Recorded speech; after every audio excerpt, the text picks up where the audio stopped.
The Datchet Diamonds by Richard Marsh. Chapter 1. 2 Men and a Maid. The band struck up a waltz. It chanced to be the one which they had last danced together at the Dome. How well he had danced, and how guilty she had felt, conscious of what almost amounted to a sense of impropriety. Charlie had taken her, it was Charlie who had made her go, but then in some eyes Miss Wentworth might not have been regarded as the most unimpeachable of chaperons. That Cyril, for instance, would have had strong opinions of his own upon that point, Miss Strong was well aware. While Miss Strong listened, thinking of the last time she had heard that waltz, the man with whom she had danced it stood all at once in front of her. She had half expected that it would be so, half had feared it. It was not the first time they had encountered each other on the pier. Miss Strong had already begun to more than suspect that the chance of encountering her was the magnet which drew Mr. Lawrence through the turnstiles. She did not wish to meet him. She assured herself that she did not wish to meet him. But, on the other hand, she did not wish to go out of her way so as to seem to run away from him. The acquaintance had begun on the top of the Devil's Dyke in the middle of a shower of rain. Miss Strong, feeling in want of occupation, and, to speak the truth, a little in the blues, had gone, on an unpromising afternoon in April, on the spur of the moment, and in something like a temper, on a solitary excursion to the Devil's Dyke. On the Downs the wind blew great guns. She could hardly stand against it. Yet it did her good, for it suited her mood. She struggled on over the slopes, past Poynings, when, suddenly, she, in her abstraction having paid no heed to the weather, and expecting nothing of the kind, it came down a perfect deluge of rain. She had a walking-stick, but neither mackintosh nor umbrella. There seemed every likelihood of her having to return like a drowned rat to Brighton, when, with the appropriateness of a fairy tale, someone came rushing to her with an umbrella in his hand. She could hardly refuse the proffered shelter, and the consequence was that the owner of the umbrella escorted her first to the hotel, then to the station, and afterwards to Brighton. Nor after such services had been rendered, when they parted at the station, did she think it necessary to inform him that not under any circumstances was he to notice her again. Besides, from what she had seen of him, she rather liked the man. So, when 2 days afterwards he stopped her on the pier to ask if she had suffered any ill effects from her exposure, it took her some 25 minutes to explain that she had not. There were other meetings, mostly on the pier, and then as a climax that Masonic ball at the Dome. She danced with him 5 times. She felt all the time that she ought not. She knew that she would not have done it if Cyril had been there. Miss Wentworth, introduced by Miss Strong, danced with him twice, and when asked by Miss Strong if she thought that she, Miss Strong, ought to have 3 dances with him, Miss Wentworth declared that she did not see why, if she liked, she should not have 30. So Miss Strong had 5, which shows that Miss Wentworth's notions of the duties of a chaperon were vague. And now the band was striking up that identical waltz, and there was Mr. Lawrence standing in front of the lady with whom he had danced it. "I believe that was ours, Miss Strong," he said. "I think it was." He was holding her hand in his, and looking at her with something in his eyes which there and then she told herself would never do. They threaded their way through the crowd of people towards the head of the pier, saying little, which was worse than saying much. Although Charlie had been working, Miss Strong wished she had stayed at home with her. It would have been better than this. A sense of pending peril made her positively nervous. She wanted to get away from her companion, and yet for the moment she did not see her way to do it. Beyond doubt, Mr. Lawrence was not a man in whose favour nothing could be said. He was of medium height, had a good figure, and held himself well. He was very fair, with a slight moustache, and a mouth which was firm and resolute. His eyes were blue, a light, bright blue. Beautiful eyes they were, but scarcely of the kind which could correctly be described as sympathetic. His complexion was almost like a girl's, it was so pink and white. He seemed the picture of health. His manners were peculiarly gentle. He moved noiselessly, without any appearance of exertion.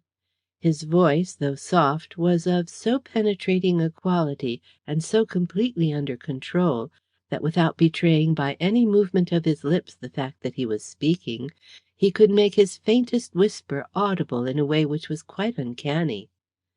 Whatever his dress might be, on him it always seemed unobtrusive. Indeed, the strangest thing about the man was that while he always seemed to be the most retiring of human beings, in reality he was one of the most difficult to be rid of, as Miss Strong was finding now. More than once, just as she was about to give him his dismissal, he managed to prevent her doing so in a manner which, while she found it impossible to resent it, was not by any means to her taste. Finally, finding it difficult to be rid of him in any other way, and being for some reason which she would herself have found it difficult to put into words, unusually anxious to be freed from his companionship, she resolved in desperation to leave the pier. She acquainted him with her determination to be off, and then immediately afterwards, not a little to her surprise and a good deal to her disgust, she found herself walking towards the pier gates with him at her side. Miss Strong's wish had been to part from him there and then, but again he had managed to prevent the actual expression of her wish, and it seemed plain that she was still to be saddled with his society, at any rate as far as the gates. Before they had gone half-way down the pier, Miss Strong had cause to regret that she had not shown a trifle more firmness, for she saw advancing towards her a figure which, at that instant, she almost felt that she knew too well. It was Cyril Paxton. The worst of it was that she was not clear in her own mind as to what it would be best for her to do. The relations between herself and Mr. Paxton were of so curious a character. She saw that Mr. Paxton's recognition of her had not been so rapid as hers had been of him. At first she thought she was going to pass him unperceived. In that case she would go a few steps farther with Mr. Lawrence, dismiss him, return, and discover herself to Cyril at her leisure. But it was not to be. Mr. Paxton, glancing about him from side to side of the pier, observed her on a sudden, and he observed Mr. Lawrence too, on which trivial accident hinges the whole of this strange history. Miss Strong knew that she was seen. She saw that Mr. Paxton was coming to her. Her heart began to beat. In another second or two he was standing in front of her with uplifted hat, wearing a not very promising expression of countenance. "Where's Charlie?" was his greeting. The lady was aware that the question in itself conveyed a reproach, though she endeavoured to feign innocence. "Charlie's at home. I couldn't induce her to come out. Her copy for Fashion has to be ready by the morning. She says she's behind, so she stayed at home to finish it." "Oh." That was all that Mr. Paxton said, but the look with which he favoured Mr. Lawrence conveyed a very vivid note of interrogation. "Cyril," explained Miss Strong, "this is Mr. Lawrence. Mr. Lawrence, this is Mr. Paxton, and I am afraid you must excuse me." Mr. Lawrence did excuse her. She and Mr. Paxton returned together up the pier, he, directly Mr. Lawrence was out of hearing, putting to her the question which, though she dreaded, she knew was inevitable. "Who's that?" "That is Mr. Lawrence." "Yes, you told me so much already. Who is Mr. Lawrence?" As she walked, Miss Strong, looking down, tapped with the ferrule of her umbrella on the boards. "Oh, he's a sort of acquaintance." "You have not been long in Brighton, then, without making acquaintance?" "Cyril, I have been here more than a month. Surely a girl can make an acquaintance in that time?" "It depends, I fancy, on the girl and on the circumstances in which she is placed. What is Mr. Lawrence?" "I have not the faintest notion. I have a sort of general idea that, like yourself, he is something in the City. It seems to me that nowadays most men are." "Who introduced him?"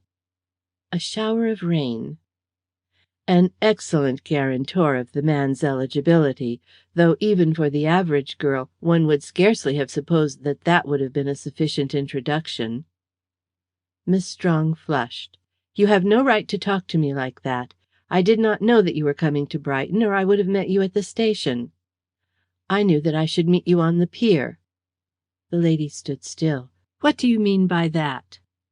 The gentleman, confronting her, returned her glance for glance. "I mean what I say. I knew that I should meet you on the pier, and I have." The lady walked on again. Whatever she might think of Mr. Paxton's inference, his actual statement was undeniable. "You don't seem in the best of tempers, Cyril. How is Mr. Franklin?" "He was all right when I saw him last. A good deal better than I was, or than I am." "What is the matter with you? Are you ill?" "Matter!" Mr. Paxton's tone was bitter. "What is likely to be the matter with the man who, after having had the luck which I have been having lately, to crown it all finds the woman he loves philandering with a stranger, the acquaintance of a shower of rain, on Brighton pier?" "You have no right to speak to me like that, not the slightest. I am perfectly free to do as I please, as you are, and without condescending to dispute your inferences, though, as you very well know, they are quite unjust. Any attempt at criticism on your part will be resented by me in a manner which you may find unpleasant." A pause followed the lady's words, which the gentleman did not seem altogether to relish. "Still, the fact remains that I do love you better than anything else in the world." "Surely if that were so, Cyril, at this time of day, you and I would not be situated as we are." "By which you mean?" "If you felt for me what you are always protesting that you feel, surely sometimes you would have done as I wished." "Which being interpreted is equivalent to saying that I should have put my money into Goschens and entered an office at a salary of £1 a week." "If you had done so, you would at any rate still have your money, and also possibly the prospect of a career." They had reached the end of the pier and were leaning over the side, looking towards the Worthing lights. Miss Strong's words were followed by an interval of silence. When the gentleman spoke again, in his voice there was the suspicion of a tremor. "Daisy, don't be hard on me." "I don't wish to be hard. It was you who began by being hard on me." He seemed to pay no heed to her speech, continuing on a line of his own. "Especially just now." She glanced at him. "Why especially just now?" "Well " He stopped. The tremor in his voice became more pronounced. "Because I'm going for the gloves." If the light had been clearer he might have seen that her face assumed a sudden tinge of pallor. "What do you mean by you're going for the gloves?" "I mean that probably by this time tomorrow I shall either have won you or lost you forever." "Cyril!"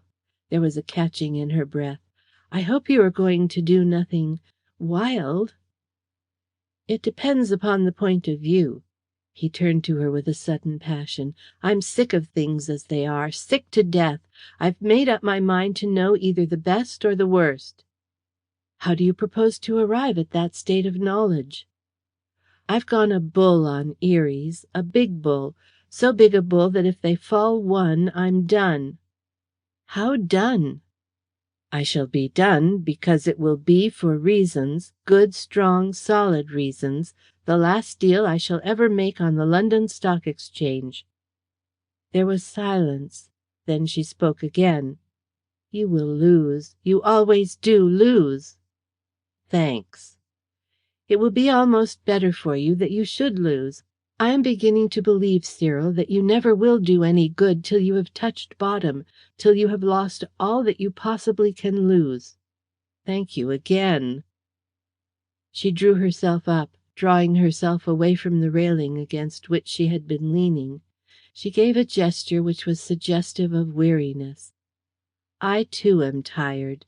This uncertainty is more than I can stand. You are so unstable, Cyril. Your ideas and mine on some points are wide apart.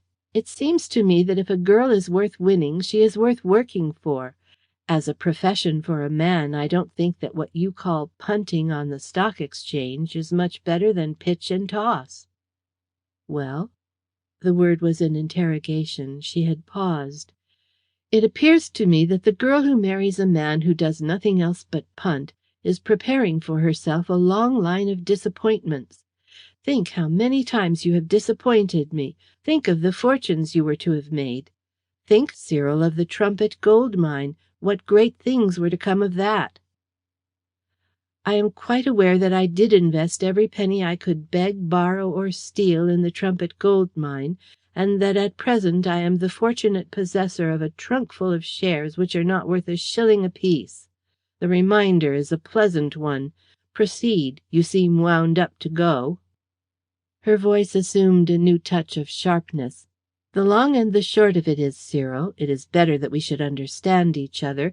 If your present speculation turns out as disastrously as all your others have done, and it leaves you worse off than ever, the relations, such as they are, which exist between us, must cease. We must be as strangers. Which means that you don't care for me the value of a brass-headed pin." "It means nothing of the kind, as you are well aware. It simply means that I decline to link my life with a man who appears incapable of keeping his own head above water. Because he insists on drowning himself, why should I allow him to drown me too?" "I observe that you take the commercial, up-to-date view of marriage." "What view do you take? Are you nearer to being able to marry me than ever you were? Are you not farther off? You have no regular income, and how many entanglements? What do you propose that we should live on the £120 a year which mother left me?" There came a considerable silence. He had not moved from the position he had taken up against the railing, and still looked across the waveless sea towards the glimmering lights of Worthing. When he did speak, his tones were cold and clear and measured. Perhaps the coldness was assumed to hide a warmer something underneath. "Your methods are a little rough, but perhaps they are none the worse on that account. As you say, so it shall be. Win or lose, tomorrow evening I will meet you again upon the pier. That is, if you will come." "You know I'll come." "If I lose, it will be to say good-bye. Next week I emigrate." She was still, so he went on. "Now, if you don't mind, I'll see you to the end of the pier and say good-bye until tomorrow. I'll get something to eat and hurry back to town. Won't you come and see Charlie?" "Thank you, I don't think I will. Miss Wentworth has not a sufficiently good opinion of me to care if I do or don't. Make her my excuses." Another pause. Then she said in a tone which was hardly above a whisper, "Cyril, I do hope you'll win." He stood and turned and faced her. "Do you really mean that, Daisy?" "You know that I do."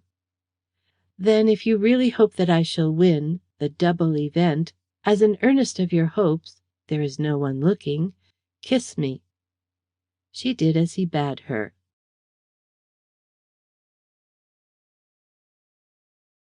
Chapter 2. Overheard in the Train. It was with a feeling of grim amusement that Mr. Paxton bought himself a first-class ticket. It was probably the last occasion on which he would ride first class for some considerable time to come. The die had fallen, the game was lost. Eries had dropped more than one. Not only had he lost all he had to lose, he was a defaulter. It was out of his power to settle. He was going to emigrate instead. He had with him a Gladstone bag. It contained all his worldly possessions that he proposed to take with him on his travels.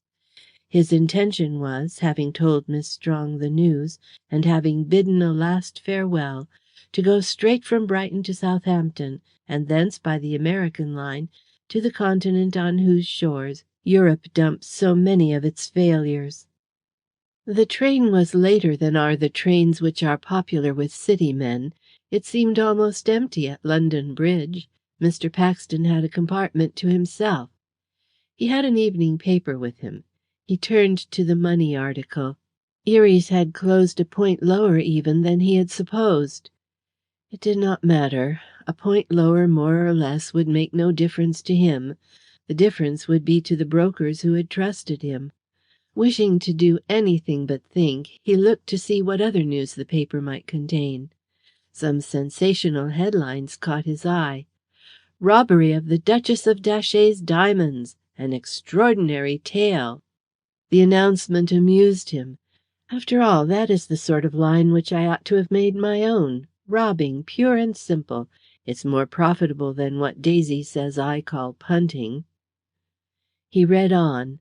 The tale was told in the usual sensational style, though the telling could scarcely have been more sensational than the tale which was told.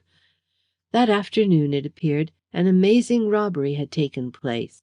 Amazing, first, because of the almost incredible value of what had been stolen, and second, because of the daring fashion in which the deed had been done.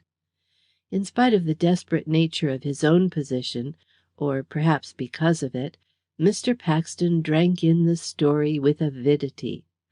The Duchess of Datchet, the young and, if report was true, the beautiful wife of one of England's greatest and richest noblemen, had been on a visit to the Queen at Windsor, the honoured guest of the sovereign. As a fitting mark of the occasion, and in order to appear before Her Majesty in the splendours which so well became her, the Duchess had taken with her the famous Datchet diamonds. As all the world knows, the Dukes of Datchet have been collectors of diamonds during, at any rate, the last 2 centuries.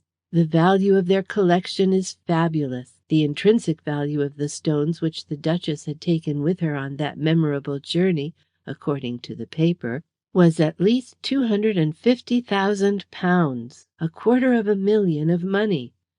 This was the net value.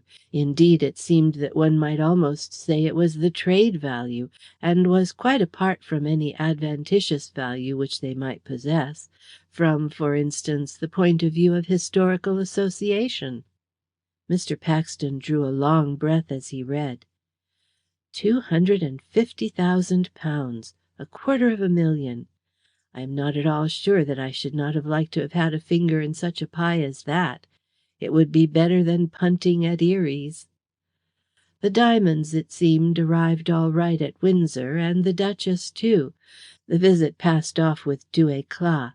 It was as Her Grace was returning that the deed was done, though how it was done was as yet a profound mystery. "Of course," commented Mr. Paxton to himself, "all criminal London knew what she had taken with her. The betting is that they never lost sight of those diamonds from first to last. To adequately safeguard them, she ought to have taken with her a regiment of soldiers." Although she had not gone so far as a regiment of soldiers, that precaution had been taken, and precautions, moreover, which had been found to be adequate over and over again on previous occasions, was sufficiently plain. The Duchess had travelled in a reserved saloon carriage by the 4:05 train from Windsor to Paddington.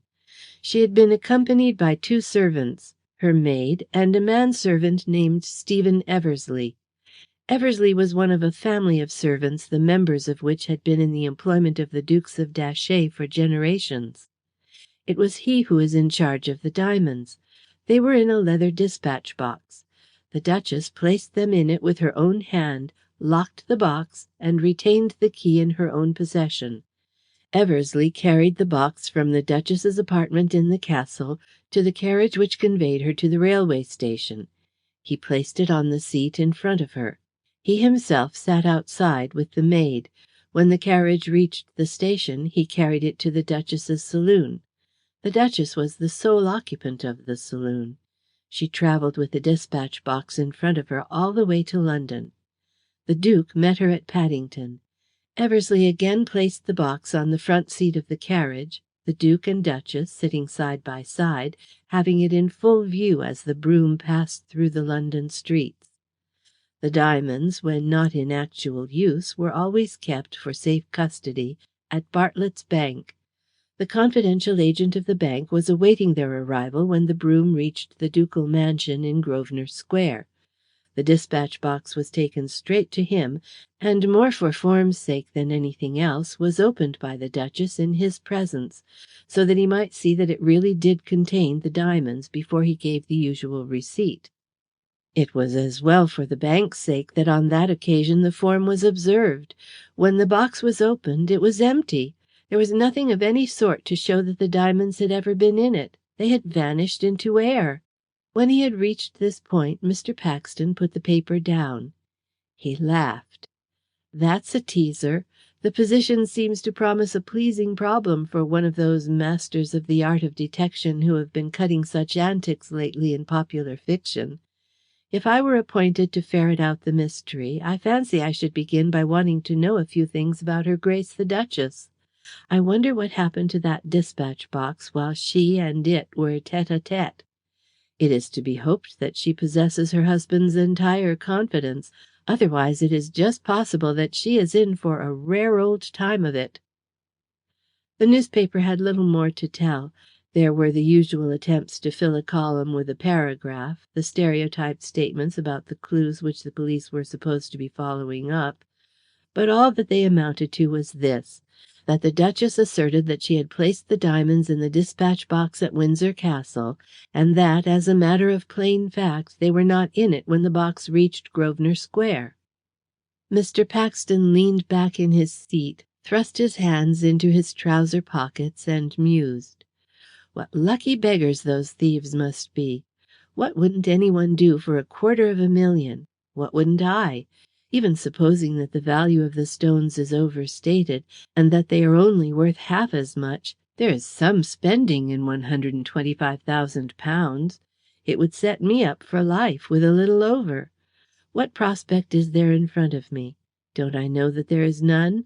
Existence in a country which I have not the faintest desire to go to, a life which I hate, a continual struggling and striving for the barest daily bread, with, in all human probability, failure and a nameless grave at the end. What use is there in living out such a life as that? But if I could only lay my hands on even an appreciable fraction of that $250,000, with Daisy at my side, God bless the girl, how ill I have treated her! How different it all would be! Mr. Paxton was possessed by a feeling of restlessness. His thoughts pricked him in his most secret places. For him the train was moving much too slowly. Had it flown on the wings of the wind, it could scarcely have kept pace with the whirlwind in his brain. Rising to his feet, he began to move backwards and forwards in the space between the seats. Anything was better than complete inaction. The compartment in which he was travelling was not a new one. Indeed, so far was it from being a new one that it belonged to a type which, if not actually obsolete, at any rate nowadays is rarely seen. An oblong sheet of plate glass was let into the partition on either side, within a few inches of the roof. This sheet of plate glass was set in a brass frame, the frame itself being swung on a pivot. Desirous of doing anything which would enable him even temporarily to escape from his thoughts, Mr. Paxton gave way to his idle and, one might almost add, impertinent curiosity. He stood first on one seat and peered through the glass into the adjoining compartment. So far as he was able to see from the post of vantage which he occupied, it was vacant. He swung the glass round on its pivot. He listened. There was not a sound. Satisfied, if that is, the knowledge gave him any satisfaction, that there was no one there, he prepared to repeat the process of espial on the other seat. But in this case the result was different. No sooner had he brought his eyes on a level with the sheet of glass than he dropped down off the seat again with the rapidity of a jack-in-the-box. By George, I've seen that man before. It would hardly do to be caught playing the part of Peeping Tom. Conscious of so much, he was also conscious at the same time of an increase of curiosity. Among Mr. Paxton's attributes was that one which is supposed to be the peculiar perquisite of royalty, a memory for faces. If, for any cause, a face had been brought to his notice, he never afterwards forgot it. He had seen through that sheet of glass a countenance which he had seen before, and that quite recently. The chances are that I shan't be noticed if I am careful, and if I am caught I'll make a joke of it. I'll peep again." He peeped again. As he did so, audible words all but escaped his lips. "The deuce! It's the beggar who was last night with Daisy on the pier." There could be no doubt about it. In the carriage next to his sat the individual whose companionship with Miss Strong had so annoyed him. Mr. Paxton, peering warily through the further end of the glass, treated Mr. Lawrence to a prolonged critical inspection which was not likely to be prejudiced in that gentleman's favour. Mr. Lawrence sat facing his observer on Mr. Paxton's right, in the corner of the carriage. That he was not alone was plain. Mr. Paxton saw that he smiled, and that his lips were moving. Unfortunately, from Mr. Paxton's point of view, it was not easy to see who was his associate. Whoever it was sat just in front of him, and therefore out of Mr. Paxton's line of vision. This was the more annoying in that Mr. Lawrence took such evident interest in the conversation he was carrying on. An idea occurred to Mr. Paxton. "The fellow doesn't seem to see me. When I turned that other thing upon its pivot it didn't make any sound. I wonder, if I were to open this affair half an inch or so, if I could hear what the fellow's saying?" Mr. Paxton was not in a mood to be particular. On the contrary, he was in one of those moods which come to all of us in some dark hour of our lives, when we do things which, being done, we never cease regretting. Mr. Paxton knelt on the cushions, and he opened the frame, as he had said, just half an inch, and he put his ear as close to the opening as he conveniently could without running the risk of being seen, and he listened. At first he heard nothing for his pains. He had not got his ear just right, and the roar of the train drowned all other sounds. Slightly shifting his position, Mr. Paxton suddenly found, however, that he could hear quite well. The speakers, to make themselves audible to each other, had to shout nearly at the top of their voices, and this, secure in their privacy, they did, the result being that Mr. Paxton could hear just as well what was being said as the person who, to all intents and purposes, was seated close beside him. The first voice he heard was Mr. Lawrence's.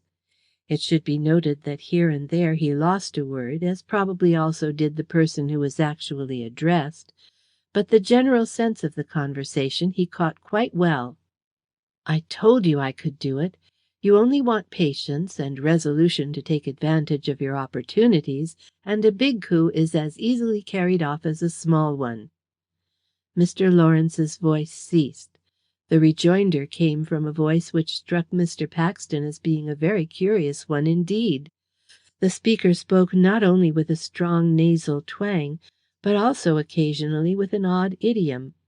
The unseen listener told himself that the speaker was probably the newest thing in races, a German American. "With the assistance of a friend, eh?" Mr. Lawrence's voice again, in it more than a suggestion of scorn. "The assistance of a friend! When it comes to the scratch, it is on himself that a man must rely. What a friend principally does is take the lion's share of the spoil." "Well, why not? A man will not be able to be much of a friend to another if first of all he is not a friend to himself, eh?" Mr. Lawrence appeared to make no answer. Possibly he did not relish the other's reasoning. Presently the same voice came again, as if the speaker intended to be apologetic. "Understand me, my good friend, I do not say that what you did was not clever. No, it was damn clever. That I do say. And I always have said that there was no one in the profession who can come near you. In your line of business, or out of it, how many are there who can touch for $250,000, I want to know? Now tell me, how did you do it? Is it a secret, eh?" If Mr. Lawrence had been piqued, the other's words seemed to have appeased him.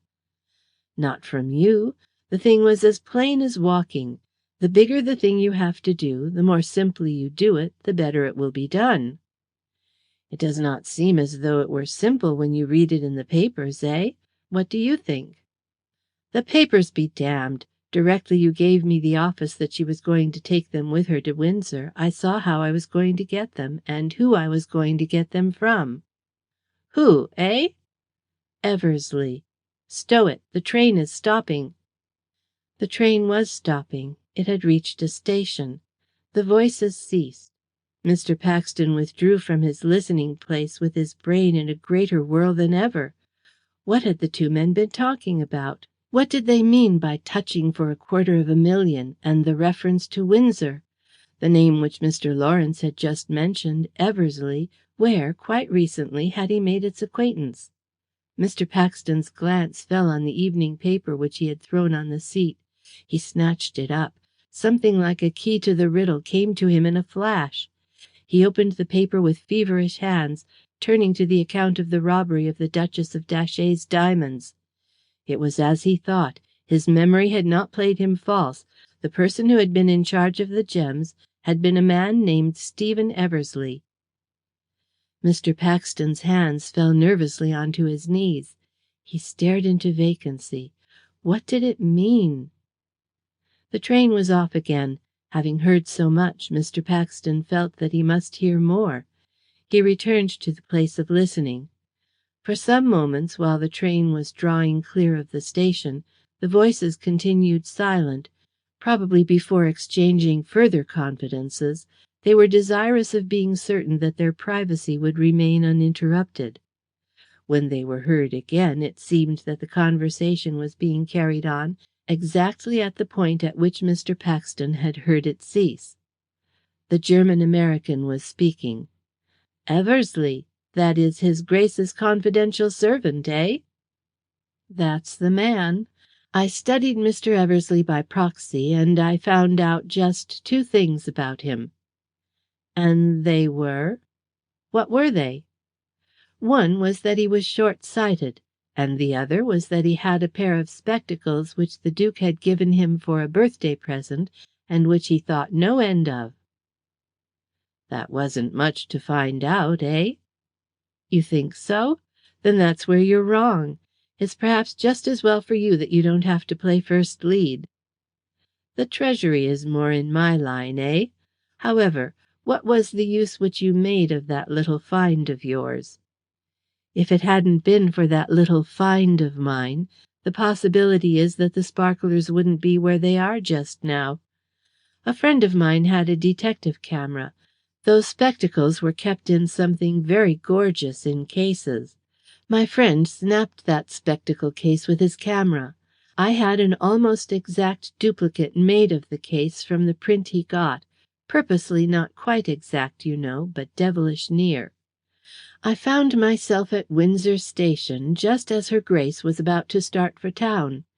There were a good many people in the booking office through which you have to pass to reach the platform. As I expected, the Duchess came in front with the maid, old Eversleigh bringing up the rear.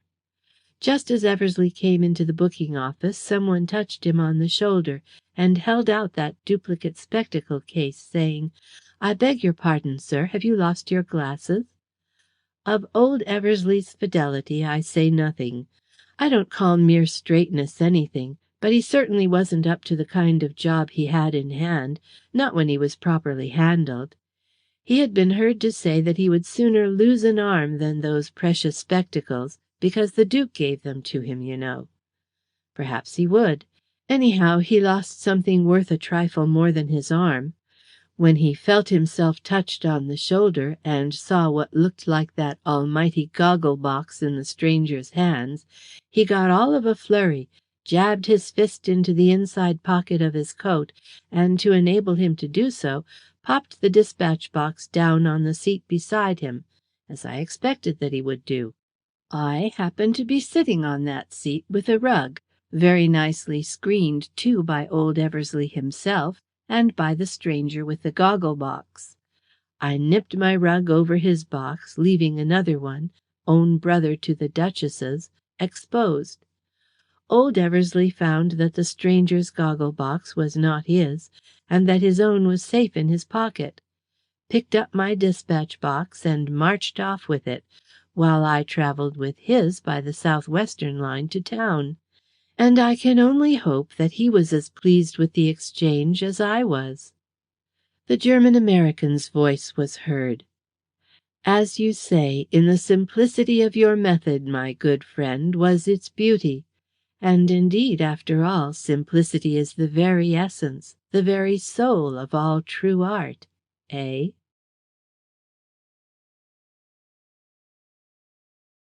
Chapter 3. The Diamonds. Mr. Paxton heard no more. He made no serious attempt to hear. As the German-American ceased to speak, the train slowed into Preston Park. At the station, Mr. Paxton saw that someone else got into the next compartment, forming a third with its previous occupants, the rest of the way to Brighton. Mr. Paxton had heard enough. The whirlwind in his brain, instead of becoming less, had grown more. His mental confusion had become worse confounded. He seemed unable to collect his ideas. He had attained to nothing like an adequate grasp of the situation by the time the train had arrived at its journey's end. He alighted, his Gladstone in his hand, feeling in a sort of intellectual fog. He saw Mr. Lawrence, also carrying a Gladstone, get out of the next compartment. A tall, thin man with high cheekbones, a heavy moustache, and a pronounced stoop, got out after him, evidently the German-American. Mr. Paxton allowed the pair to walk down the platform in front, keeping himself a respectful distance in the rear. They turned into the refreshment room. He went in after them, taking up his position close beside them, with, however, no sort of definite intention in his head. Mr. Lawrence recognized him at once, showing that he also had a memory for faces. He nodded. "Mr. Paxton, I believe."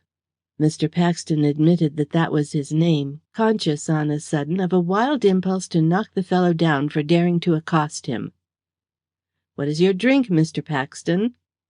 That was too much. Mr. Paxton was certainly not going to drink with the man. He responded curtly, "I have ordered." "That doesn't matter, does it? Drink up and have another with me." The fellow was actually pressing him to accept of his pestilent charity. That was how Mr. Paxton put it to himself. He said nothing, not because he had nothing to say, but because never before in his life had he felt so stupid, with so little control over either his senses or his tongue. He shook his head, walked out of the refreshment room, got into a cab, and drove off to Makel's Hotel. Directly the cab had started and was out of the station yard, he told himself that he had been a fool, doubly, trebly a fool all round from every possible point of view. He ought never to have let the scoundrels out of his sight. He ought to have spoken to the police. He ought to have done something. Under the circumstances, no one but an idiot would have done absolutely nothing at all. Never mind, for the moment it was too late. He would do something to repair his error later.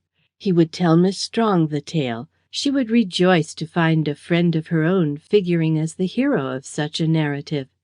It would be a warning to her against the making of chance acquaintance.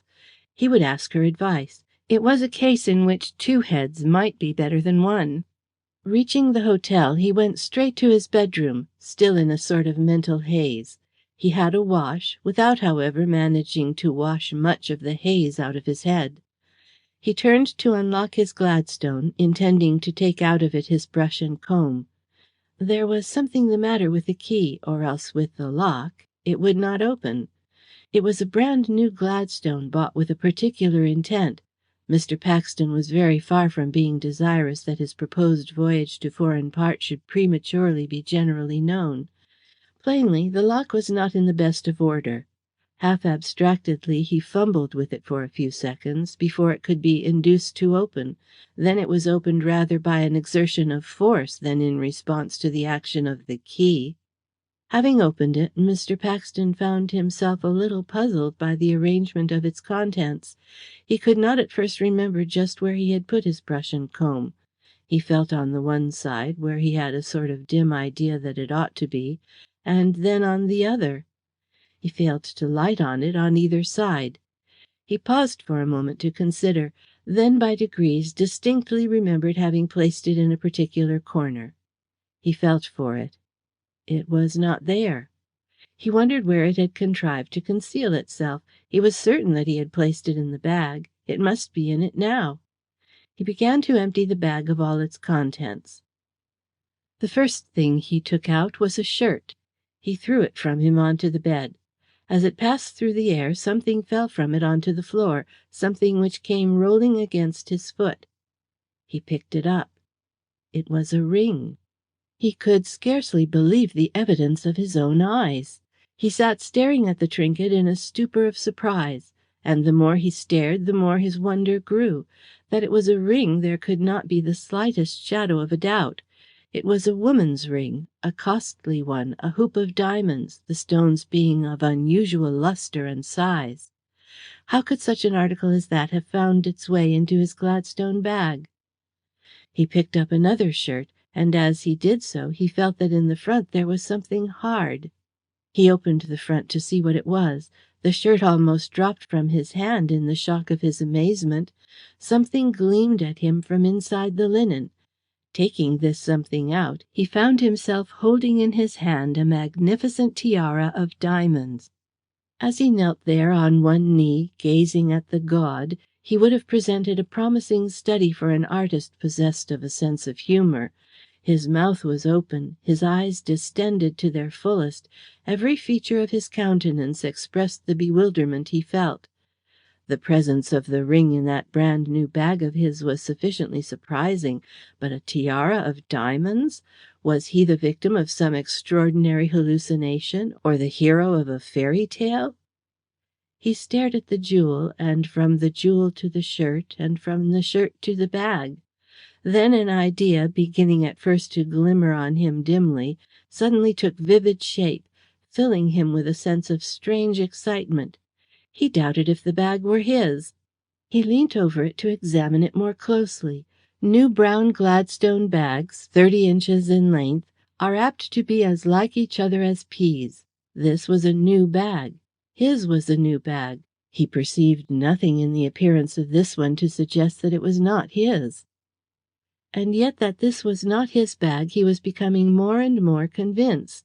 He turned to the shirt he had been holding. The contents of his bag had all been freshly purchased. Obviously, this shirt had just come from the maker's too. He looked at the maker's name inside the neckband. This was not his shirt. It had been bought at a different shop. It had 1 buttonhole in front instead of 3. It was not his size. He looked hastily at the rest of the things which were in the bag. They none of them were his. Had he had his wits about him, he would have discovered that fact directly the bag was opened. Every garment seemed to have been intended to serve as cover to a piece of jewellery. He tumbled onto the bed, rings, bracelets, brooches, necklets, out of vests, shirts, socks, and drawers, till at last he stood, with an air of stupefaction, in front of a heap of glittering gems, the like of which he had scarcely thought could have existed outside a jeweller's shop. What could be the meaning of it? By what accident, approaching to the miraculous, could a bag containing such a treasure trove have been exchanged for his? What eccentric and inexcusably careless individual could have been carrying about with him such a gorgeous collection in such a flimsy covering? The key to the situation came to him as borne by a flash of lightning. They were all diamonds on the bed, nothing but diamonds.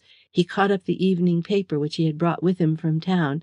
He turned to the list which it contained of the diamonds which had been stolen from the Duchess of Datchet. It was as he thought. Incredible though it seemed, unless his senses played him false, in front of him were those priceless jewels, the world-famed Datchet diamonds. Reflection showed him, too, that this astounding climax had been brought about by the simplest accident. He remembered that Mr. Lawrence had alighted from the railway carriage on to the Brighton platform with the Gladstone in his hand. He remembered now, although it had not struck him at the time, that that bag, like his own, had been brown and new. In the refreshment room Mr. Lawrence had put his bag down upon the floor. Mr. Paxton had put his down beside it. In leaving, he must have caught up Mr. Lawrence's bag instead of his own. He had spoiled the spoiler of his spoils. Without intending to do anything of the kind, he had played on Mr. Lawrence exactly the same trick which that enterprising gentleman had himself, if Mr. Paxton could believe what he had overheard him say in the railway carriage, played on the Duchess of Datchet. When Mr. Paxton realized exactly how it was, he sat down on the side of the bed, and he trembled. It was so like a special interposition of Providence, or was it of the devil? He stared at the scintillating stones. He took them up and began to handle them. This, according to the paper, was the Amsterdam necklace, so called because one of the Dukes of Datchet had bought all the stones for it in Amsterdam. It alone was worth close in the neighbourhood of £100,000. £100,000!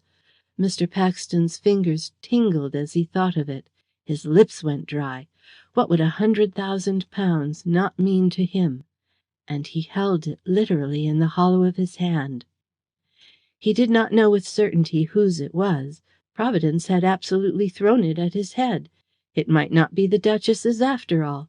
At any rate, it would be but robbing the robber.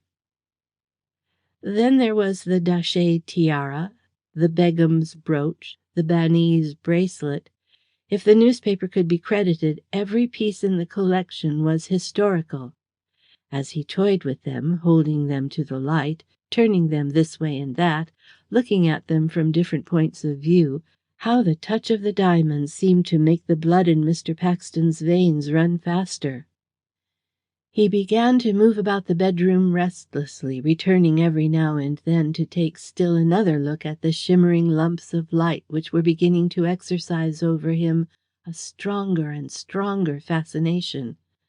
How beautiful they were, and how low he himself had fallen. He could scarcely sink much lower. Anyhow, it would be but to pass from one ditch to another, supposing he obtained for them even a tithe of their stated value. At this crisis in his career, what a fresh start in life £25,000 would mean! It would mean the difference between hope and helplessness, between opportunity and despair. With his experience, on such a foundation, he could easily build up a monstrous fortune, a fortune which would mean happiness, Daisy's and his own. Then the £25,000 could be easily returned. Compared with what he would make with it, it was but a trifle after all. And then the main point was, and Mr. Paxton told himself that on that point rested the crux of the position, it would not be the Duchess of Datchet who would be despoiled. It was the robbers who, with true poetic justice, would be deprived of their ill-gotten gains. She had lost them in any case. He had but found them. He endeavoured to insist upon it to himself that he had but found them. True, there was such a thing as the finder returning what he had found, particularly when he suspected who had been the loser. But who could expect a man situated as he was to throw away £250,000 of money? This was not a case which could be judged by the ordinary standards of morality. It was an unparalleled experience. Still, he could not bring himself to say, straight out, that he would stick to what he had got, and make the most of it. His mind was not sufficiently clear to enable him to arrive at any distinct decision, but he did what was almost equally fatal. He allowed himself, half unconsciously, without venturing to put it into so many words, to drift. He would see which way the wind blew, and then, if he could, go with it. For the present he would do nothing, forgetting that in such a position as his, the mere fact of his doing nothing involved the doing of a very great deal. He looked at his watch, starting to find it was so late. Daisy will be tired of waiting. I must hurry, or she'll be off before I come. He looked into the glass. Somehow there seemed to be a sort of film before his eyes which prevented him from seeing himself quite clearly, or else the light was bad. But he saw enough of himself to be aware that he was not looking altogether his usual self. He endeavoured to explain this in a fashion of his own. "No wonder that I look worried after what I've gone through lately, and especially today. That sort of thing's enough to take the heart out of any man, and make him look old before his time." He set his teeth, Something hard and savage came into his face. "But perhaps the luck has turned. I'd be a fool to throw a chance away if it has. I've gone in for some big things in my time. Why shouldn't I go in for the biggest thing of all, and with one bold stroke more than win back all I've lost?" He suffered his own question to remain unanswered, but he stowed the precious gems, higgledy-piggledy, inside the copy of the evening paper which contained the news of the robbery of the Duchess of Datchet's diamonds. The paper he put into a corner of the Gladstone bag which was not his. The bag he locked with greater care than he had opened it. When it was fastened, he stood for a moment, surveying it a little grimly. "I'll leave it where it is. No one knows what there is inside it. It'll be safe enough. Anyhow, I'll give the common or garden thief a chance of providing for himself for life. His qualms on the moral aspect of the situation will be fewer than mine. If it's here when I come back, I'll accept its continued presence as an omen." He put on his hat, and he went out to find Miss Strong.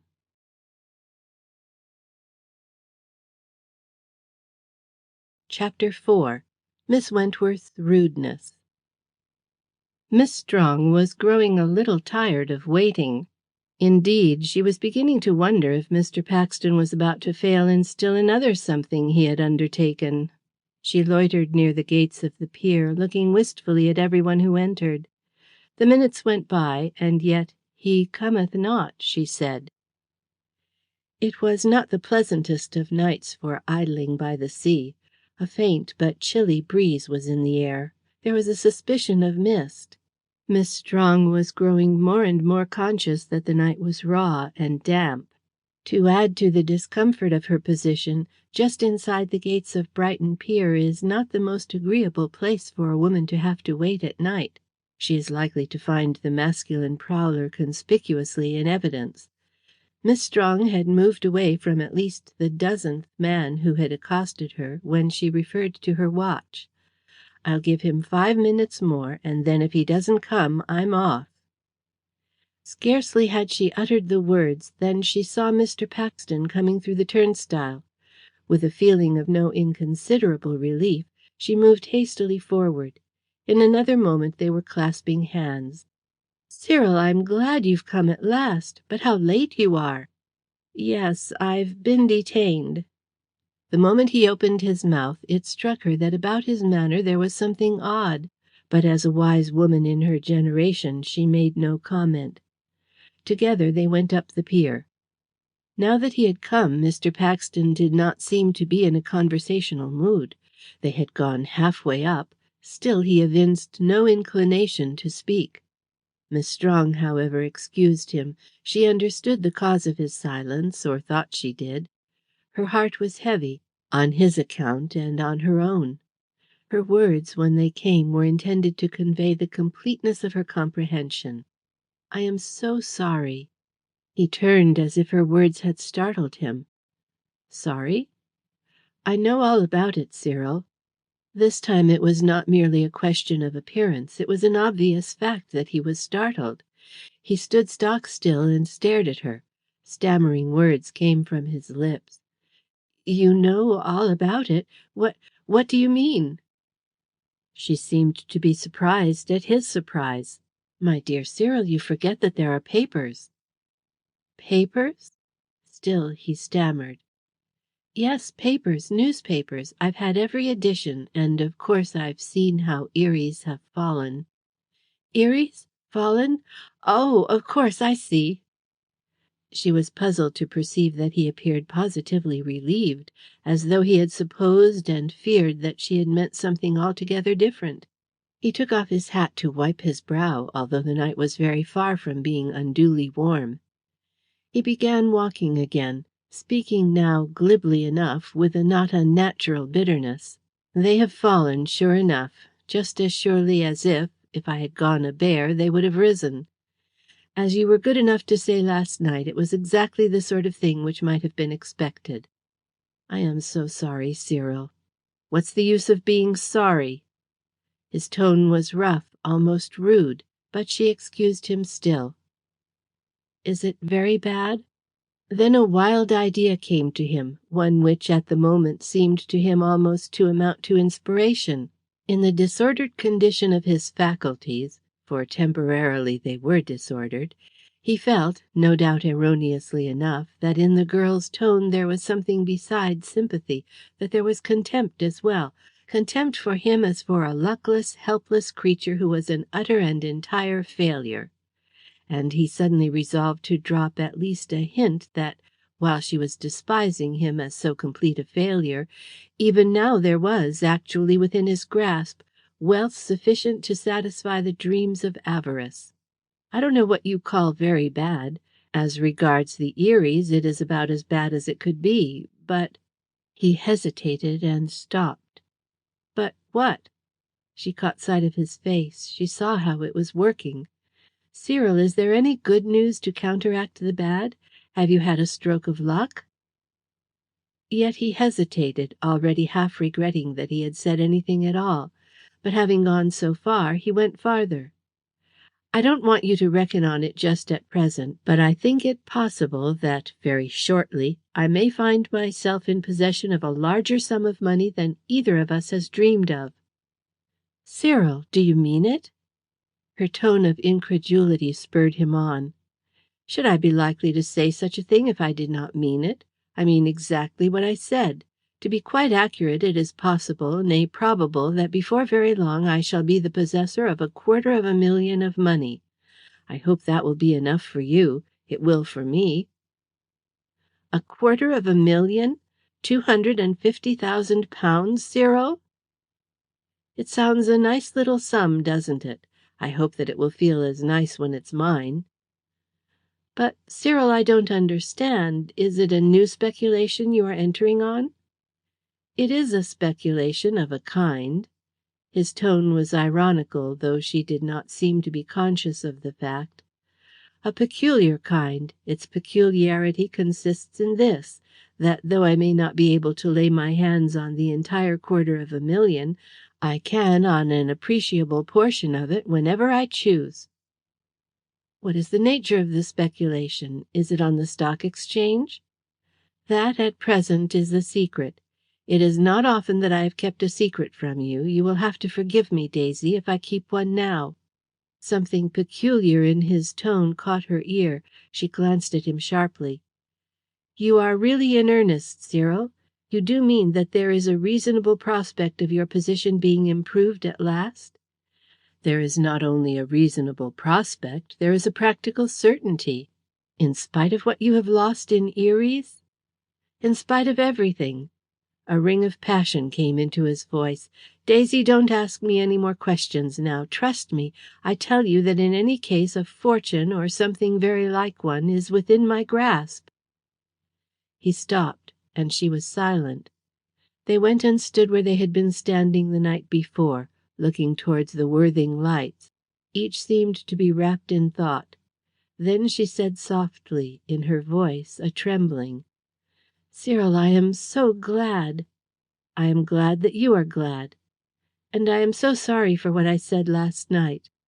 What was it you said that is the particular occasion of your sorrow? She drew closer to his side. When she spoke, it was as if, in some strange way, she was afraid. I am sorry that I said that if luck went against you today, things would have to be over between us. I don't know what made me say it. I did not mean it. I thought of it all night. I have been thinking of it all day. I don't think that, whatever happens, I could ever find it in my heart to send you away. I assure you, lady, that I should not go unless you sent me. Cyril. She pressed his arm. Her voice sank lower. She almost whispered in his ear, while her eyes looked towards the Worthing lights. I think that perhaps it would be better if we were to get married as soon as we can. Better for both of us. Turning, he gripped her arms with both his hands. Do you mean it? I do. If you do the great things of which you talk, or if you don't.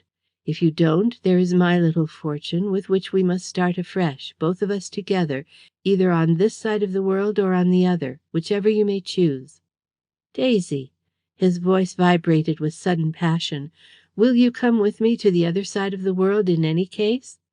"What, even if you make your fortune?" "Yes, even if I make my fortune."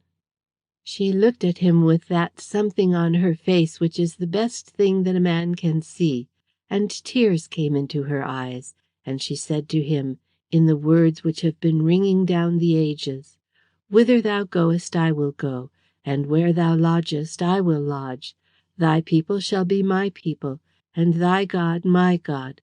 Where thou diest will I die, and there will I be buried. The Lord do so to me, and more also, if aught but death part thee and me."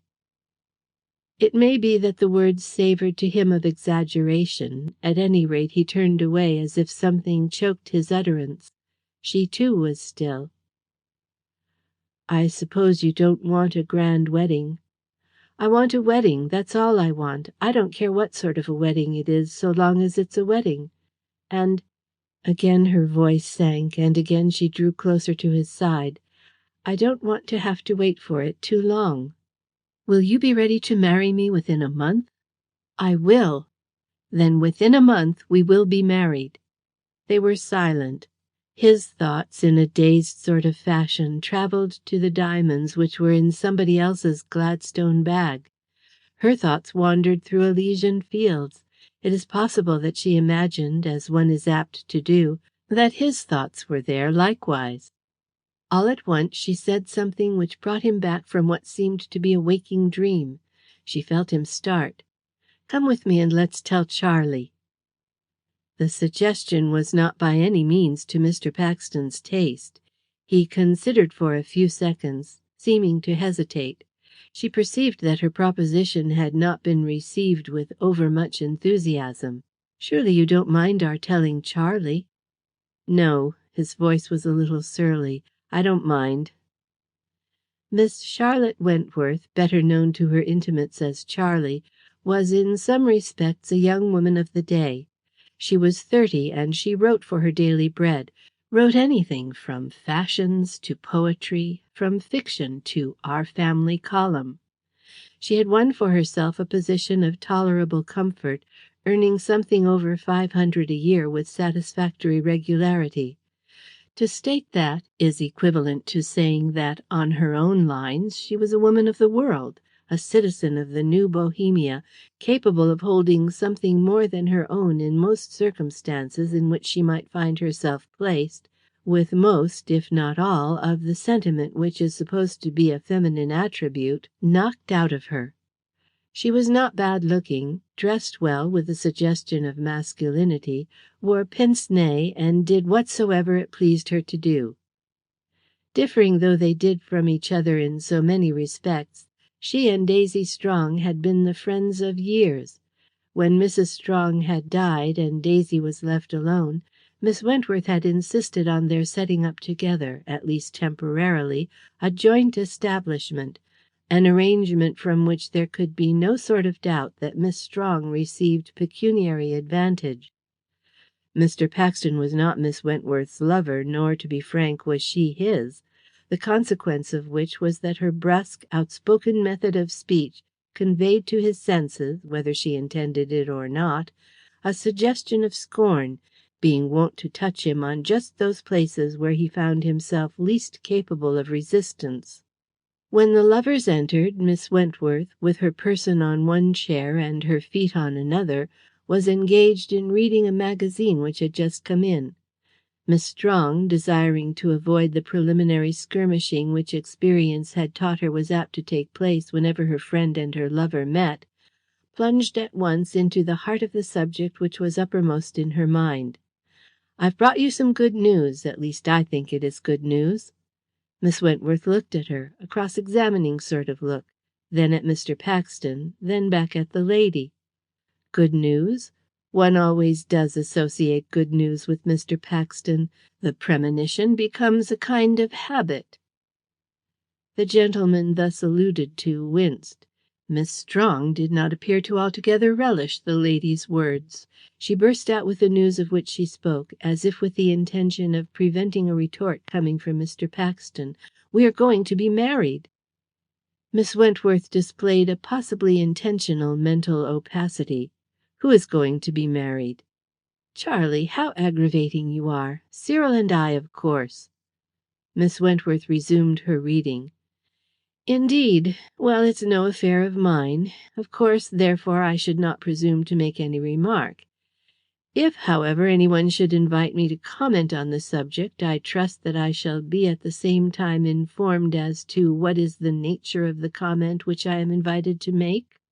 Miss Strong went and knelt at Miss Wentworth's side, resting her elbows on that lady's knees. "Charlie, won't you give us your congratulations?"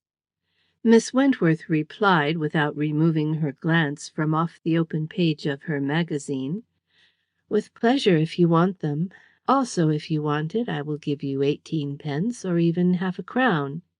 "Charlie, how unkind you are!" Miss Wentworth lowered her magazine. She looked Miss Strong straight in the face. Tears were in the young lady's eyes, but Miss Wentworth showed not the slightest sign of being moved by them. "Unfortunately, as it would seem, though I am a woman, I do occasionally allow my conduct to be regulated by the dictates of common sense. When I see another woman making a dash towards suicide, I don't, as a rule, give her a helping push, merely because she happens to be my friend. Preferentially, if I can, I hold her back, even though it be against her will. I have yet to learn in what respect Mr. Paxton, who, I gladly admit, is personally a most charming gentleman, is qualified to marry even a kitchen maid. Permit me to finish. You told me last night that Mr. Paxton was going a bull on Eries, that if they fell one he would be ruined. In the course of the day they have fallen more than one. Therefore, if what you told me was correct, he must be ruined pretty badly. Then, without any sort of warning, you come and inform me that you intend to marry the man who is doubly and trebly ruined, and you expect me to offer my congratulations on the event offhand. On the evidence which is at present before the court, it can't be done. Why shouldn't I marry him, even if he is ruined?" "Why, indeed? I am a supporter of the liberty of the female subject, if ever there was one. Why, if you wish to, shouldn't you marry a crossing sweep? I don't know. But on the other hand, I don't see on what grounds you could expect me to offer you my congratulations if you did. Cyril is not a crossing sweep. No, he has not even that trade at his finger ends." "Charlie!" Mr. Paxton made as if to speak. Miss Strong motioned him to silence with a movement of her hand. "As it happens, you are quite wrong. It is true that Cyril lost by Eries, but he has more than made up for that loss by what he has gained in another direction. Instead of being ruined, he has made a fortune." "Indeed? Pray, how did he manage to do that? I always did think that Mr. Paxton was a remarkable man. My confidence in him is beginning to be more than justified. And may I, at the same time, ask what is Mr. Paxton's notion of a fortune?" "Tell her, Cyril, all about it." Thus suffered at last to deliver his soul in words, Mr. Paxton evinced a degree of resentment which, perhaps on the whole, was not unjustified. "I fail to see that there is any necessity for me to justify myself in Miss Wentworth's eyes, who on more than one occasion has shown an amount of interest in my affairs which was only not impertinent because it happened to be feminine. But since, Daisy, you appear to be anxious that Miss Wentworth should be as satisfied on the subject of my prospects and position as you yourself are, I will do the best I can, and therefore, Miss Wentworth, I would explain that my notion of a fortune is a sum equivalent to some 10 or 20 times the amount you yourself are likely to be able to earn in the whole of your life." "That ought to figure up nicely. And do you really mean to say, Mr. Paxton, that you have lost one fortune and gained another in the course of a single day?" "I do." "How was it done? I wish you would put me in the way of doing it for myself." "Surely, Miss Wentworth, a woman of your capacity is qualified to do anything she pleases without prompting, and solely on her own initiative." "Thanks, Mr. Paxton. It's very kind of you to say such pretty things, but I am afraid you estimate my capacity a thought too highly." Miss Wentworth turned in her seat so as to have the gentleman within her range of vision. "You understand, Mr. Paxton, very well how it is. Daisy is a lonely child. She belongs to the order of women who were in fashion before the commercial instinct became ingrained in the feminine constitution. She wants looking after. There are only Mr. Franklin and myself to look after her. Satisfy me that, after all liabilities are settled, there is a substantial balance on the right side of your account, and I will congratulate you both. That at the moment I cannot do, but I will do this. I will undertake, in less than a fortnight, to prove myself the possessor of possibly something like £250,000, and certainly of £100,000. £250,000? £100,000? Such figures warm one's blood.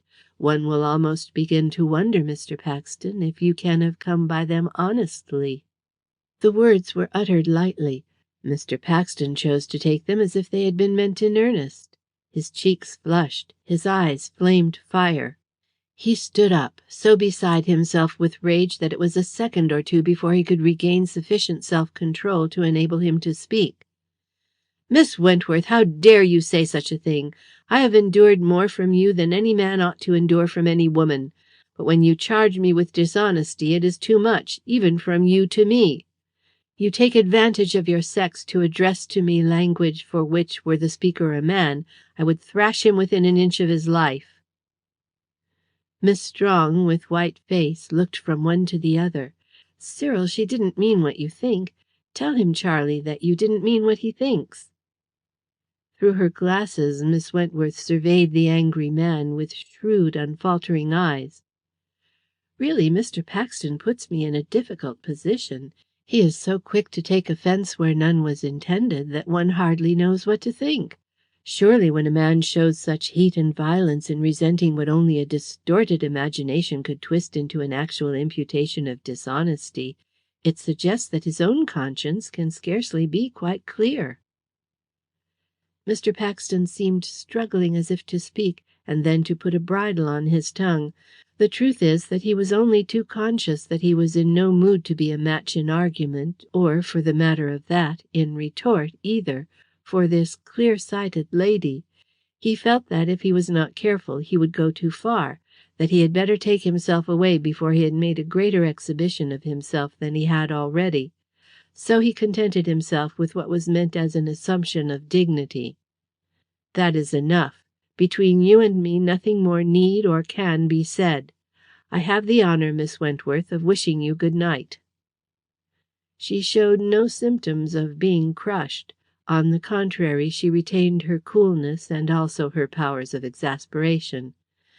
"Good night, Mr. Paxton. Shall I ring the bell, Daisy, or will you show Mr. Paxton to the door?" Miss Strong darted at her a look which, on that occasion at any rate, was not a look of love, and followed Mr. Paxton, who had already vanished from the room.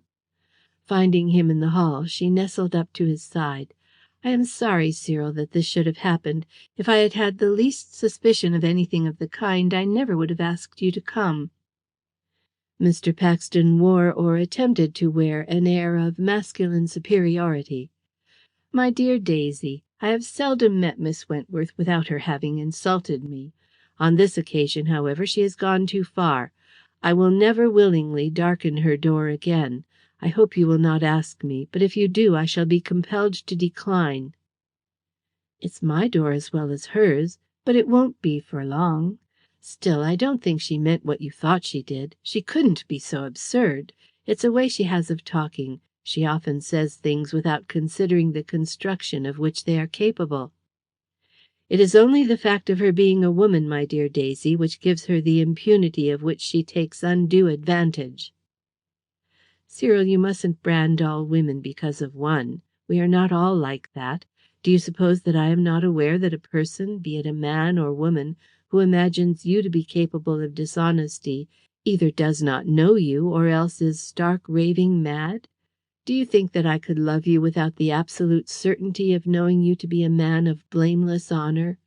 I don't suppose you are an angel. I'm not one either, though perhaps you mightn't think it, sir. And I take it for granted that you have done plenty of things which you would rather have left undone, as I have too.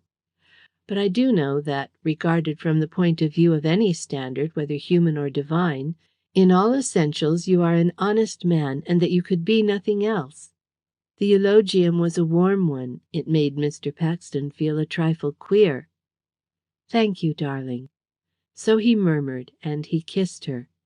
"You will meet me again to-morrow night to tell me how the fortune fares?"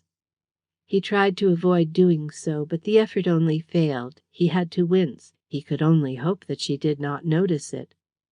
"I will, my darling, on the pier." "And mind you're punctual." "I promise you I'll be punctual to a second."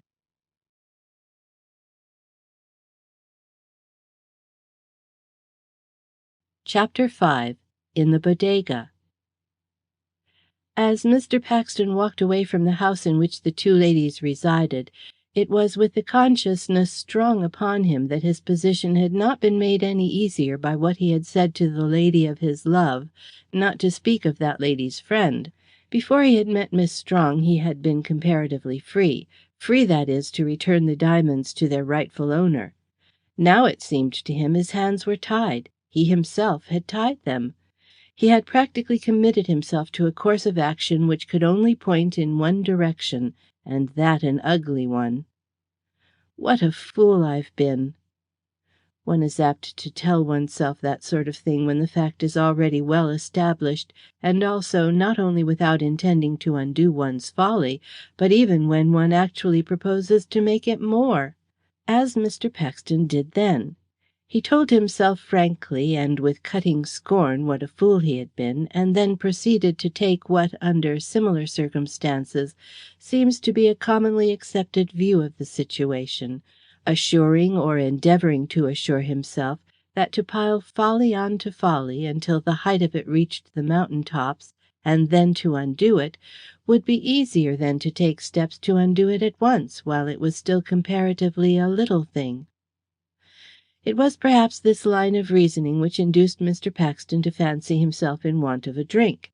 He turned into the Bodega. He treated himself to a whisky and soda. While he was consuming the fluid and abusing fate, someone touched him on the shoulder. Looking round, he found himself confronted by Mr. Lawrence and his friend, the German-American. Not only was their appearance wholly unexpected, but obviously the surprise was not a pleasant one. Mr. Paxton clutched at the edge of the bar, glaring at the two men as if they had been ghosts. "Good evening, Mr. Paxton."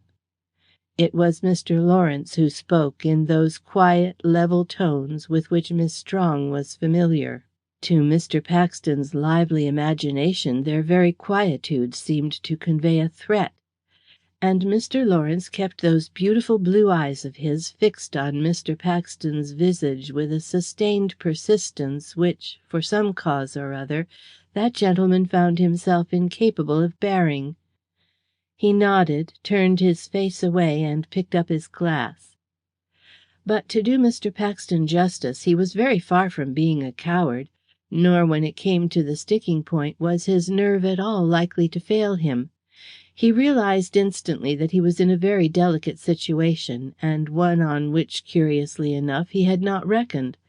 But if Mr. Lawrence and his friends supposed that Mr. Paxton, even if taken by surprise, was a man who could in the long run be taken at an advantage, they were wrong.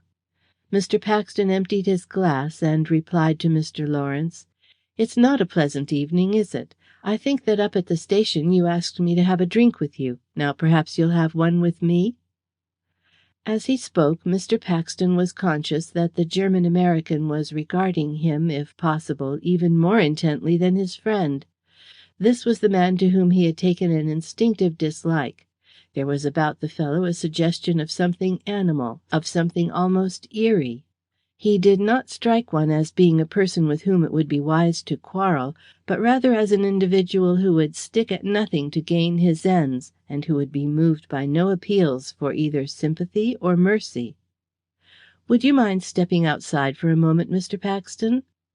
"Outside? Why?" Mr. Paxton's air of innocence was admirably feigned. It might be that he was a better actor with a man than with a woman. "There is something which I rather wish to say to you." "To me? What is it?" "I would rather, if you don't mind, speak to you outside." Mr. Paxton turned his back against the bar, facing Mr. Lawrence with a smile. "Aren't we private enough in here? What is it you can have to say to me?" "You know very well what it is I have to say to you. If you take my advice, you'll come outside." Mr. Lawrence still spoke softly, but with a softness which, if one might put it so, had in it the suggestion of a scratch. A gleam came into his eyes which was scarcely a friendly gleam. The smile on Mr. Paxton's countenance broadened. "I know. You are mistaken. I do not know. You are the merest acquaintance. I have never exchanged half a dozen words with you. What communication of a private nature you may have to make to me, I have not the faintest notion. But whatever it is, I would rather you said it here." Mr. Paxton's tones were, perhaps purposely, as loud as Mr. Lawrence's were soft. What he said must have been distinctly audible not only to those who were close to him, but also to those who were at a little distance.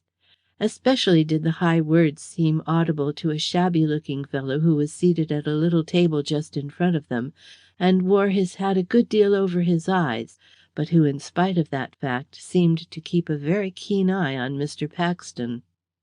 Perceiving that his friend appeared to be slightly nonplussed by Mr. Paxton's manner, the German American came a little forward as if to his assistance. This was a really curious individual. As has been already mentioned, he was tall and thin, and in spite of his stoop, his height was accentuated by the fashion of his attire. He wore a long, straight black overcoat, so long that it reached almost to his ankles. It was wide enough to have admitted two of him. He kept it buttoned high up to his chin. His head was surmounted by a top hat which could scarcely have been of English manufacture, for not only was it a size or two too large for him, but relatively it was almost as long as his overcoat. Thus, since his hat came over his forehead and his overcoat came up to his chin, not much of his physiognomy was visible, and what was visible was not of a kind to make one long for more. His complexion was of a dirty red. His cheekbones were high and his cheeks were hollow. They were covered with tiny bristles which gleamed in the light as he moved his head.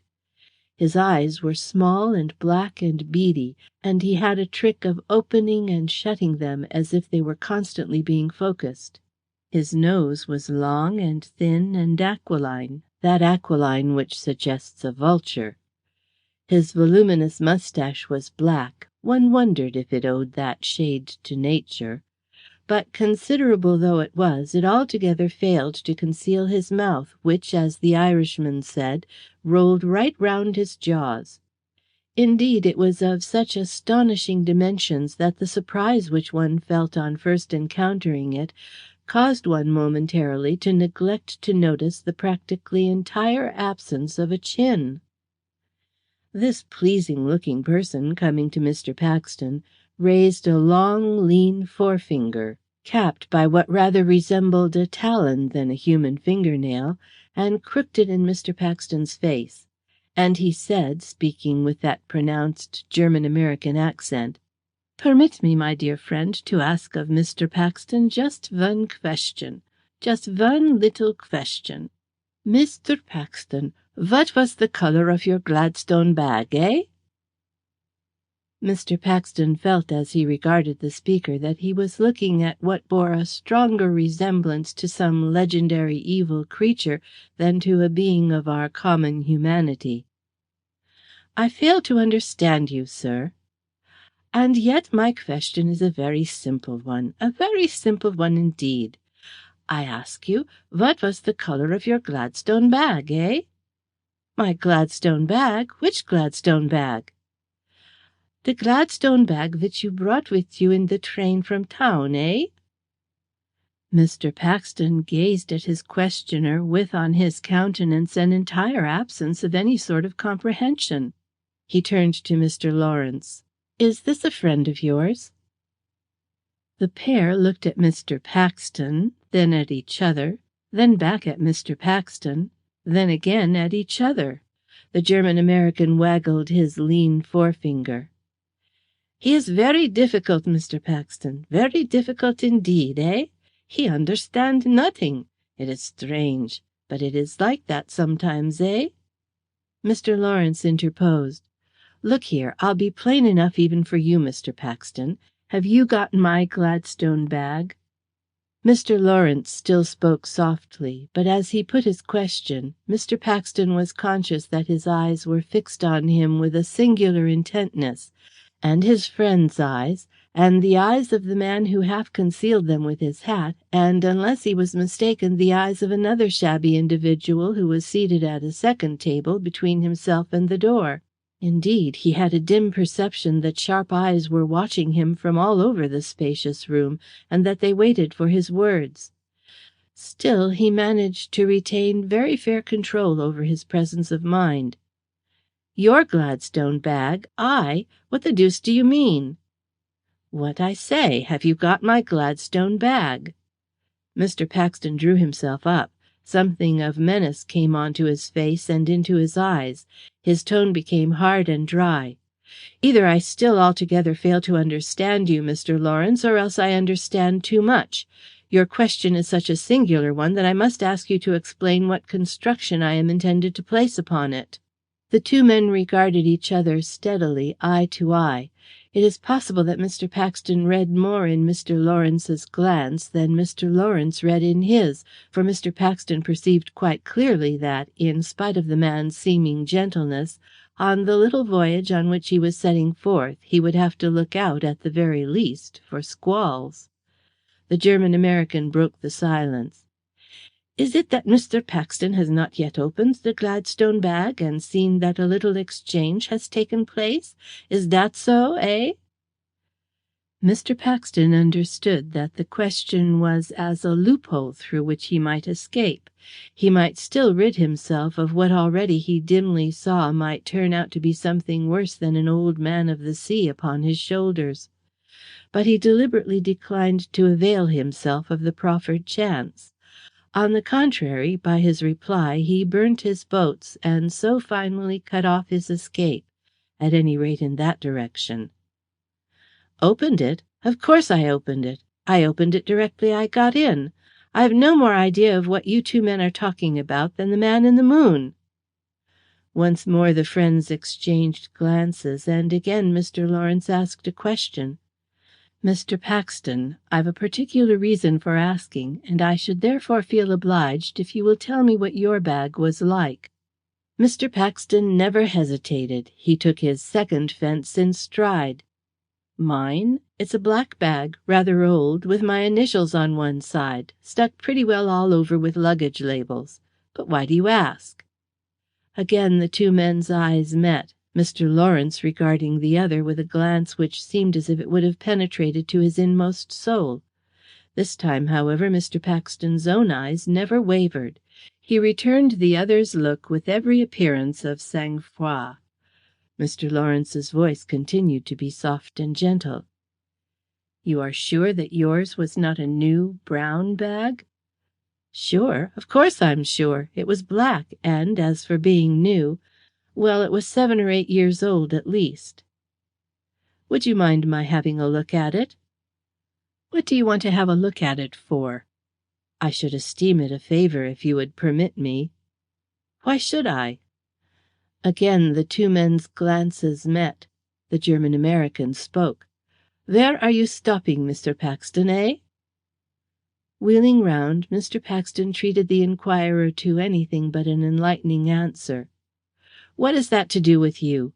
Although a perfect stranger to me, and one to whom I would rather remain a stranger, you appear to take a degree of interest in my affairs which I can only characterize as impertinent." "It is not meant to be impertinent. Oh dear, no. Oh no, Mr. Paxton, eh?" Putting up his claw-like hand, the fellow began to rub it against his apology for a chin. Mr. Paxton turned his attention to Mr. Lawrence. It was a peculiarity of that gentleman's bearing that since his appearance on the scene he had never for a single instant removed his beautiful blue eyes from Mr. Paxton's countenance. "You have asked me 1 or 2 curious questions without giving me any sort of explanation. Now perhaps you won't mind answering 1 or 2 for me. Have you lost a bag?" "I can scarcely say that I have lost it. I am parted from it for a time." Mr. Paxton stared as if not comprehending. "I trust that the parting may not be longer than you appear to anticipate. Was there anything in it of value?" "A few trifles which I should not care to lose." "Where, as you phrase it, did the parting take place?" "In the refreshment room at the Central Station, when you went out of it." Mr. Paxton flushed. It might have been a smart bit of acting, but it was a genuine flush. He looked at the soft-toned but sufficiently incisive speaker as if he would have liked to have knocked him down.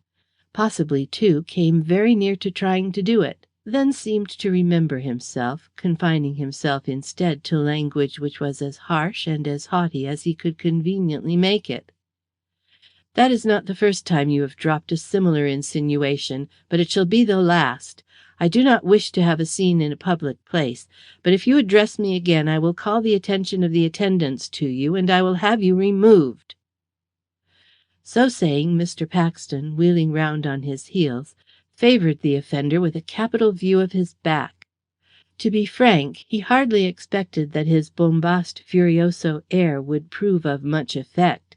He had reason to think that Mr. Lawrence was not the sort of person to allow himself to be cowed by such a very unsubstantial weapon as tall talk. His surprise was therefore the greater when, the words being scarcely out of his mouth, the German American, touching his associate on the arm, made to him some sort of a sign, and without another word the two marched off together. Somewhat oddly as it seemed, when they went out, 2 or 3 other persons went out also, but Mr. Paxton particularly noticed that the man with the hat over his eyes, who was seated at the little table, remained behind, suddenly appearing, however, to have all his faculties absorbed in a newspaper which had been lying hitherto neglected just in front of him. Mr. Paxton congratulated himself on the apparent effect which his words had had. "That's a good riddance, anyhow. I don't think that I'm of the sort that's easily bluffed, but the odds were against me, and well, the stakes are high, very high." As Mr. Paxton took off his hat to wipe his forehead, it almost seemed that his temperature was high as well as the stakes. He called for another whisky and soda. As he sipped it, he inquired of himself how long it would be advisable for him to stop before taking his departure. He had no desire to find the enterprising associates waiting for him in the street. While he meditated, someone addressed him from behind, in precisely the same words which Mr. Lawrence had originally used. Commonplace though they were, as they reached his ears they seemed to give him a sort of thrill.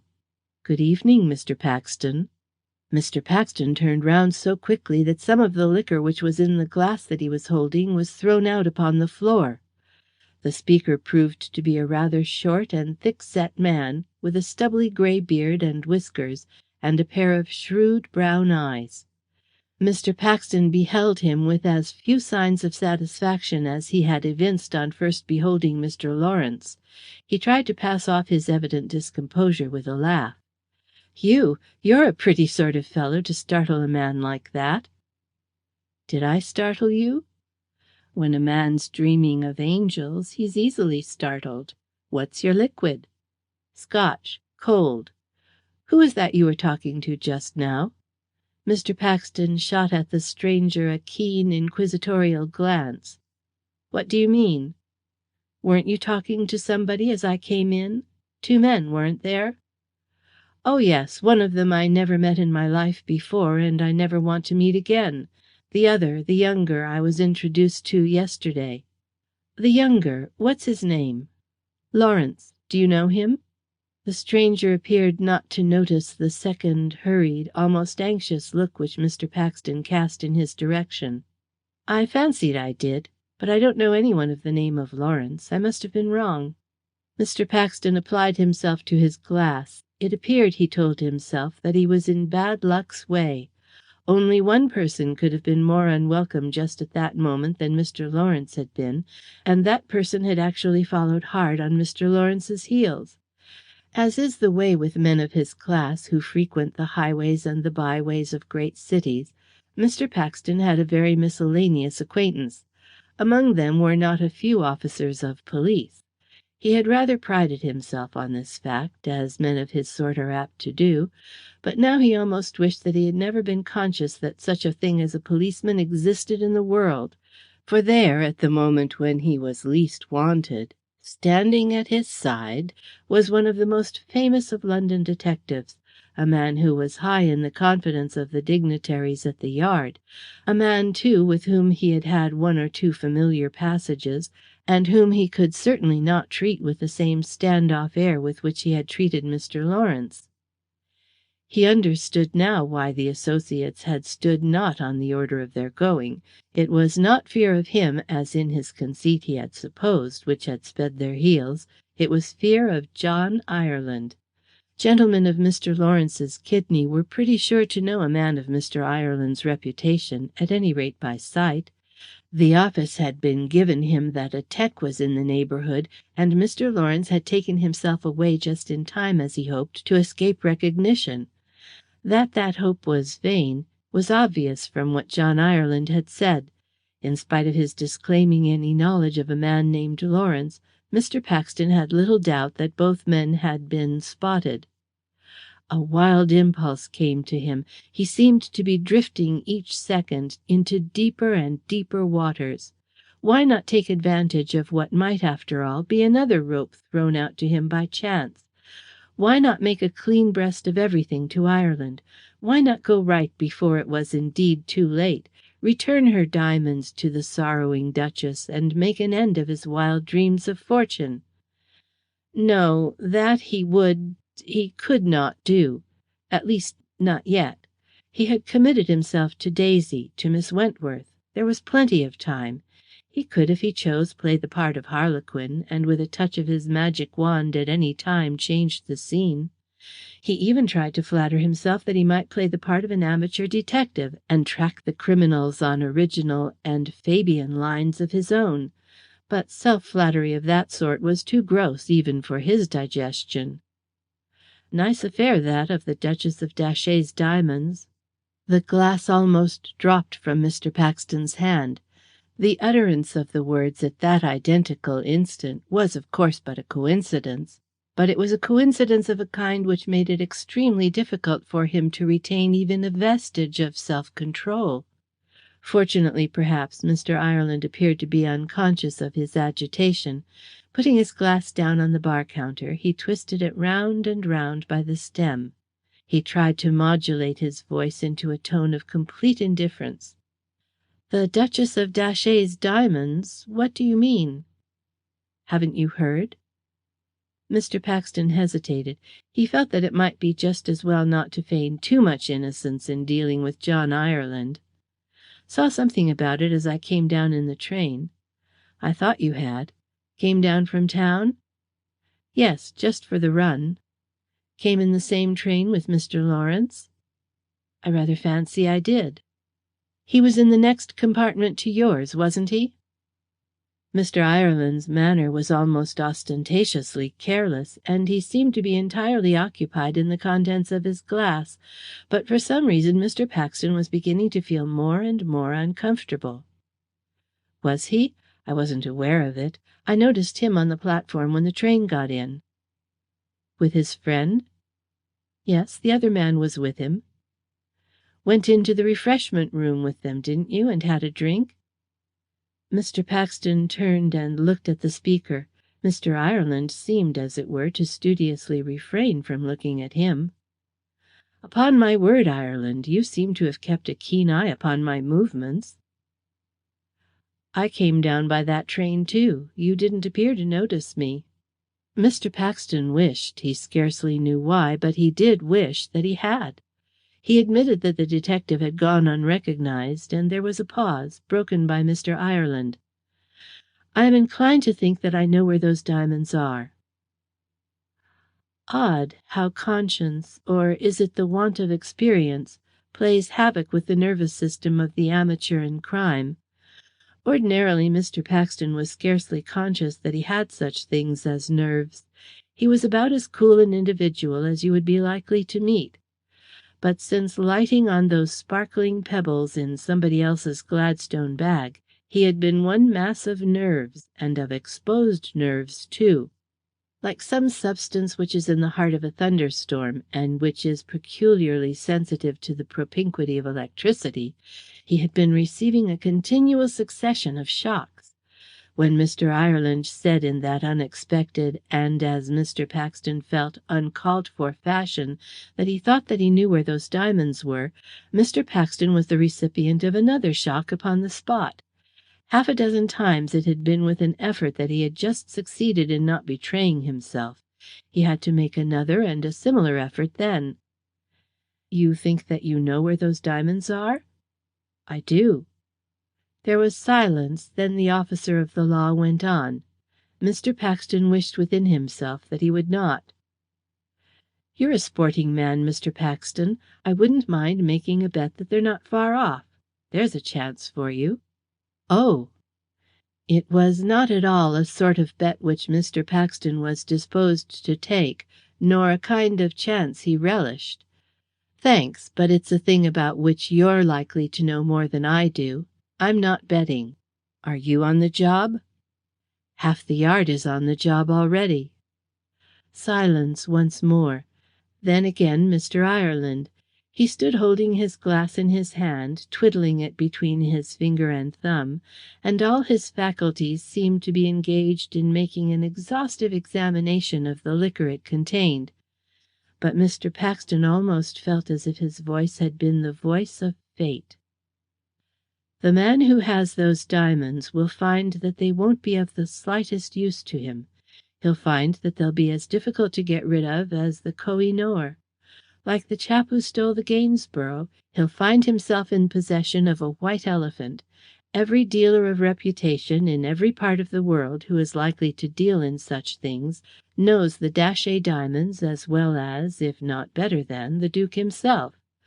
The chap who has them will have to sell them to a fence. That fence will give him no more for them than if they were the commonest trumpery, and for this very good reason. The fence will either have to lock them up and bequeath them to his great-grandson, on the off chance of his having face enough to put them on the market, or else he will have to break them up and offer them to the trade as if they were the ordinary stones of commerce, just turned up by the shovel. If I were on the cross, Mr. Paxton, I wouldn't have those sparklers if they were offered to me for nothing. I should be able to get very little for them. The odds are they would quad me, and you may take this from me, that for the man, I don't care who he is, first offender or not, who is found with the Duchess of Datchet's diamonds in his possession, it's a lifer." Mr. Paxton was silent for a moment or two after the detective had ceased. He took another drink. It might have been that his lips stood in need of being moistened. "You think it would be a lifer, do you?" "I'm certain. After all the jewel thieves who have got clean off, if a judge does get this gentleman in front of him, which I think he will, he'll make it as hot for him as ever he can. I shouldn't like to see you in such a position, Mr. Paxton, I assure you." Again Mr. Paxton raised his glass to his lips. "I hope that you won't, Mr. Ireland, with all my heart." "I hope I shan't, Mr. Paxton. You know perhaps as well as I do it's an awful position for a man to stand in. What did you say your friend's name was? Lawrence? It's queer that I should have thought that I knew his face, and yet I don't think that I ever knew anyone of that name. By the way, I fancy that you once told me that you didn't mind having a try at anything in which there was money to be made. Now, if you could give me a hint as to the whereabouts of the Duchess's diamonds, you might find that there was money in that." As he emptied his glass, Mr. Paxton looked the detective in the face. "I wish I could, John. I'd be on for the deal. Only I'm sorry that I can't."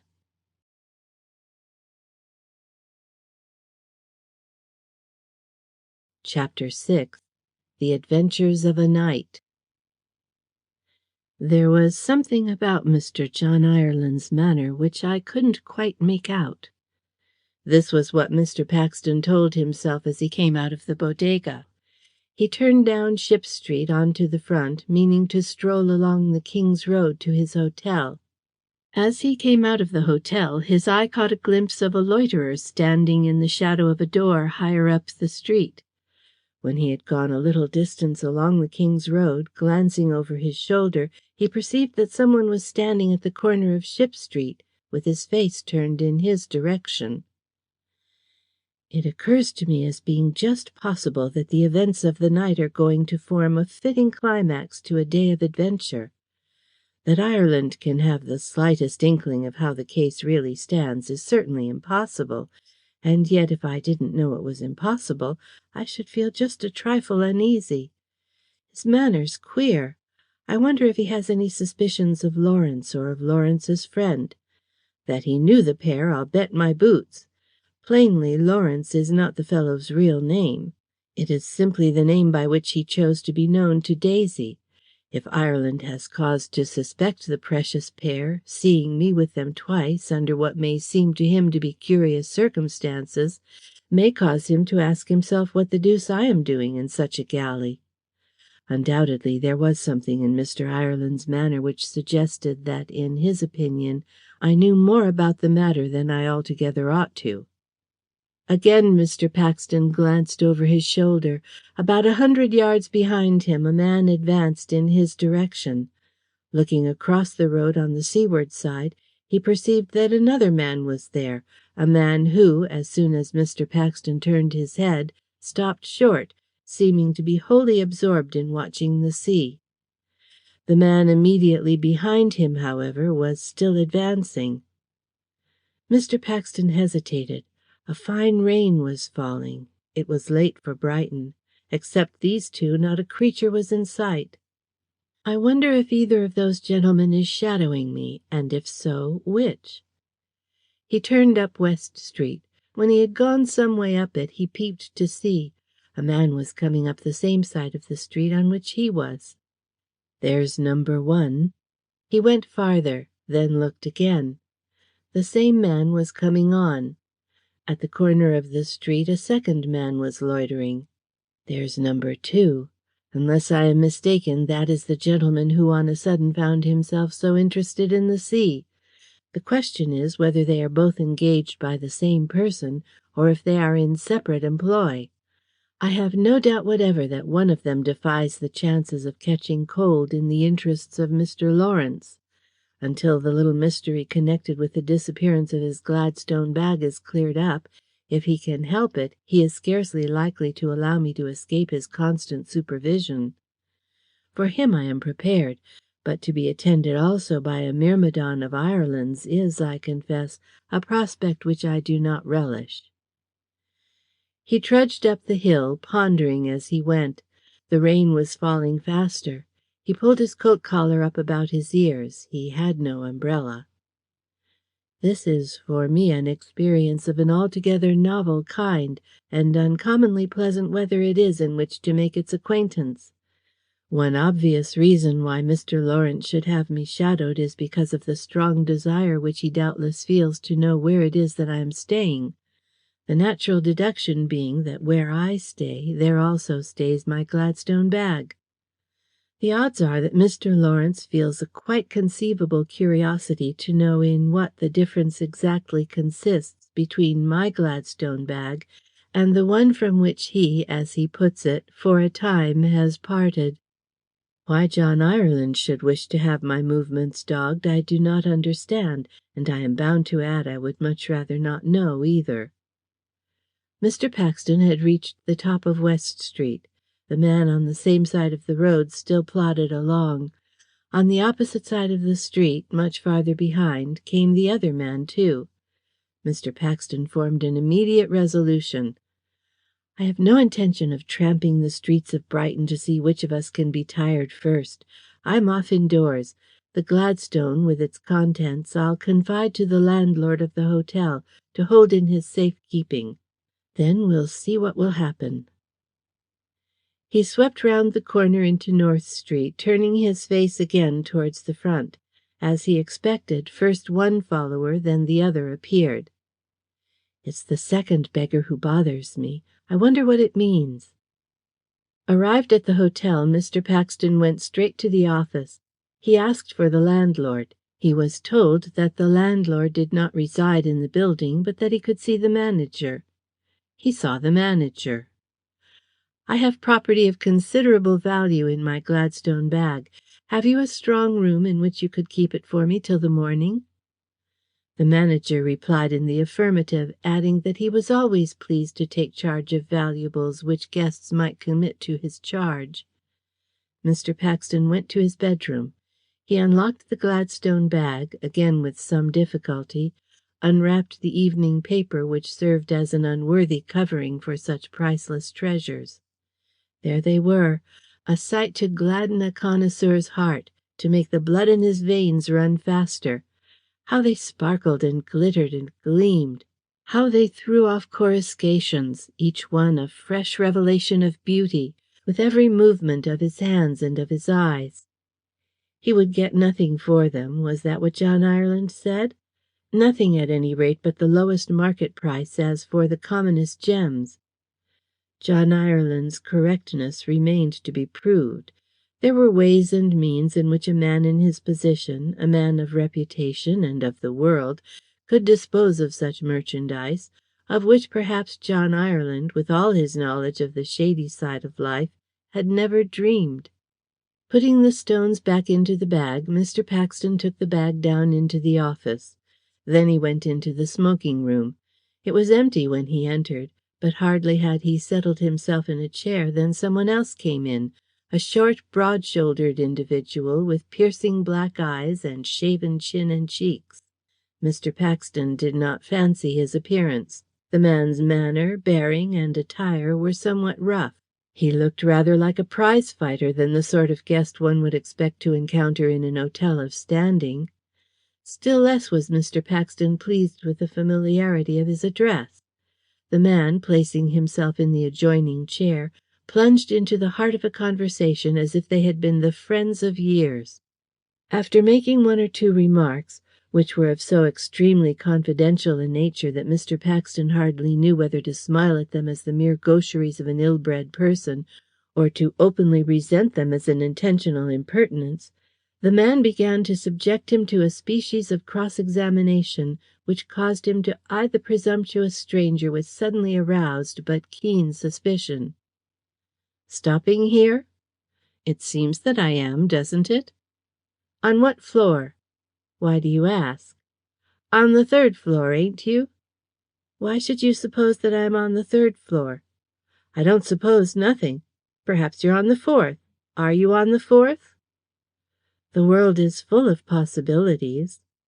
The man took a pull or two at his pipe, then, wholly unabashed, began again. "What's your number?" "My number?" "What's the number of your room?" "I see." "Well, what is it?" "What is what?" "What is what? Why, what's the number of your room?" "Precisely." "Well, you haven't told me what it is." "No." "Aren't you going to tell me?" "I'm afraid that I must wish you good night." Rising, Mr. Paxton moved towards the door. Turning in his chair, the stranger stared at him with an air of grievance. "You don't seem very polite, not answering a civil question when you're asked one." Mr. Paxton only smiled. "Good night." He could hear the stranger grumbling to himself even after the door was closed. He asked the porter in the hall casually who the man might be. "I don't know, sir. He came in just after you. I don't think I have ever seen him before. He has taken a bed for the night." Mr. Paxton went up the stairs, smiling to himself as he went. "They are hot on the scent. Mr. Lawrence evidently has no intention of allowing the grass to grow under his feet. He means, if the thing is possible, to have a sight of that Gladstone bag, at any rate by deputy. I may be wrong, but the deputy whom I fancy he has selected is an individual possessed of such a small amount of tact, whatever other virtues he may have, that I hardly think I am.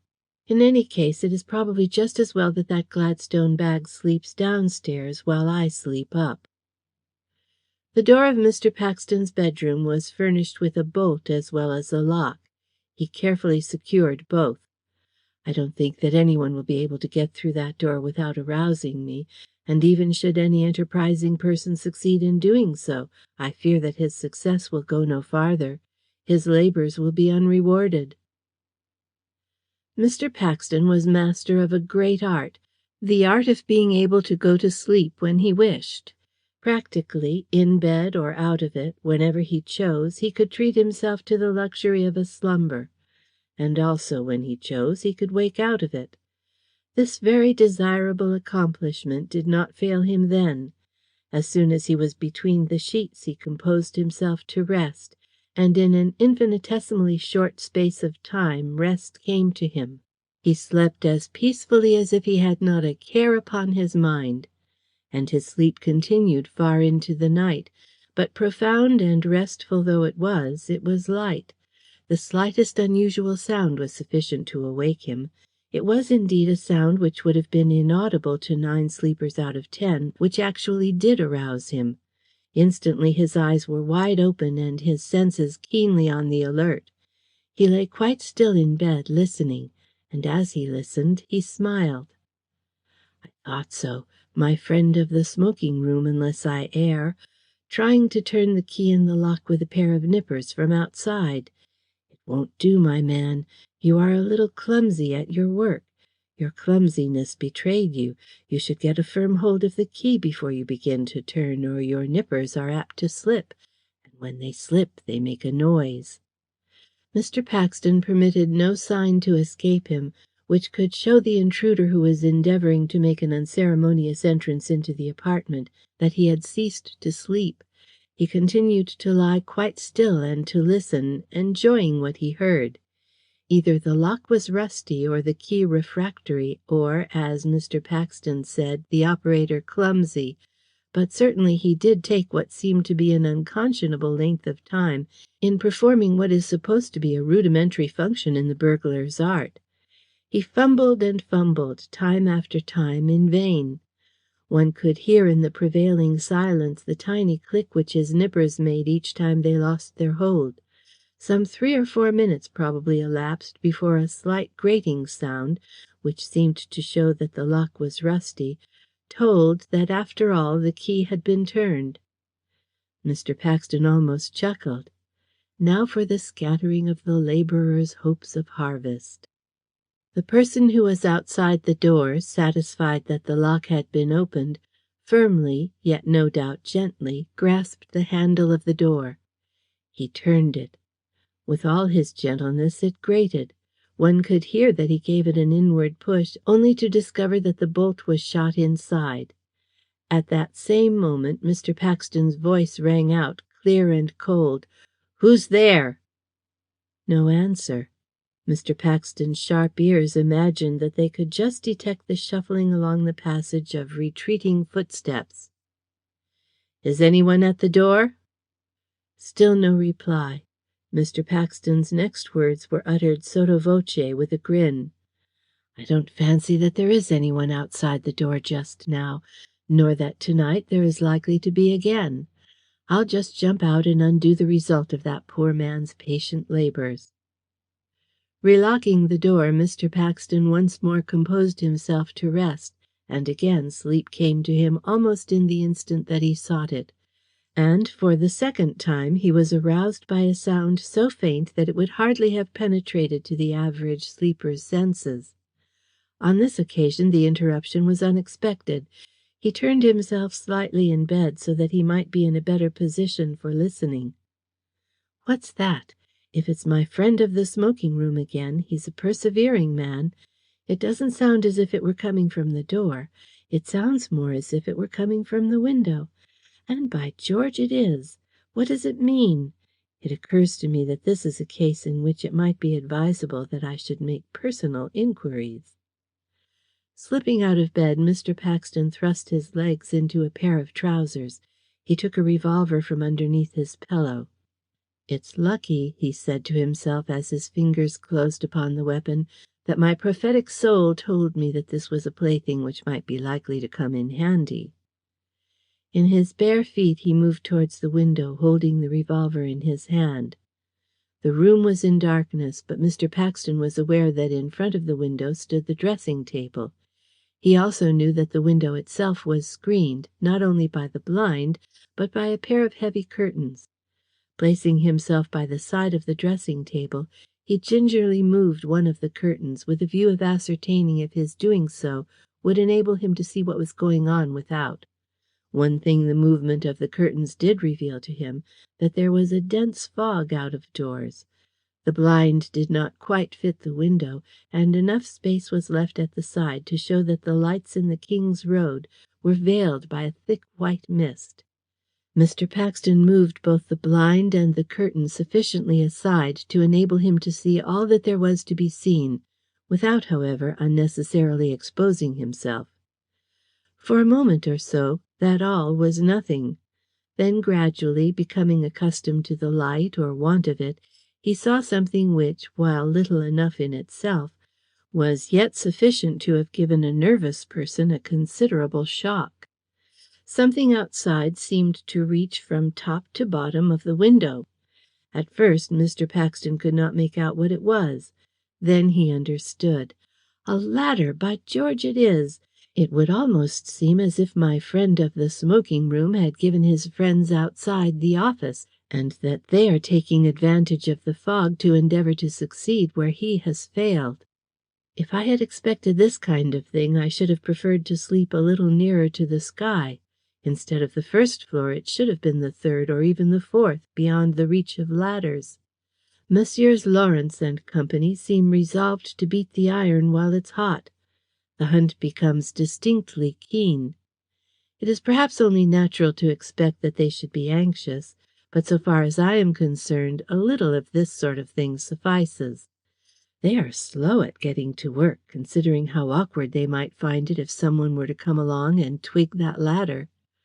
Hallo, the fun begins. Unless my ears deceive me, someone's coming now. Mr. Paxton's ears did not deceive him. Even as he spoke, a dark something appeared on the ladder above the level of the window. It was a man's head. The head was quickly followed by a body. The acute vision of the unseen watcher could dimly make out, against the white background of fog, the faint outline of a man's figure. This figure did an unexpected thing. Without any sort of warning, the shutter of a dark lantern was suddenly opened, and the light thrown on the window in such a way that it shone full into Mr. Paxton's eyes. That gentleman retained his presence of mind. He withdrew his head while keeping his hold on the blind. If he had let it go, the movement could scarcely have failed to have been perceived. The light vanished almost as quickly as it came. It was followed by a darkness which seemed even denser than before. It was a second or two before Mr. Paxton could adapt his dazzled eyes to the restoration of the blackness. When he did so, he perceived that the man on the ladder was leaning over towards the window. If the lantern had been flashed on him just then, it would have been seen that an ugly look was on Mr. Paxton's countenance. "You startled me, you brute, with your infernal lantern, and now I've half a mind to startle you." Mr. Paxton made his half mind a whole one. He brought his revolver to the level of his elbow. He pointed it at the window, and he fired. The figure on the ladder disappeared with the rapidity of a jack-in-the-box. Whether the man had fallen or not, there was for the moment no evidence to show. Mr. Paxton dragged the dressing-table away, threw up the window, and looked out. The mist came streaming in. In the distance could be heard the stampede of feet. Plainly, 2 or 3 persons were making off as fast as their heels would carry them. An imperious knocking came at the bedroom door. "Anything the matter in there?" Mr. Paxton threw the door wide open. A porter was standing in the lighted corridor. "A good deal's the matter. Burglary's the matter." "Burglary?" "Yes, burglary. I caught a man in the very act of opening my window, so I had a pop at him. He appears to have got off, but his ladder he has left behind." Other people came into the room, among them the manager. An examination of the premises was made from without. The man had escaped, but the precipitancy of his descent was evidenced by the fact that his lantern, falling from his grasp, had been shattered to fragments on the ground. The fragments he had not stayed to gather. Still less had he and his associates stood on the order of their going sufficiently long to enable them to remove the ladder.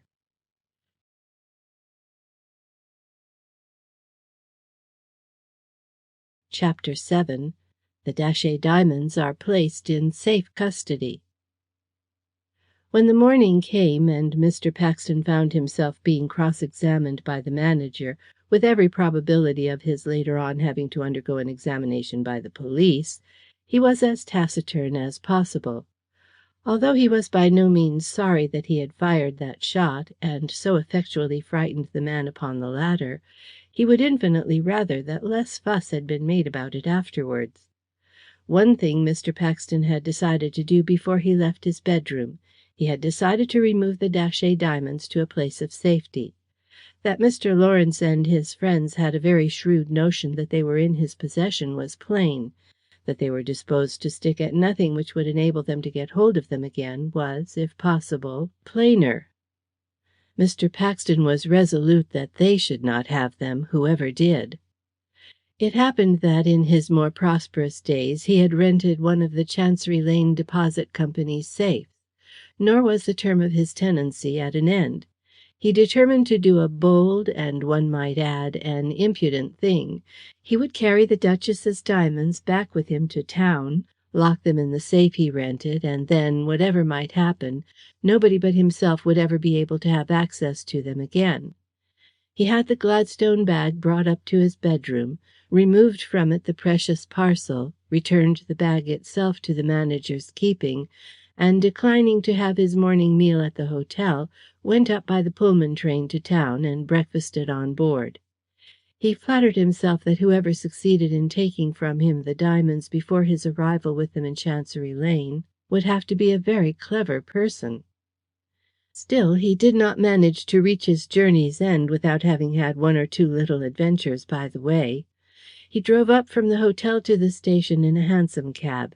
As he stepped into the cab, he noticed, standing on the curbstone a little to the left of the hotel entrance, a man who wore his billycock a good deal on the side of his head, and who had a cigar sticking out of the corner of his mouth. He should not have particularly observed the fellow had not the man, as soon as he found Mr. Paxton's eyes turned in his direction, performed a right-about face on his heels, and presented an almost ostentatious view of the middle of the back.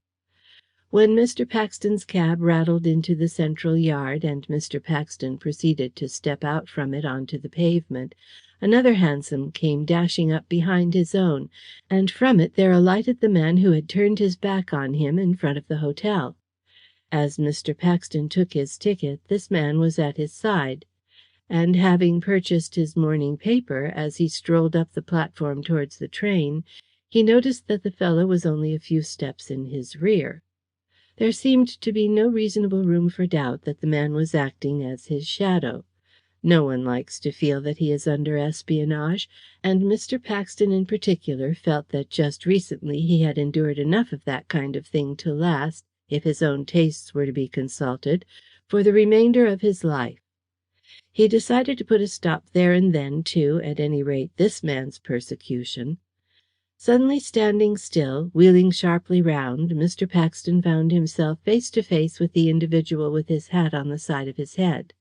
"Are you following me?" Mr. Paxton's manner as he asked the question, though polite, meant mischief. The other seemed to be a little taken aback. Then, with an impudent air, taking what was left of his cigar out of his mouth, he blew a volume of smoke full into Mr. Paxton's eyes. "Were you speaking to me?"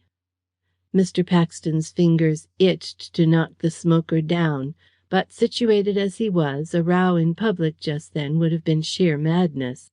He adopted what was probably an even more effective plan. He signalled to a passing official. "Guard!"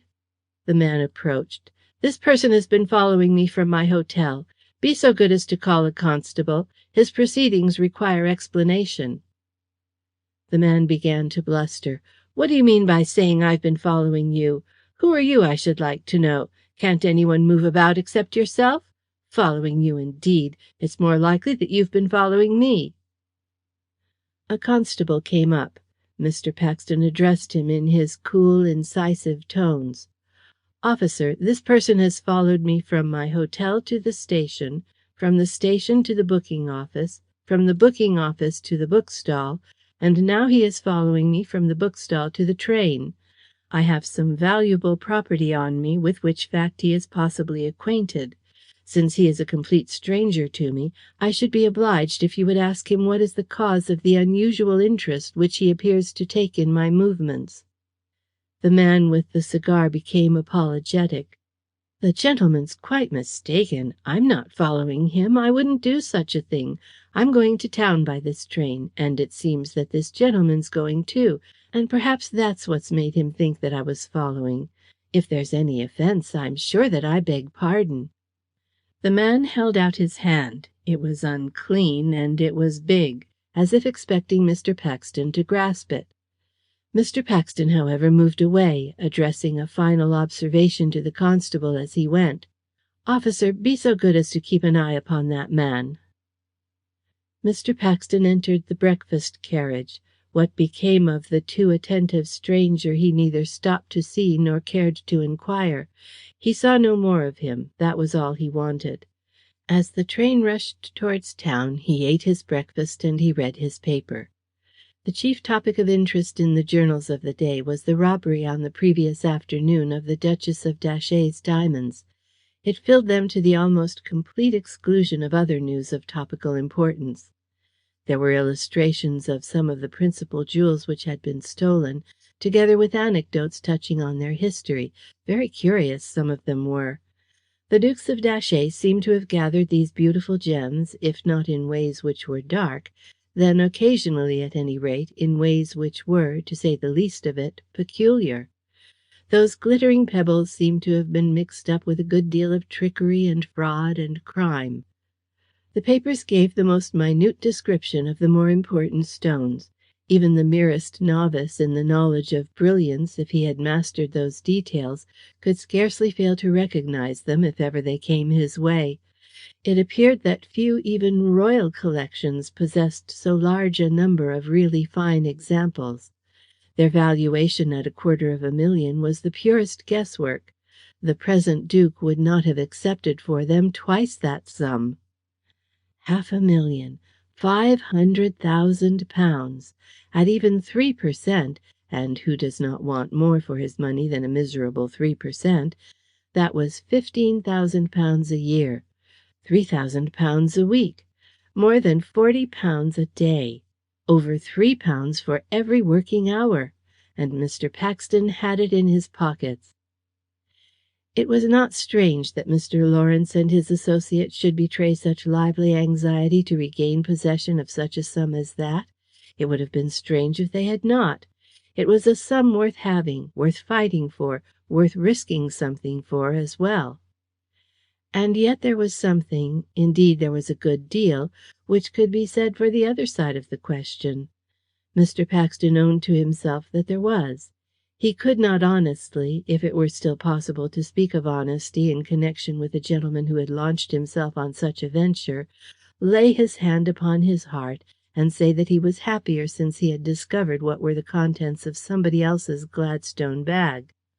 On the contrary, if he could have blotted out of his life the few hours which had intervened since the afternoon of the previous day, he would have done so even yet, with a willing hand. Nor was his feeling lessened by an incident which took place on his arrival at London Bridge.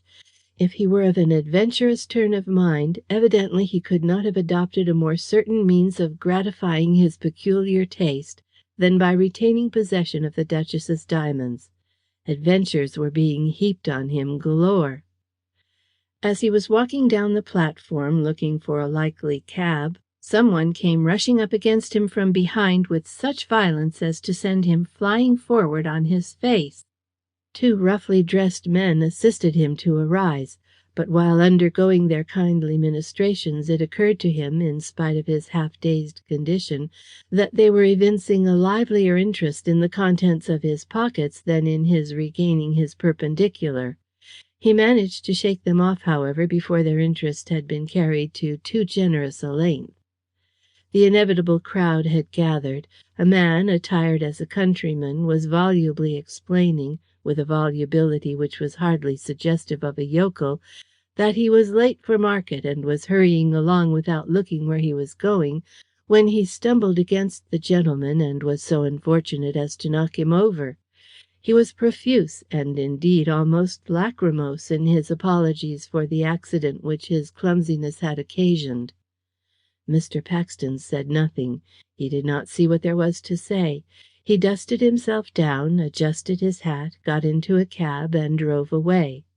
Drove straight away to Chancery Lane, and when he had deposited the Duchess of Datchet's diamonds in his safe, and had left them behind him in that impregnable fortress, where, if the statements of the directors could be believed, fire could not penetrate, nor water, nor rust, nor thieves break through and steal, he felt as if a load had been lifted off his mind.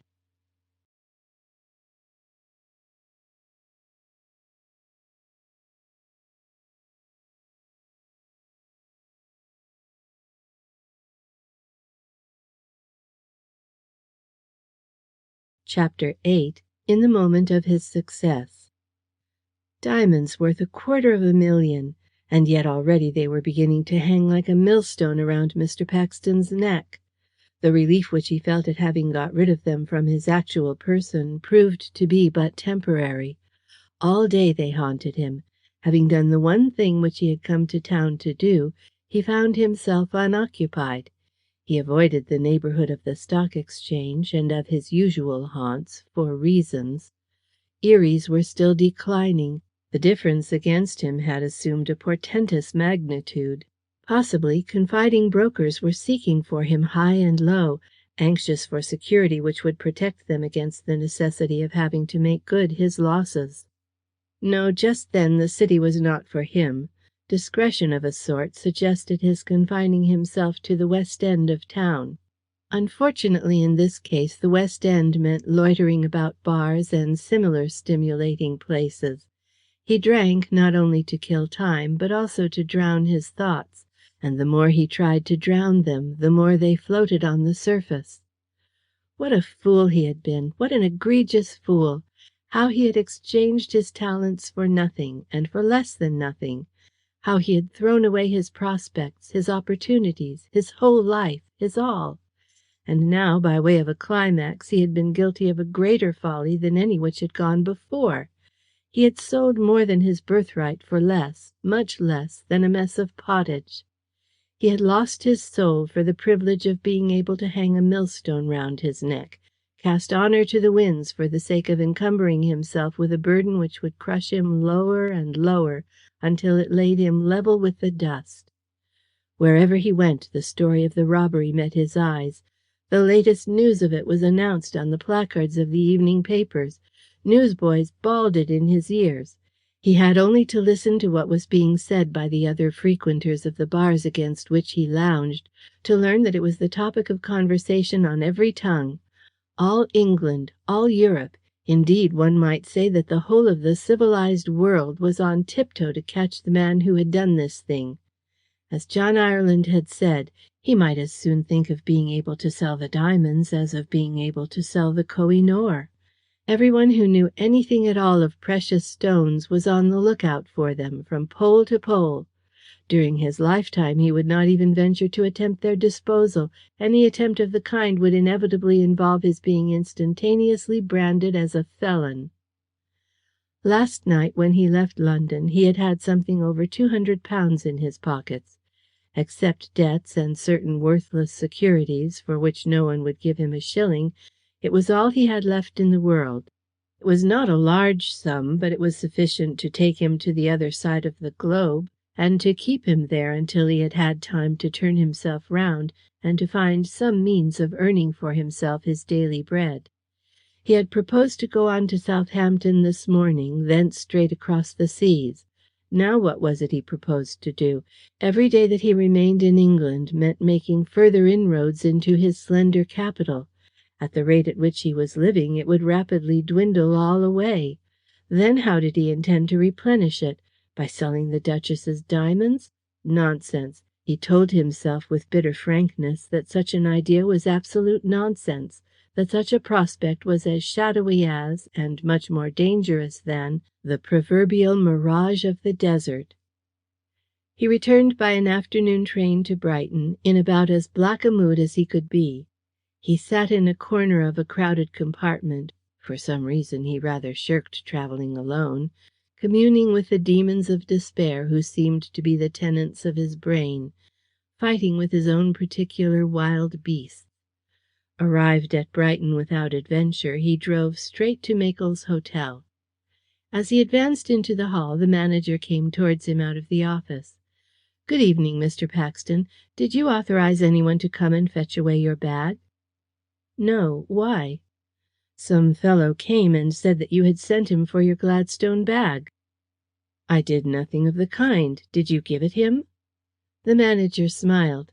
"Hardly. You had confided it to my safe keeping, and I was scarcely likely to hand it to a stranger who was unable to present a more sufficient authority than he appeared to have. We make it a rule that articles entrusted to our charge are returned to the owners only, on personal application." "What sort of a man was he to look at?" "Oh, a shabby-looking chap, very much down at heel indeed. Middle-aged, the sort of man whom you would expect would run messages." "Tell me, as exactly as you can, what it was he said." "He said that Mr. Paxton had sent him for his Gladstone bag. I asked him where you were. He said you were at Medina Villas, and you wanted your bag. You had given him £1 to come for it, and you were to give him another £1 when he took it back. I told him our rule referring to property deposited with us by guests, and he made off." "Medina Villas? Miss Strong resided in Medina Villas with Miss Wentworth, with which fact Mr. Lawrence was possibly acquainted." Once more in this latest dash for the bag Mr. Paxton seemed to trace that gentleman's fine Roman hand. He thanked the manager for the care which he had taken of his interests. "I'm glad that you sent the scamp empty away, but between you and me the loss wouldn't have been a very serious one if you had given him what he wanted. I took all that the bag contained of value up with me to town, and left it there."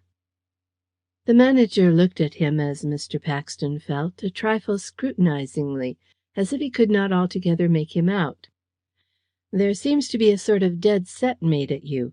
First, the attempted burglary last night, which is a kind of thing which has never before been known in the whole history of the hotel, and now this impudent rascal trying to make out that you had authorized him to receive your Gladstone bag.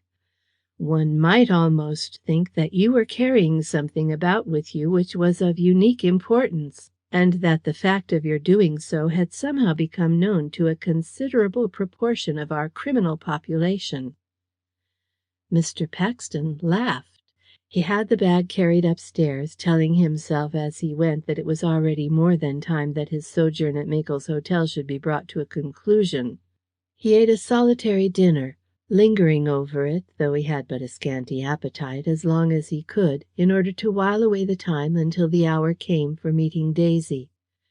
Towards the end of the meal, sick to death of his own thoughts, for sheer want of something else to do, he took up an evening paper which he had brought into the dining-room with him, and which was lying on a chair at his side, and began to glance at it. As he idly skimmed its columns, all at once a paragraph in the City article caught his eye. He read the words with a feeling of surprise, then with increasing amazement he read them again. "The boom in the shares of the Trumpet Gold Mine continues. On the strength of a report that the reef which has been struck is of importance, the demand for them, even at present prices, exceeded the supply. When our report left, buyers were offering £10, the highest price of the day." After subjecting the paragraph to a second reading, Mr. Paxton put the paper down upon his knees and gasped for breath. It was a mistake, a canard, quite incredible. Trumpet selling at £10? It could not be. He would have been glad, quite lately, to have sold his for 10 quid each, only he was conscious that even at that price he would have found no buyer. £10 indeed! It was a price of which at one time he had dreamed, but it had remained a dream. He read the paragraph again. So far as the paper was concerned, there seemed to be no doubt about it. There it was in black and white. The paper was one of the highest standing, of unquestionable authority, not given to practical jokes, especially in the direction of quotations in its city article. Could the thing be true? He felt that something was tingling all over his body. On a sudden his pulses had begun to beat like sledge-hammers. He rose from his seat just as the waiter was placing still another plate in front of him, and to the obvious surprise of that well-trained functionary, he marched away without a word. He made for the smoking-room. He knew that he should find the papers there, and he found them, morning and evening papers, even some of the papers of the day before, as many as he wished. He ransacked them all. Each, with one accord, told the same tale. The thing might be incredible, but it was true. While he was gambling in Erie's, losing all and more than all that he had, while he was gambling in stolen jewels, losing all that was left of his honour, too, a movement had been taking place in the market which was making his fortune for him all the time, and he had not noticed it. The thing seemed to him to be almost miraculous, and certainly it was not the least of the miracles which lately had come his way. Some 2 years before, a friend had put him on, as friends do put us on, to a real good thing, the Trumpet Gold Mine. The friend professed to have special private information about this mine, and Mr. Paxton believed that he had. He still believed that he thought he had. Mr. Paxton was not a greenhorn, but he was a gambler, which now and then is about as bad. He looked at the thing all round, in the light of his friend's special information, as far as he could and as time would permit, and it seemed to him to be good enough for a plunge. The shares were just then at a discount, a considerable discount.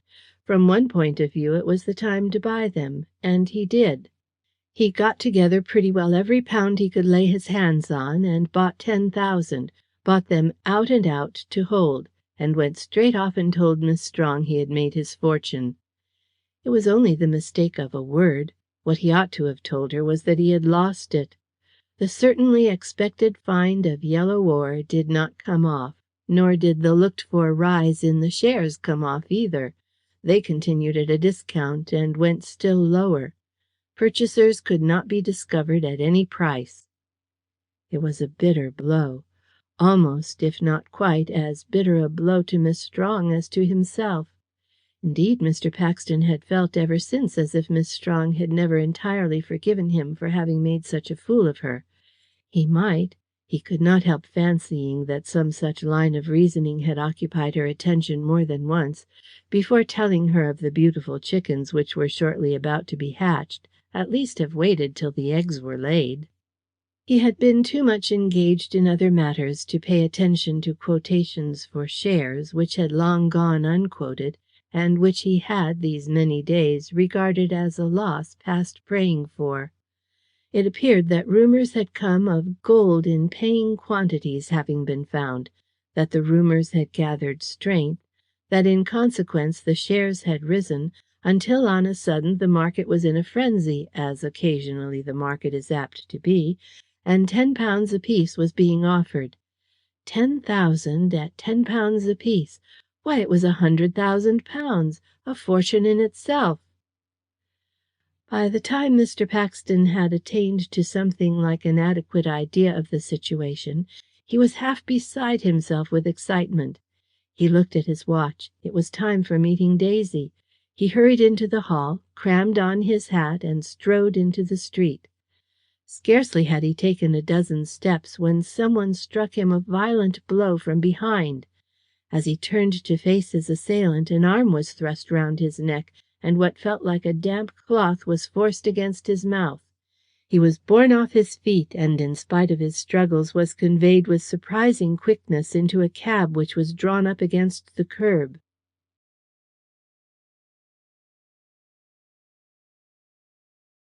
A proposal of marriage. "It's too bad of him." Miss Strong felt that it was much too bad. 20 minutes after the appointed time, and still no signs of Mr. Paxton. The weather was, if anything, worse even than the night before. The mist was more pronounced, a chillier breeze was in the air, A disagreeable drizzle showed momentary symptoms of falling faster.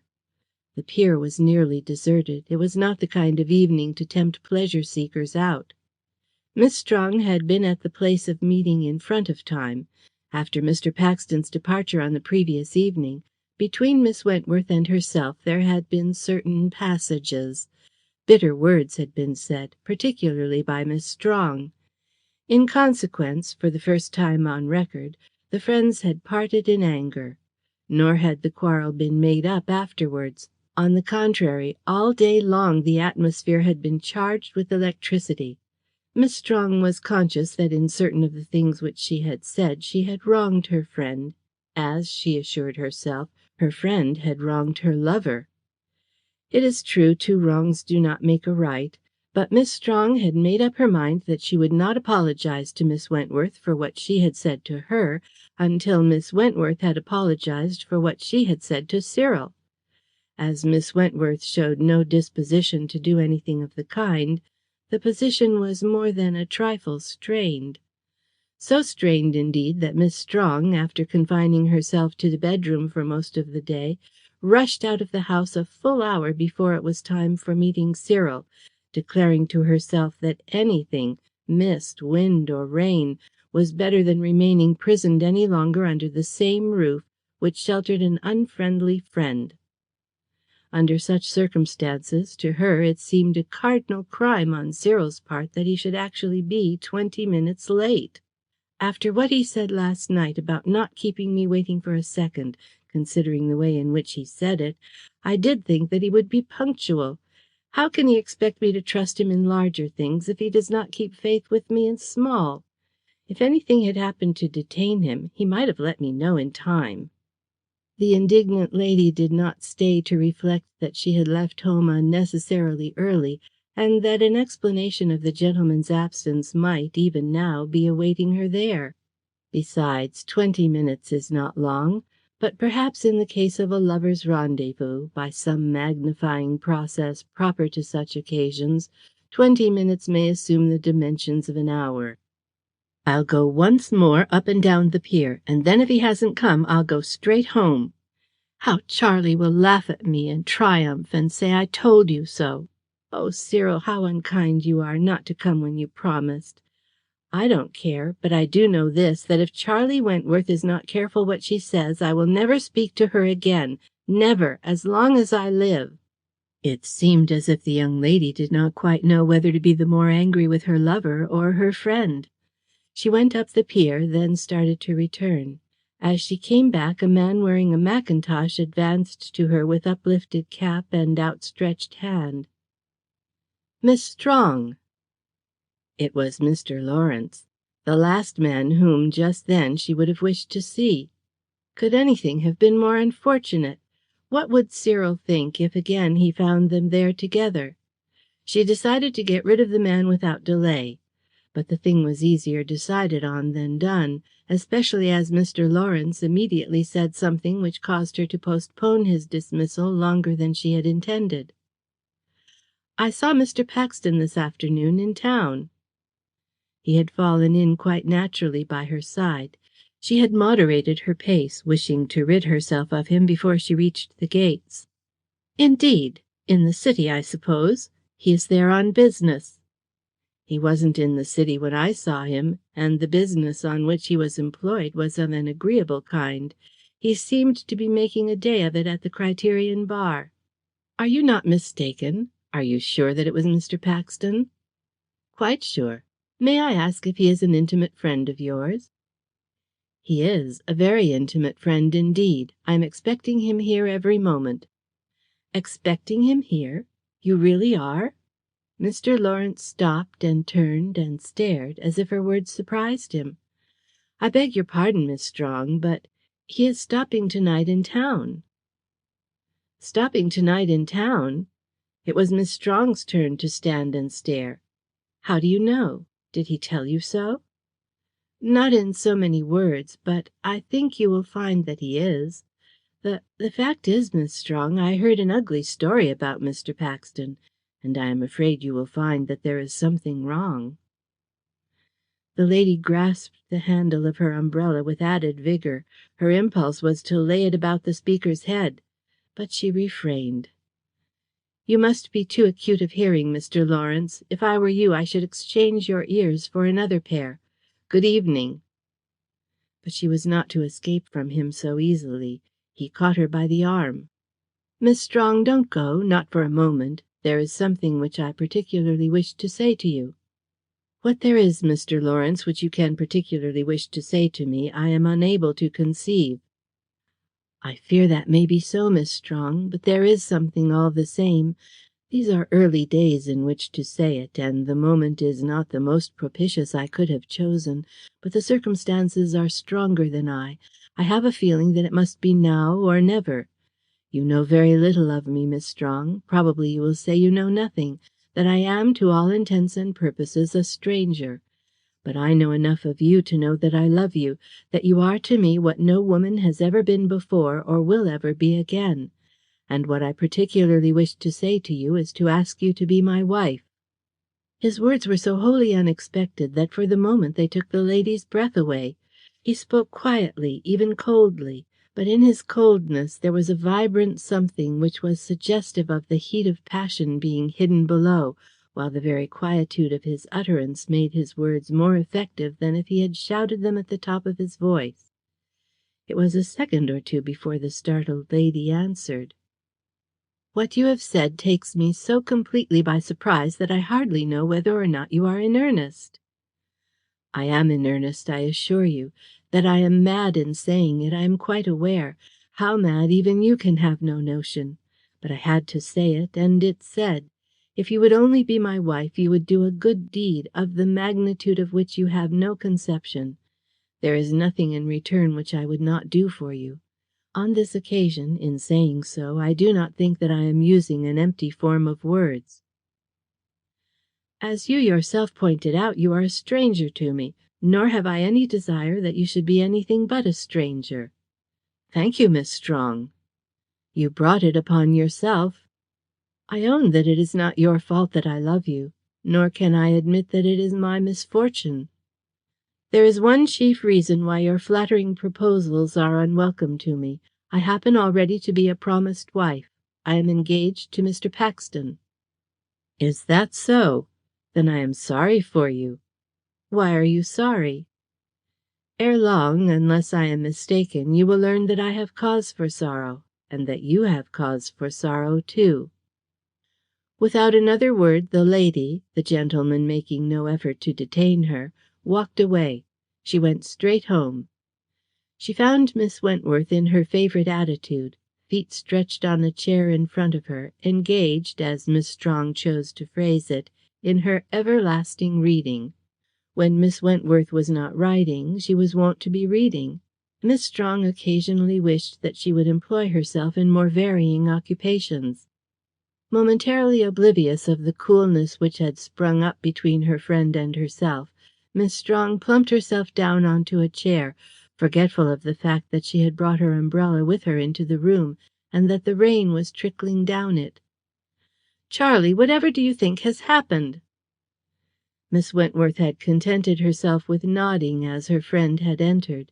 Now, lowering her book, she glanced at her over the top of it.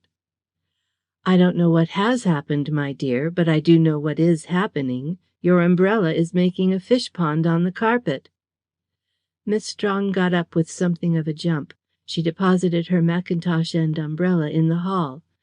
When she returned, her friend greeted her with laughter in her eyes.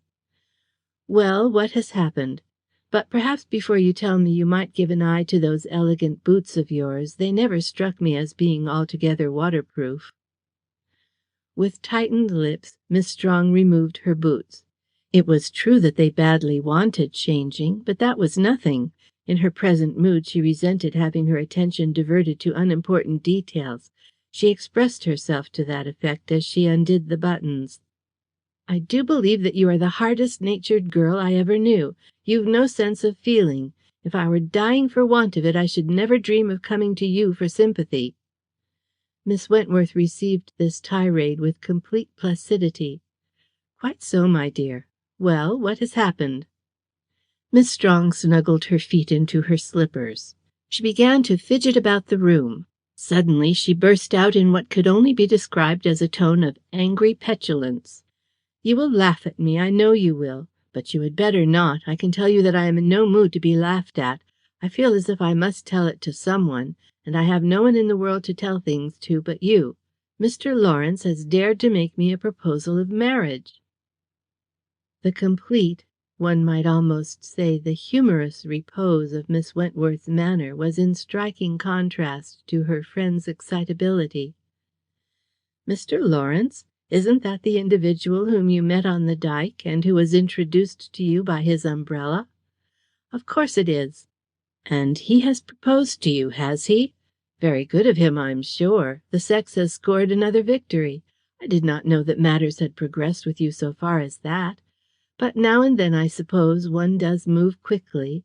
I offer you my congratulations." "Charlie, you are maddening." "Not at all. But I believe it is a popular theory that a woman ought always to be congratulated on receiving a proposal from a man. The idea seems to be that it is the best gift which the gods can possibly bestow upon a woman. And pray, where did this gentleman so honour you? Right under Mr. Paxton's nose?" "Cyril wasn't there." "Not there?" Miss Strong turned her face away. Miss Wentworth eyed her for a moment before she spoke again. "I thought that you had an appointment with him, and that you went out to keep it." "He never came." "Indeed." Miss Wentworth's tone was dry, but in spite of its dryness it seemed that there was something in it which touched a secret spring which was hidden in her listener's breast. Suddenly Miss Strong broke into a flood of tears, and running forward, fell on her knees at her friend's side and pillowed her face in her lap. "Oh, Charlie, I am so unhappy. You mustn't laugh at me. I am. Everything seems to be going wrong. Everything. I feel as if I should like to die." "There is allotted to every one of us a time for death. I wouldn't attempt to forestall my allotment if I were you. What is the particular pressing grief?" "I am the most miserable girl in the world." "Hush, be easy. There are girls, myriads of them, myriads, who would esteem such misery as yours happiness. Tell me, what's the trouble?" In spite of the satirical touch which tinged her speech, a strain of curious melody had all at once come into her voice, which, as if it had been an anaesthetic, served to ease the extreme tension of the other's nerves. Miss Strong looked up, the tears still streaming down her cheeks, but exhibiting some signs of at least elementary self-control. "Everything's the trouble. Everything seems to be going wrong. That's just the plain and simple truth. Cyril said he would meet me tonight, and he promised he'd be punctual, and I waited for him ever so long on the pier in the rain, and after all he never came.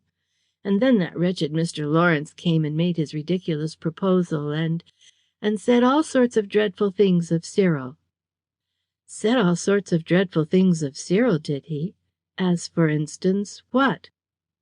"He said that he was going to stop in town all night." "Well, and why shouldn't he?" "Why shouldn't he? After saying he would meet me, and promising to be punctual, and keeping me waiting on the pier, without giving me any sort of hint that he had changed his mind? Charlie!" "Pray, how did Mr. Lawrence come to know that Mr. Paxton intended to spend the night in London?" "He says that he saw him there." "I did not know they were acquainted." "I introduced them the night before last." "I see." Again Miss Wentworth's tone was significantly dry. "Mr. Paxton has never seemed to me to be a man whose confidence was easily gained, especially by a stranger. Mr. Lawrence must have progressed more rapidly with him even than with you. And pray, what else was Mr. Lawrence pleased to say of Mr. Paxton?"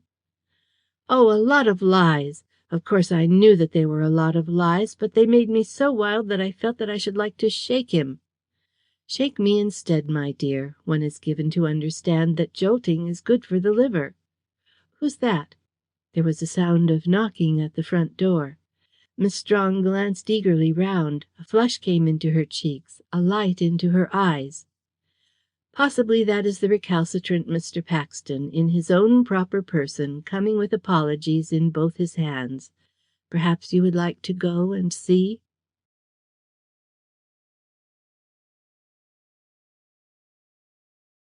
Chapter 10. Cyril's Friend.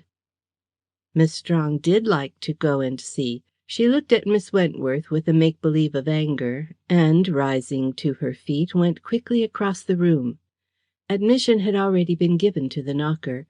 There advanced towards the girl standing in the open door a man who was not Mr. Paxton. "Mr. Franklyn, I thought—" There was a note of disappointment in her voice. She stopped short, as if desirous not to allow her self-betrayal to go too far. She moved back a little so as to allow the newcomer to enter the room. This newcomer was a man of the medium height, about 40 years of age. His black hair was already streaked with grey. He had a firm, clear-cut, clean-shaven mouth and chin, and a pair of penetrating grey-black eyes, with which he had a trick of looking everyone whom he addressed squarely in the face.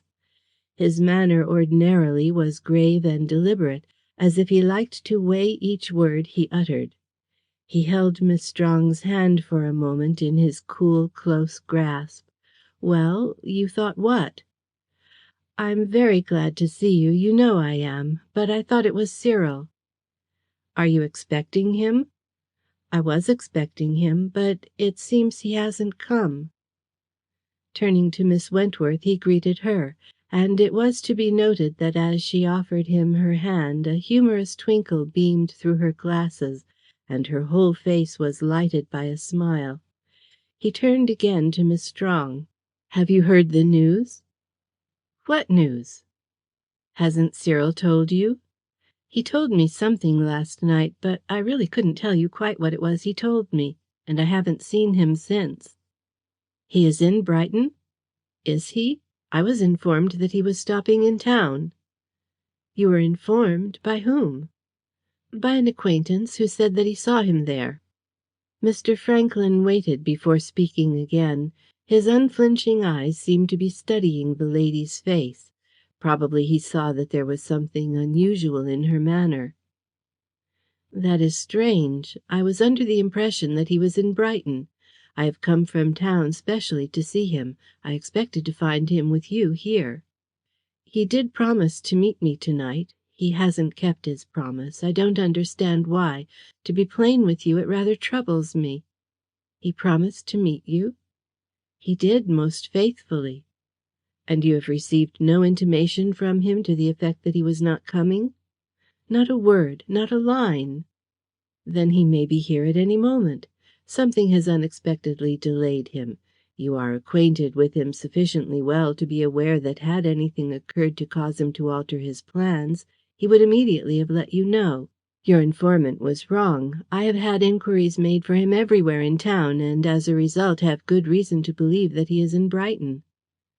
"What is the news of which you were speaking?" "Has Cyril said nothing to you about the Trumpet Gold Mine?" "He referred to it casually the night before last, in his usual strain, as having been the cause of his destruction." "That really is extraordinary. I confess I do not understand it. It is so unlike Cyril to have communicated neither with you nor with me. Are you sure that he said nothing more?" "About the Trumpet Gold Mine? Not a word. What was there, what is there to say? Do get it out." The young lady made an impatient movement with her foot. The gentleman looked at her with amusement in his eyes. She was very well worth looking at just then.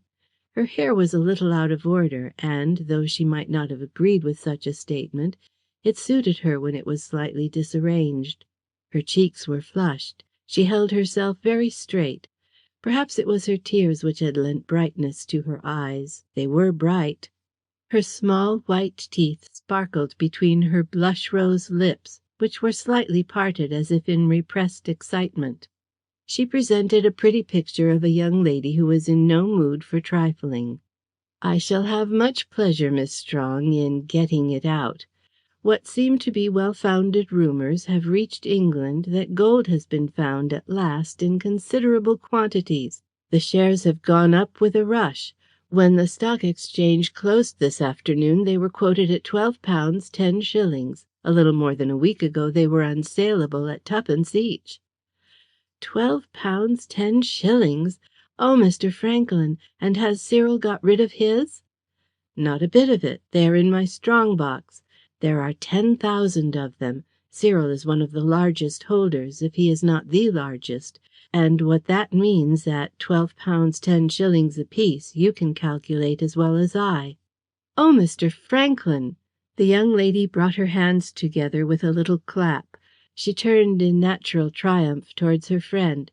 "What did I tell you? Now, aren't you sorry for what you said last night? Didn't I say that you hadn't the faintest notion of what you were talking about?" Miss Wentworth, though, as was to be expected, not so excited as the lady who was principally concerned, evinced sufficiently lively signs of interest. "You certainly did, and I certainly hadn't. And while you left nothing unsaid which you ought to have said, there can be no doubt whatever that I said everything which I ought to have left unsaid. But at the same time I do beg leave to remark that Mr. Paxton need not have worn such an air of mystery." "Why?" Miss Strong tapped the toe of her slipper against the floor. "He wasn't compelled to blurt out his affairs to all the world." Miss Wentworth shrugged her shoulders. "Certainly not, if I am all the world. Are you also all the world? From what I gathered, he did not make much of a confidant of you." "Well, he wasn't forced to." Suddenly Miss Strong made a wholly irrational but not wholly unnatural movement in the direction of Miss Wentworth's chair. She placed her hand upon that lady's shoulders, and she kissed her twice, first on the lips, then on the brow, and she exclaimed, "Never mind, I forgive you." Miss Wentworth was quite as demure as the occasion required. She surveyed her emotional friend with twinkling eyes. "Thank you very much indeed, my dear." Miss Strong moved restlessly about the room, passing, as it seemed, aimlessly from object to object. "It is strange that he should have kept such news to himself, and not have said a word about it, and now not coming after all." She turned to Mr. Franklin. "I suppose that it is all quite true, that you have not been building up my hopes simply to dash them down again?" "I have given you an accurate statement of the actual position of affairs when prices were made up for the day, as you may easily prove yourself by a reference to an evening paper." With her hands, Miss Strong pushed back her hair from her temples. "After all he had lost in Eries." Mr. Franklin interposed a question. "In Eries? Did he lose in Eries?" "I'm afraid he did, heavily. And then, in spite of that, on the same day, to see his way to £250,000. £250,000! Did he mention that precise amount?" "I think he did. I feel sure he did. Charlie, didn't you hear him speak of £250,000?" Miss Wentworth, who from the depths of her easy chair had been regarding the two almost as if they had been studies of interesting though contrasting types of human nature, smiled as she replied, "I believe that I did hear Mr. Paxton make a passing and, as it seemed to me, a mysterious allusion to that insignificant sum." "Then he must be acquainted with the movements of the markets." Mr. Franklin was the speaker. "Though I must tell you candidly, Miss Strong, that at present I am very far from being prepared to advise him to hold until his profits reach what Miss Wentworth, in a truly liberal spirit, calls that insignificant sum. As things stand, he can get out with half of it. If he waits for more, he may get nothing. Indeed, it is an almost vital necessity of the situation that I should see him at once. The shares are in my keeping. Without his direct authority, I can do nothing with them. After all, the boom may be but a bubble. It may already have been blown to a bursting point. In the morning it may have been pricked. Such things are the commonplaces of the Stock Exchange. In any case, it is absolutely necessary that he should be on the spot, ready, if needful, to take prompt, instant advantage of the turn of the market in whatever direction it may be. Or, by the time that he does appear upon the scene, his shares may again be unsaleable at twopence apiece, and all his profits may have gone. Now, tell me, do you know where he stayed last night?" "At Makel's Hotel. He nearly always does stay there when he is in Brighton." "It is possible, then, that he is there now, or at any rate that they have news of him. I will go at once and inquire." Miss Strong made a quick movement towards the speaker. "Mr. Franklyn, mayn't I come with you?" He hesitated. "There is not the slightest necessity. If he is there, I will bring him back with me. If he is not, I will either bring or send you news." "You promise?" "I do, certainly." "You promise that you will let me hear as soon as you can, at once, without a moment's delay?" The girl put her hand to her side. Tears came into her eyes. "Mr. Franklyn, you don't know what all this means to me. All day long I have been conscious of something hanging over me, as it were, a cloud of catastrophe. That something very strange either has happened or shortly will happen, I am convinced. It frightens me. So if you wish to do me a kindness, you will not keep me in suspense one moment longer than you can help." Miss Strong had passed, so far as appearances went, instantly, without any sort of warning, from a white heat of excitement to almost preternatural coldness. One had only to look at her to perceive that her mind was not at ease. Nor, since mental and physical conditions are closely allied, her body either. Mr. Franklyn proffered reassurance. "Believe me, Miss Strong, there is not the slightest real cause for anxiety. The probability is that Cyril is looking for me just as I am looking for him, that in fact we are chasing each other. Anyhow, you shall have news when I have news, and that without a second's delay. I ought to find a cab upon the nearest stand. If I do, you ought to hear from me in 30 minutes. But even if I don't, I think that I can promise that you shall hear from me within the hour."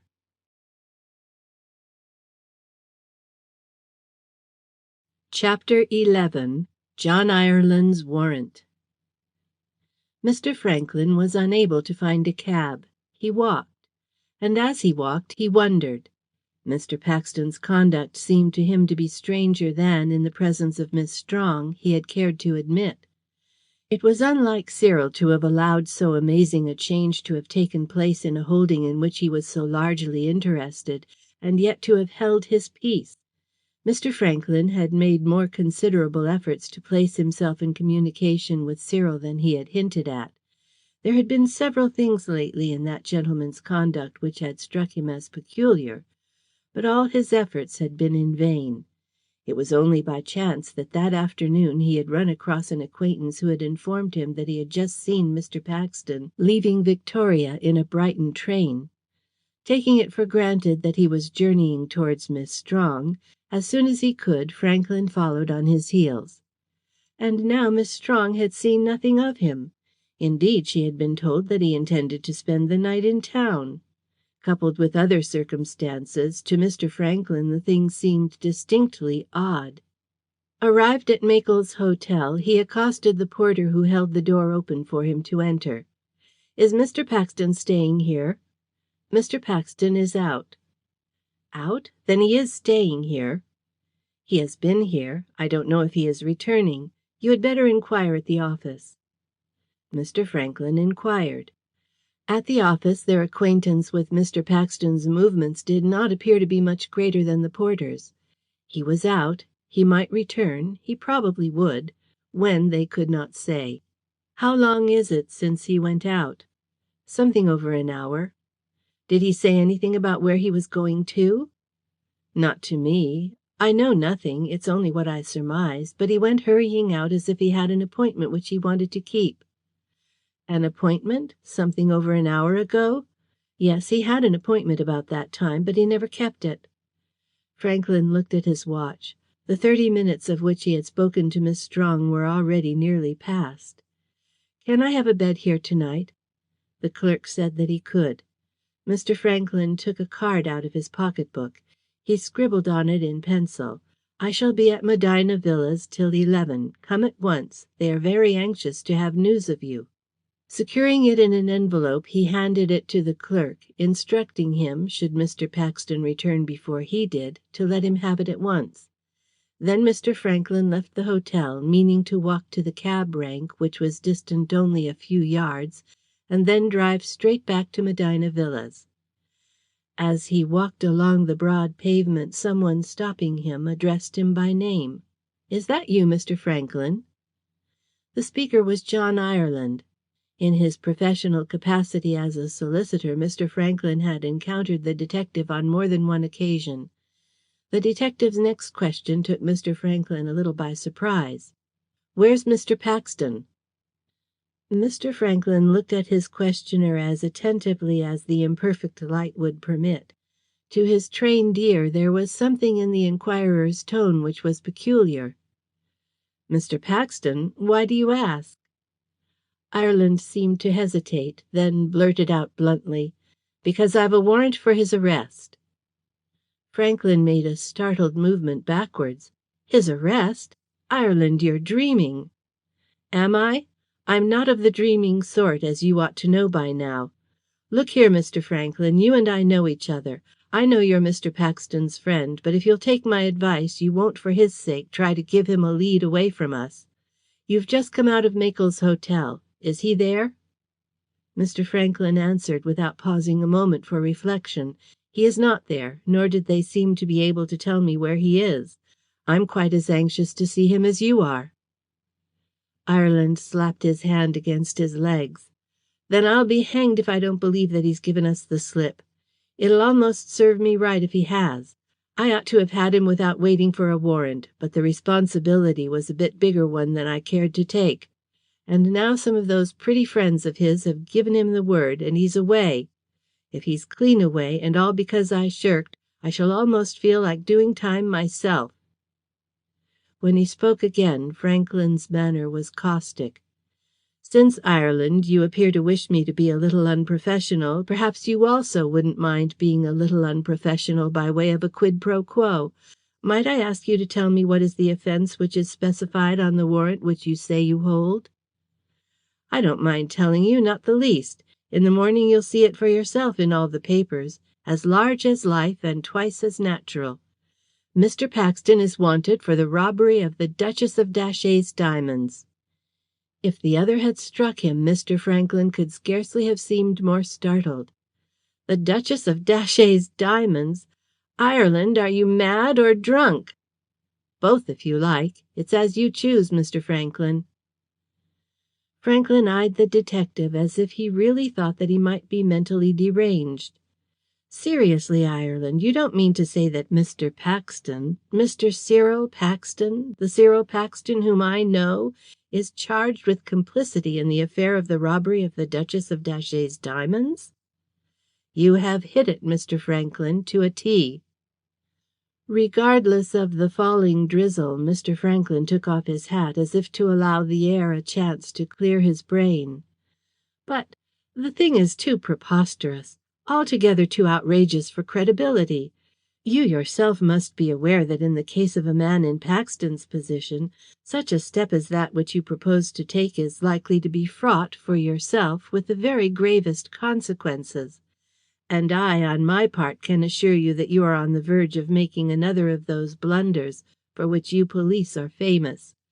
Who is the author of this incredibly monstrous charge?"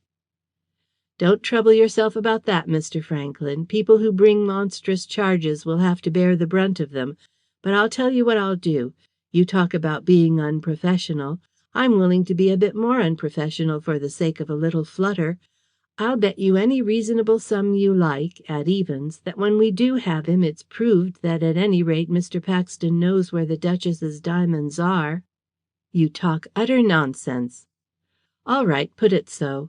Anyhow, I'm willing to back my talk, and I'm giving you a chance to back yours." "Let me understand you. Do you say that you are willing to back your ability to prove that Mr. Paxton has a guilty knowledge of the Datchet diamonds?" "A guilty knowledge. That's it. You keep hitting on it, and you've hit it again. I'm ready to lay an even £100 we may as well have something on worth having that when we do get Mr. Paxton, it's proved that he has, as you put it, a guilty knowledge of the whereabouts of the Datchet diamonds. Such a supposition is wholly beyond the bounds of reason." "Will you bet?" "I will." "You understand that I'm betting on a certainty. But since you seem to think that you're betting on a certainty too, the thing's about even.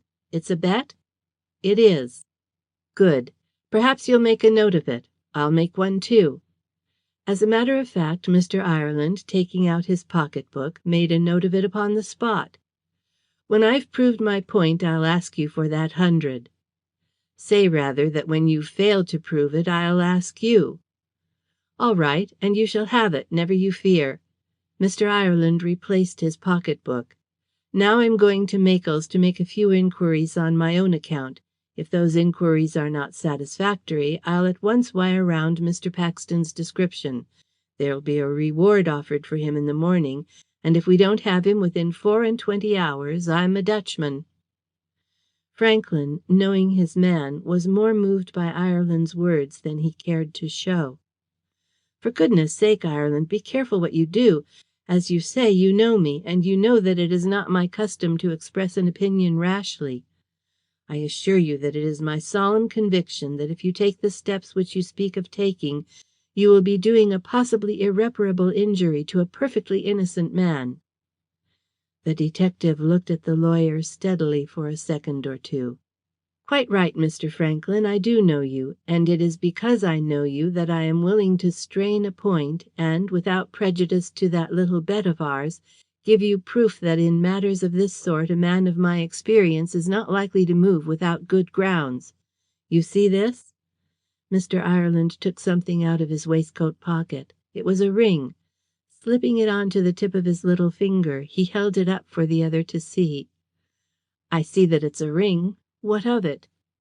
"As Mr. Paxton was coming out of Makel's Hotel this morning, he took his handkerchief out of his pocket. As he did so, unnoticed by him, something dropped out of his handkerchief on to the pavement. It was this ring." "Well?" "Ill, I should call it, if I were you, because this ring happens to be one of those which were stolen from the Duchess of Datchet. I had previously had reasons of my own for suspecting that he knew more than was good for him of that business.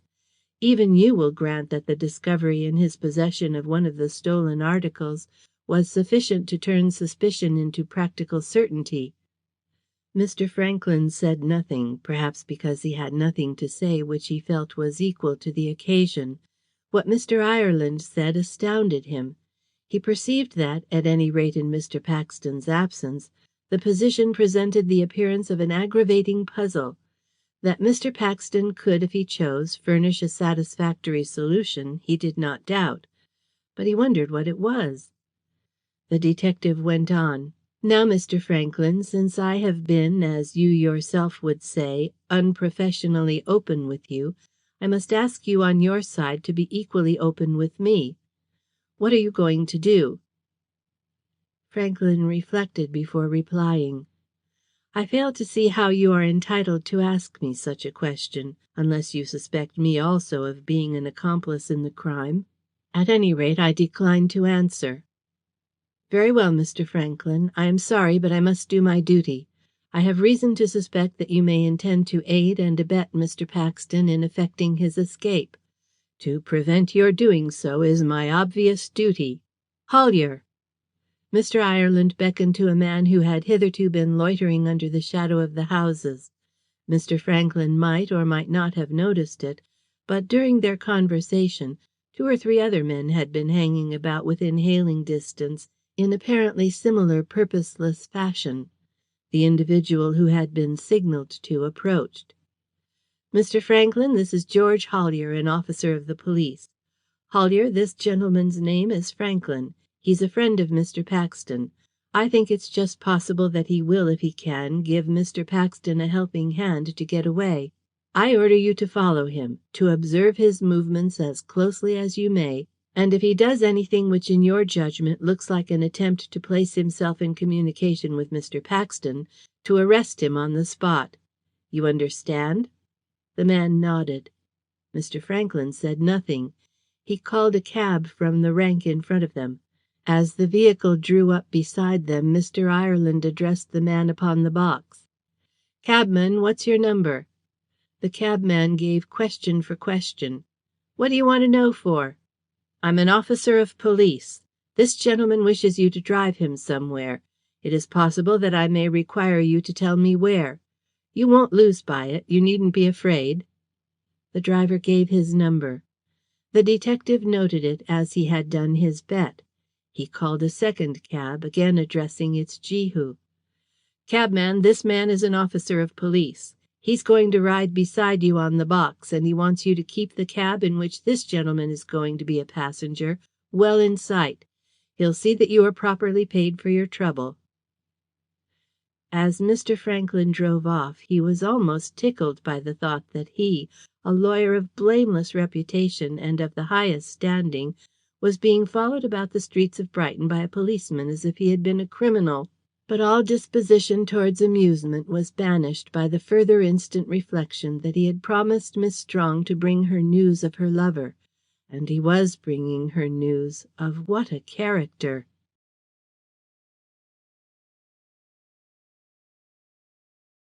Chapter 12. A Woman Roused.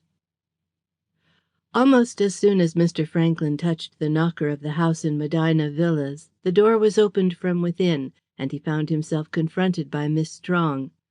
"Oh, Mr. Franklyn, is it you at last?" She saw that someone was standing at Mr. Franklyn's back. "Cyril!" she cried. Then, perceiving her mistake, drew back. "I beg your pardon. I thought it was Mr. Paxton." The man in the rear advanced. "Is Mr. Paxton here?" He turned to Mr. Franklyn. "Unless you want trouble, if he is here, you had better tell me."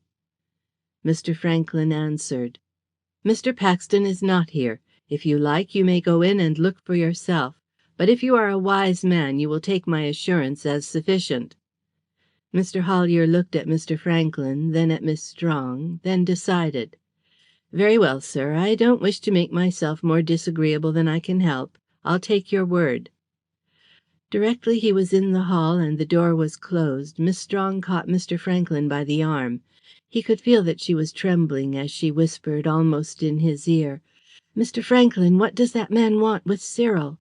He drew her with him into the sitting room. Conscious that he was about to play a principal part in a very delicate situation, he desired to take advantage of still another moment or two to enable him to collect his thoughts. Miss Wentworth, having relinquished her reading, was sitting up in her armchair, awaiting his arrival with an air of evident expectancy. He looked at Miss Strong. Her hand was pressed against her side. Her head was thrown a little back. You could see the muscles working in her beautiful rounded throat almost as plainly as you may see them working in the throat of a bird. For the moment Mr. Franklyn was inclined to wish that Cyril Paxton had never been his friend. He was not a man who was easily unnerved, but as he saw the something which was in the young girl's face, he found himself, for almost the first time in his life, at a loss for words. Miss Strong had to put her question a second time. "Mr. Franklyn, what does that man want with Cyril?" When he did speak, the lawyer found, somewhat to his surprise, that his throat seemed dry and that his voice was husky. "Strictly speaking, I cannot say that the man wants Cyril at all. What he does want is to know if I am in communication with him." "Why should he want to know that?" While he was seeking words, Miss Strong followed with another question. "But tell me, have you seen Cyril?" "I have not, though it seems he is in Brighton, or rather he was 2 hours ago." "2 hours ago? Then where is he now?" "That at present I cannot tell you. He left his hotel 2 hours ago, as was thought to keep an appointment. It would almost seem as if he had been starting to keep the appointment which he had with you." "2 hours ago? Yes, I was waiting for him then, but he never came. Why didn't he? You know why he didn't. Tell me." "The whole affair seems to be rather an odd one, though in all probability it amounts to nothing more than a case of cross questions and crooked answers. What I have learnt is little enough. If you will sit down, I will tell you all there is to tell." Mr. Franklyn advanced a chair towards Miss Strong with studied carelessness. She spurned the proffered support with something more than contempt. "I won't sit down. How can I sit down when you have something to tell me? I can always listen best when I am standing." Putting his hands behind his back, Mr. Franklyn assumed what he possibly intended to be an air of parental authority. See here, Miss Strong, you can, if you choose, be as sensible a young woman as I should care to see. If you so choose now, well and good. But I tell you plainly that on your showing the slightest symptom of hysterics my lips will be closed, and you will not get another word out of me." If by his attempting to play the part of heavy father he had supposed that Miss Strong would immediately be brought into a state of subjection, he had seldom made a greater error. So far from having cowed her, he seemed to have fired all the blood in her veins. She drew herself up until she had increased her stature by at least an inch, and she addressed the man of law in a strain in which he probably had never been addressed before. "How dare you dictate how I am to receive any scraps of information which you may condescend to dole out to me? You forget yourself. Cyril is to be my husband. You pretend to be his friend. If it is anything but pretence, and you are a gentleman and a man of honour, you will see that it is your duty to withhold no tidings of my promised husband from his future wife. How I choose to receive those tidings is my affair, not yours." Certainly the lady's slightly illogical indignation made her look supremely lovely. Mr. Franklin recognized this fact with a sensation which was both novel and curious. Even in that moment of perturbation he told himself that it would never be his fate to have such a beautiful creature breathing burning words for love of him. While he wondered what to answer, Miss Wentworth interposed, rising from her chair to do so. "Daisy is quite right, Mr. Franklin. Don't play the game which the cat plays with the mouse by making lumbering attempts to, what is called, break it gently. If you have bad news, tell it out like a man. You will find that the feminine is not necessarily far behind the masculine animal in fibre." Mr. Franklin looked from one young woman to the other, and felt himself ill-used. He had known them both for quite a tale of years, and yet he felt somehow as if he were becoming really acquainted with them for the first time now. "You misjudge me, Miss Strong, and you, Miss Wentworth, too. The difficulty which I feel is how to tell you, as we lawyers say, without prejudice, exactly what there is to tell. As I said, the situation is such an odd one. I must begin by asking you a question. Has either of you heard of the affair of the robbery of the Duchess of Datchet's diamonds?" "The affair of the robbery of the Duchess of Datchet's diamonds?" Miss Strong repeated his words, passing her hand over her eyes as if she did not understand. Miss Wentworth, however, made it quickly plain that she did. "I have, and so of course has Daisy. What of it?" "This. An addle-headed detective named John Ireland has got hold of a wild idea that Cyril knows something about it." Miss Wentworth gave utterance to what sounded like a half-stifled exclamation. "I guessed as much. What an extraordinary thing! I had been reading about it just before Mr. Paxton came in last night, and when he began talking in a mysterious way about his having made $250,000 at a single coup, precisely the amount at which the diamonds were valued, it set me thinking. I suppose I was a fool." For Miss Wentworth's quickness in guessing his meaning, Mr. Franklin had been unprepared. If she, inspired solely by the evidence of her own intuitions, had suspected Mr. Paxton, what sort of a case might not Mr. Ireland have against him? But Miss Strong's sense of perception was apparently not so keen. She looked at her companions as a person might look who is groping for the key of a riddle. "I dare say I am stupid. I did read something about the diamonds being stolen, but what has that to do with Cyril?" Mr. Franklin glanced at Miss Wentworth as if he thought she might answer, but she refrained. He had to speak. "In all probability the whole affair is a blunder of Ireland's." "Ireland? Who is Ireland?" "John Ireland is a Scotland Yard detective, and, like all such gentry, quick to jump at erroneous conclusions." They saw that Miss Strong made a little convulsive movement with her hands. She clenched her fists. She spoke in a low, clear, even tone of voice. "I see. And does John Ireland think that Cyril Paxton stole the Datchet diamonds?" "I fancy that he hardly goes as far as that.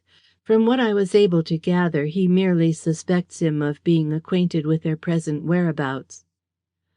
Although Miss Strong did not raise her voice, it rang with scorn. "I see. He merely suspects him of that. What self-restraint he shows! And is that John Ireland on the doorstep?" "That is a man named Hollier, whom John Ireland was good enough to commission to keep an eye on me." "Why on you? Does he suspect you also?" Mr. Franklin shrugged his shoulders. "He knows that I am Cyril's friend." "And all Cyril's friends are to be watched and spied upon? I see. And is Cyril arrested? Is he in prison? Is that the meaning of his absence?" "Not a bit of it. He seems temporarily to have disappeared." "And when he reappears, I suppose John Ireland will arrest him?" "Candidly, Miss Strong, I fear he will." "There is something else you fear, and which you fear too." Miss Strong swung round towards Miss Wentworth with an imperious gesture. Her rage, despite it being tinged with melodrama, was in its way sublime. The young lady's astonishing intensity so carried away her hearers that they probably omitted to notice that there was any connection between her words and manner and the words and manner of, say, the transpontine drama. "You fear, both of you, that what John Ireland suspects is true. You feel that Cyril Paxton, the man I love, who would not suffer himself to come into contact with dishonour, whose shoestrings you are neither of you worthy to unloose, you fear that he may have soiled his hands with sordid crime. I see your fear branded on your faces, looking from your eyes. You cravens, you cowards, you unutterable things! To dare so to prejudge a man who, as yet, has had no opportunity to know even what it is with which you charge him." Suddenly Miss Strong devoted her particular attention to Miss Wentworth. She pointed her words with a force and a directness which ensured their striking home. "As for you, now I know what it was you meant last night, what it was which in your heart you accused him of, but which your tongue did not dare to quite bring itself to utter. And you have pretended to be my friend, and yet you are so swift to seek to kill that which you know is dearer than life to the man whom I love and hold in honour. Since your friendship is plainly more dangerous than your enmity, in the future we'll be enemies, openly, avowedly, for never again I'll call you friend of mine." Miss Wentworth moved forward, exclaiming, "Daisy!" But Miss Strong moved back. "Don't speak to me. Don't come near to me. If you touch me, woman though I am and woman though you are, I will strike you." Since Miss Strong seemed to mean exactly what she said, Miss Wentworth, deeming, under certain given circumstances, discretion to be the better part of valour, held her peace. Miss Strong having annihilated Miss Wentworth, one could but hope to her entire satisfaction, redirected her attention to the gentleman. "And you pretended to be Cyril's friend. Heaven indeed preserve us from our friends. It is they who strike the bitterest blows. This only I will say to you. You have the courage of your opinions when there's no courage wanted, but were Cyril Paxton this moment to enter the room, you would no more dare to hint to him what you have dared to hint to me than you would dare to fly." Then, recollecting herself, with exquisite sarcasm, Miss Strong apologized for having confused her meaning. "I beg your pardon, Mr. Franklin, 1,000 times. I said exactly the contrary of what I wished to say. Of course, if Cyril did enter the room, there is only one thing which you would dare to do, dare to fly. I leave you alone together in the complete assurance that I am leaving you to enjoy the perfect communion of two equal minds." Miss Strong moved towards the door. Mr. Franklin interposed. "One moment, Miss Strong. Where are you going?" "To look for Cyril. Do you object? I will try to induce him not to hurt you when I find him. You understand that you will have to endure the ignominy of having the man outside following you wherever you may go." "Ignominy, you call it? Why, the man may actually be to me as a protection from my friends." "You use hard words. I enter into your feelings sufficiently to understand that from your own point of view they may not seem to be unjustified. But at the same time I am sufficiently your friend and Cyril's friend to decline to allow you, if I can help it, to throw dust in your own eyes. That Cyril has been guilty of actual theft I do not for a moment believe. That he may have perpetrated some egregious blunder I fear is possible. I know him probably as well as you do. I know John Ireland, too, and I am persuaded that he would not bring a charge of this kind without having good grounds to go upon. Indeed, I may tell you plainly, slurring over the truth will do no good to anyone, Cyril is known to have been in actual possession of one of the missing jewels." "I don't believe it." "Best assured you will do good neither to Cyril's cause nor to your own by a refusal to give credence to actual facts. It is only facts which a judge and jury can be induced to act upon. Satisfactorily explain them if you can, but do not suppose that you will be able to impress other people with the merits of your cause by declining to believe in their existence. I do entreat you to be advised by me before, by some rash if well-meaning act, you do incalculable mischief to Cyril and to yourself." "Thank you, Mr. Franklin, but one does not always wish to be advised, even by one's legal adviser. Just now I should be obliged by your confining yourself to answering questions. Perhaps you will be so good as to tell me where I am most likely to find John Ireland, that immaculate policeman." "When I left him he was just going to Makel's Hotel to make inquiries as to Cyril's whereabouts upon his own account. Then I will go to Makel's Hotel to make inquiries of John Ireland upon my account. In that case you must excuse me if I come with you.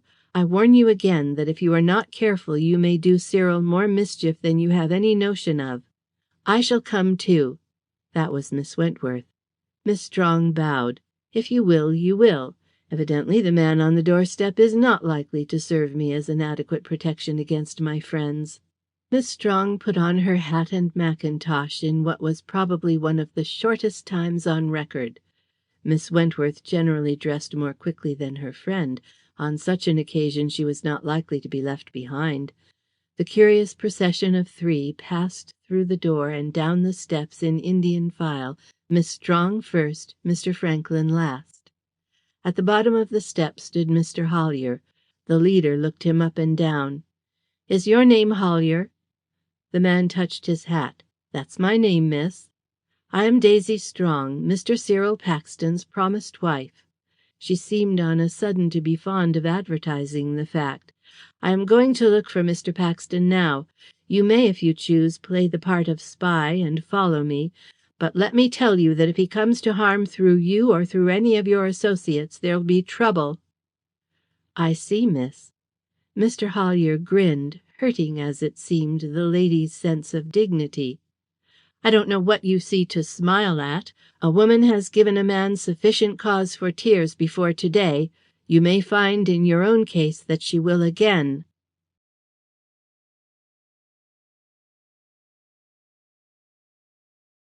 Chapter 13. The Detective and the Lady. Mr. Ireland marched into Makel's Hotel as if he owned the building. He created a sensation in the office. "You know me?" The clerk, who was a good-looking young gentleman with a curled moustache, eyed the speaker with somewhat supercilious curiosity. Mr. Ireland's manner was more suggestive of his importance than was his appearance. The clerk decided that he did not know him. He owned as much. "I'm Inspector Ireland of the Criminal Investigation Department. I hold a warrant for the arrest of Cyril Paxton. He is stopping at your hotel. I don't want to cause any more trouble than necessary. My assistants are outside. So perhaps you will tell me whereabouts in the house I am likely to find him." The clerk looked the surprise which he felt. "Mr. Paxton is out." "Are you sure?" "I will make inquiries if you wish it, but I know that he is out. I saw him go, and as I have not left the office since he went, if he had returned I could not have helped seeing him." "Has he any property here?" "I will speak to the manager." The clerk turned as if to suit the action to the word. Reaching through the office window, Mr. Ireland caught him by the shoulder. "All right, you send for him. I'll speak to him instead." The clerk eyed the detaining hand with an air of unconcealed disgust. "Very good. Have the kindness to remove your hand. If you are a policeman, as you say you are, yours is not the kind of grasp which I care to have upon my shoulder." "Hoity-toity!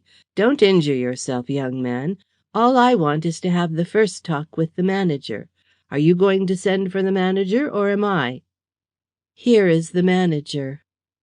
As the clerk spoke, and before he had had time to properly smooth his ruffled plumes, the dignitary in question entered the office from an inner room. John Ireland accosted him. "Are you the manager of this hotel, name of Treadwater?"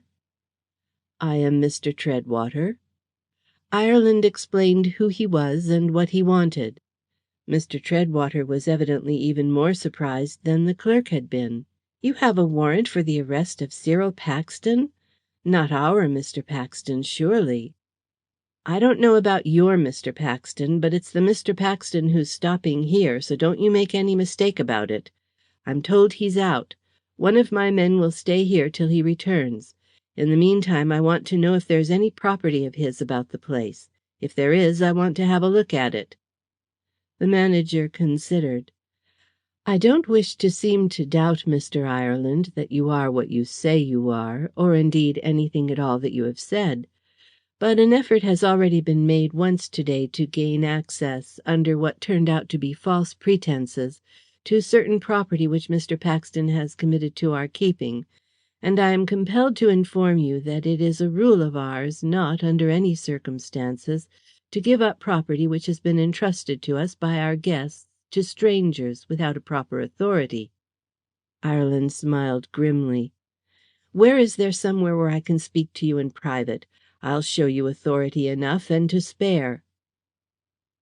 The manager having taken Mr. Ireland into the inner room, the detective lost no time in explaining the position. "You're a sensible man, Mr. Treadwater. You don't want to have any bother in a place of this sort, and I don't want to make any more bother than I'm compelled. Mr. Paxton's wanted for a big thing, about as big a thing as I've ever been engaged in. I wasn't likely to come here without my proper credentials, hardly. Just you cast your eye over this." Ireland unfolded a blue paper which he had taken from among a sheaf of other papers which were in the inner pocket of his coat, and held it up before the manager's face. "That's a search warrant. If you're not satisfied with what you see of it, I'll read it to you, and that's all I'm bound to do. I've reason to believe that Cyril Paxton has certain stolen property in his possession here, in this hotel. If you choose to give me facilities to examine any property he may have, well and good. If you don't choose, this warrant authorizes me to search the building. I'll call my men in, and I'll have it searched from attic to basement, every drawer and every box which the place contains, if it takes us all night to do it." Mr. Treadwater rubbed his hands together. He did not look pleased. "I had no idea when I spoke that you were in possession of such a document. As you say, I certainly do not wish to have a bother. A search warrant is authority enough, even for me. All the property Mr. Paxton has in the hotel is in this room. I will show it to you." The manager moved to a door which seemed to have been let into the wall. "This is our strong room. As you perceive, it is a letter lock. Only one person, except myself, ever has the key to it." While he was speaking, he opened the door. He disappeared into the recess which the opening of the door disclosed. Presently he reappeared, carrying a Gladstone in his hand. He laid the bag on the table in front of Mr. Ireland. "That is all the property Mr. Paxton has in the hotel." "How do you know?" The manager smiled the smile of superiority. "My dear sir, it is part of my duty to know what every guest brings into the hotel. You can, if you like, go up to the room which he occupied last night, but you'll find nothing in it of Mr. Paxton's. All that he brought with him is contained in that Gladstone bag." "Then we'll see what's in it. I'm going to open it in your presence, so that you'll be evidence to prove that I play no hanky-panky tricks." Mr. Ireland did open it in the manager's presence. with, considering the absence of proper tools, a degree of dexterity which did him credit. But after all it appeared that there was nothing in it to adequately reward him for the trouble he had taken. The bag was filled chiefly with shirts and underclothing. Although every article seemed to be brand new, there was absolutely nothing which, correctly speaking, could be said to be of value. With total want of ceremony, the investigator turned the entire contents of the bag out upon the table, but though he did so, nothing in any way out of the common was discovered. Judging from the expression of his countenance, Mr. Ireland did not seem to be contented. "Wasn't there an attempt at burglary here last night? One's been reported." "There was, for the first time in the history of the hotel. An attempt was made from the street to gain admission through the window to Mr. Paxton's bedroom." "And didn't you say that an attempt had been made to-day to gain access by means of false pretences to Mr. Paxton's property?" "That is so." "And didn't he ask you to keep that property safe in your strong room?" "He did." "Well, doesn't it seem as if somebody was precious anxious to lay his hands upon that property, and that Mr. Paxton was equally anxious that he shouldn't?" "Precisely."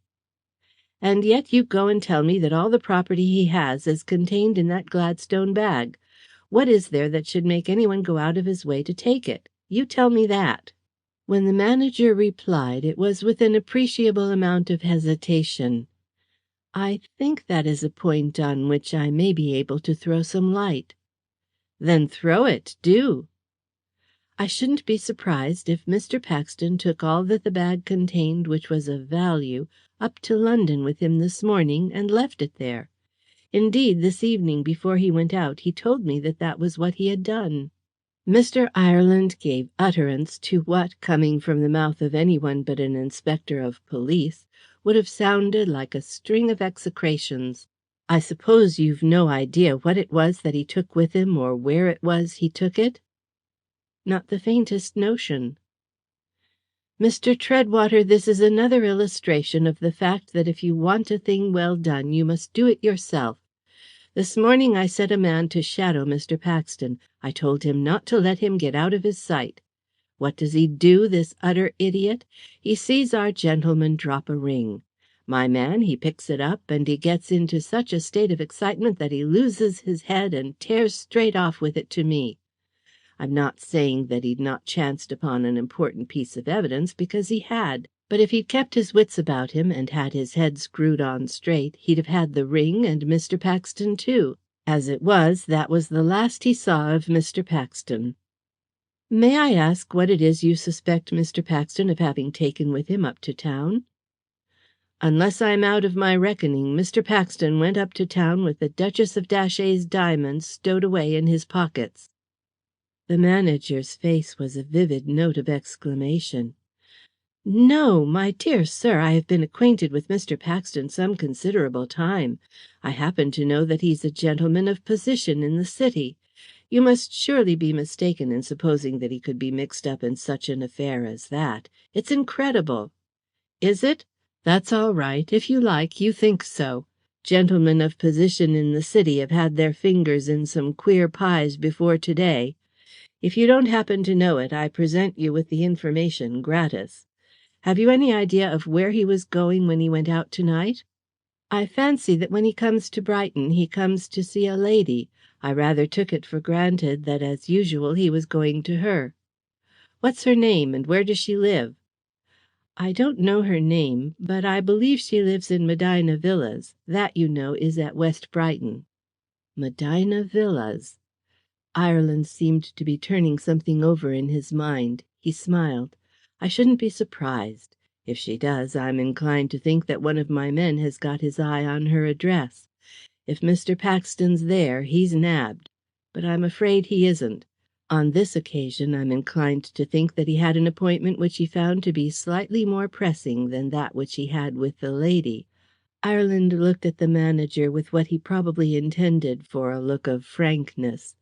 "I don't mind owning that there are features about the case as it stands at present which are beyond my comprehension, and I tell you I would give a good round sum to be able this moment to lay my finger on Mr. Paxton." "So would I. I'd give a great deal to be able to lay my finger on Mr. Paxton. With all my heart I would. Yes, sir, indeed I would." Each of the talkers had been too much interested in what the other had to say to notice that while they talked, without invitation or any sort of announcement, a procession, the procession of three, had entered the room. The speaker was, of course, Miss Strong. Behind her, gripping the handle of her parasol, as it seemed a little nervously, came Miss Wentworth. Mr. Franklyn, looking distinctly the most uncomfortable of the trio, brought up the rear. Miss Strong, in front, bore herself like a female paladin. She held herself quite straight, her shoulders were thrown well back, her dainty head was gallantly poised upon her lovely neck. She breathed the air of battle. She might not have known it, but seldom had she looked more charming. The detective and the manager both looked at her askance. She only looked at the detective. "Are you John Ireland?" "I am, though I have not the pleasure, madam, of knowing you." "I am Daisy Strong, who am shortly to be Cyril Paxton's wife. How dare you, Mr. Ireland, so foully slander him?" Mr. Ireland showed symptoms of being surprised. He had an eye for a lady, and still more, perhaps, for a pretty girl, and by neither was he accustomed to being addressed in such a strain. "I trust, madam, that I have not slandered Mr. Paxton." "You trust so, do you? Mr. Franklyn, will you come forward, please, instead of hanging behind there in the shadow of Miss Wentworth's skirts, as if you were afraid?" Mr. Franklyn, thus addressed, came forward, looking, however, as if he would rather not. "You hear what this person says, and yet you tell me he has slandered Cyril Paxton as foully as he could." Mr. Franklyn shot a glance at Mr. Ireland which was meant to be pregnant with meaning. He showed a disposition to hum and to haw. "My dear Miss Strong, I am sure you will find that Mr. Ireland is not unreasonable. His only desire is to do his duty." Miss Strong stamped her foot upon the floor. "His duty! To slander a gentleman in whose presence he is not worthy to stand! Because a man calls himself a policeman, and by doubtful methods contrives to earn the money with which to keep himself alive, is such a one entitled to fling mud at men of stainless honour and untarnished reputation, and then to excuse himself by pretending that flinging mud is his duty? If you, Mr. Franklyn, are afraid of a policeman merely because he's a policeman, I assure you I am not. And I take leave to tell Mr. Ireland that there are policemen who are at least as much in want of being kept in order as any member of the criminal classes by any possibility could be." Mr. Ireland eyed the eloquent lady as if he were half puzzled, half amused. "I understand your feelings, madam, and I admire your pluck in standing up for Mr. Paxton." Again the lady stamped her foot. "I care nothing for your approval, and it has nothing at all to do with the matter on hand." The detective coughed apologetically. "Perfectly true, madam, but I can't help it. I assure you I always do admire a young woman who sticks up for her young man when he happens to find himself in a bit of a scrape. But if you take my tip, Miss Strong, you'll leave us men to manage these sort of things. You'll only do Mr. Paxton harm by interfering. You tell her, Mr. Franklyn, if what I say isn't true." Miss Strong turned towards Mr. Ireland, cutting short the words on Franklyn's lips before they had a chance of getting themselves spoken. "Do not refer to Mr. Franklyn on any matter which concerns me. There is no connection between us. Mr. Franklyn and I are strangers. I am quite capable of taking care of myself. I even think that you may find me almost a match for you." She turned to Treadwater. "Is Mr. Paxton stopping in this hotel?" "He stayed here last night, madam, and he has been here again this evening. At present he is out." "And what is this?" She motioned towards the open bag with its contents strewed upon the table. "That is Mr. Paxton's. Mr. Ireland has forced it open." Miss Strong turned towards Ireland, a veritable feminine fury. "You wretched spy! You cowardly thief! To take advantage of a man's back being turned to poke and pry among his private possessions in order to gratify your curiosity. Is that the science of detection?" She transferred her attentions to the manager. "And you, are those the lines on which your hotel is conducted, that you hand over in their absence the belongings of your guests to the tender mercies of such a man as this? If so, then your methods of management ought to be known more widely than they are. Decent people will then know what they have to expect when they trust themselves inside your doors." Treadwater did not seem as if he altogether relished the fashion of the lady's speech. He began to make excuses. "I protested against Mr. Ireland's action, but on his producing a search warrant I yielded to the pressure of necessity." "The pressure of necessity? Do you call this the pressure of necessity?"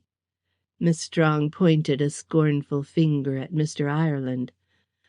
Ostentatiously ignoring her, the detective addressed himself to the manager. "I am going now, Mr. Treadwater. I'll leave one of my men behind me. If Mr. Paxton returns, he'll deal with him." The lady interposed. "What do you mean, he'll deal with him?" "What do I mean? I mean that Mr. Paxton will be arrested as soon as he shows his nose inside the door. And I'll tell you what, Miss Strong, if you were to use fewer hard words, and were to do something to prove Mr. Paxton's innocence, instead of talking big about it, you might do him more good than you're likely to do by the way in which you've been going on up to now. I'll put these things together and take them with me." By "these things" Mr. Ireland meant Mr. Paxton's. He moved towards the table. Miss Strong thrust herself between him and it. "Don't touch them! Don't dare to touch them! Don't dare to touch Cyril's property! Do you suppose that because you're a policeman all the world can be cowed into suffering you to commit open robbery?" She clutched at the table with both her hands, glaring at him like some wild cat. Shrugging his shoulders, Ireland laughed, shortly, grimly. "Very good, Miss Strong. There is nothing there which is of the slightest consequence in this particular case. You are welcome to take them into your custody. Only remember, you assume the responsibility for their safe keeping." "The man who forces open another man's portmanteau without the knowledge of its owner becomes, I fancy, at once responsible for its contents. And I promise you that if the slightest article is missing, you will be taught that even a policeman can be called to account." Without attempting to answer her, Ireland went towards the door, pausing as he went to whisper to Mr. Franklin, "Why did you bring her with you? She'll only make bad worse." Mr. Franklin shrugged his shoulders as the detective himself had done. "I didn't bring her. She brought me." Miss Strong's clear tones came after the detective. "You set a man to spy on me, Mr. Ireland, and now I mean to spy on you. We'll see if turn and turn about is not fair play, and if you dare to try to prevent my going exactly where I please." Still ignoring her, Ireland went into the hall. There he found Hollier in waiting. "Any report, Hollier?" "Nothing material, sir. I followed Mr. Franklin to Medina Villas and back, but saw nothing to cause me to suppose that he was in communication with Mr. Paxton." "You remain here until I relieve you. If Mr. Paxton returns, arrest him. Send for me if I am required. I will leave a man outside so that you can have help if it is needed." Ireland went through the hall and through the door, Miss Strong hard upon his heels. On the steps he turned and spoke to her. "Now, Miss Strong, if you are wise, you'll go home and go to bed. You may do as you like about attempting to follow me, but I promise you I shall not permit you to dog my footsteps one moment longer than it suits my convenience. On that point you need be under no misapprehension." The detective strode away. Miss Strong was about to follow when Miss Wentworth caught her by the arm. "Now, Daisy, be reasonable. You'll do no good by persisting. Let's go home." "Loose my arm." Miss Wentworth loosed it. In less than a minute Daisy had decreased the distance between Ireland and herself to half a dozen feet. Franklin and Miss Wentworth came after, splashing through the mud and the mist, somewhat disconsolately, a few paces in the rear. The cavalcade had gone perhaps 50 yards when a figure, dashing out of an entry they were passing, caught Ireland by the lapel of his sleeve. "Governor, I want to speak to you." The figure was that of a man, an undersized, half-grown, very shabby-looking man. The light was not bad enough to conceal so much. The collar of a ragged, dirty coat was turned up high about his neck, and an ancient billycock was crammed down upon his head. Stopping, Ireland turned and looked at him. "You want to speak to me?" "Yes, Mr. Ireland. Don't you know me?" "Know you?" Suddenly Ireland's arm went straight out from the shoulder, and the stranger, as if he had been a rat, was gripped tightly by the neck. "Yes, Bill Cooper, I do know you. I've been looking for you some time. There's something which I rather wish to say to you. Now, what's your little game?" The man's voice became a whine. The change was almost excusable when one considers how uncomfortable he must have been in the detective's grasp. Daisy, who was standing within a yard, could hear distinctly every word that was uttered. "Don't be nasty, Mr. Ireland. That ain't like you. I know you want me. That's all right. But if you take me without hearing what I've got to say, you'll be sorry all the same." "Sorry, shall I? How do you make that out?" "Why, because I'll make your fortune for you if you'll give me half a chance. Leastwise, I dare say it's made already, but I'll double it for you anyhow." "And pray, how do you propose to do that?" "Why, I'll put you on to the biggest thing that ever you were put on to." "You mean that you'll round on your comrades. I see. Is that it?" The stranger did not seem to altogether like the fashion in which Mr. Ireland summed up his intentions. "You may call it what you please, but if I hadn't been used bad first of all myself, I wouldn't have said a word. Red-hot irons wouldn't have made me. But when a chap's been used like I've been used, he feels like giving of a bit of it back again. That's fair enough, ain't it? Chuck the patter, Bill. Go on with what you have to say."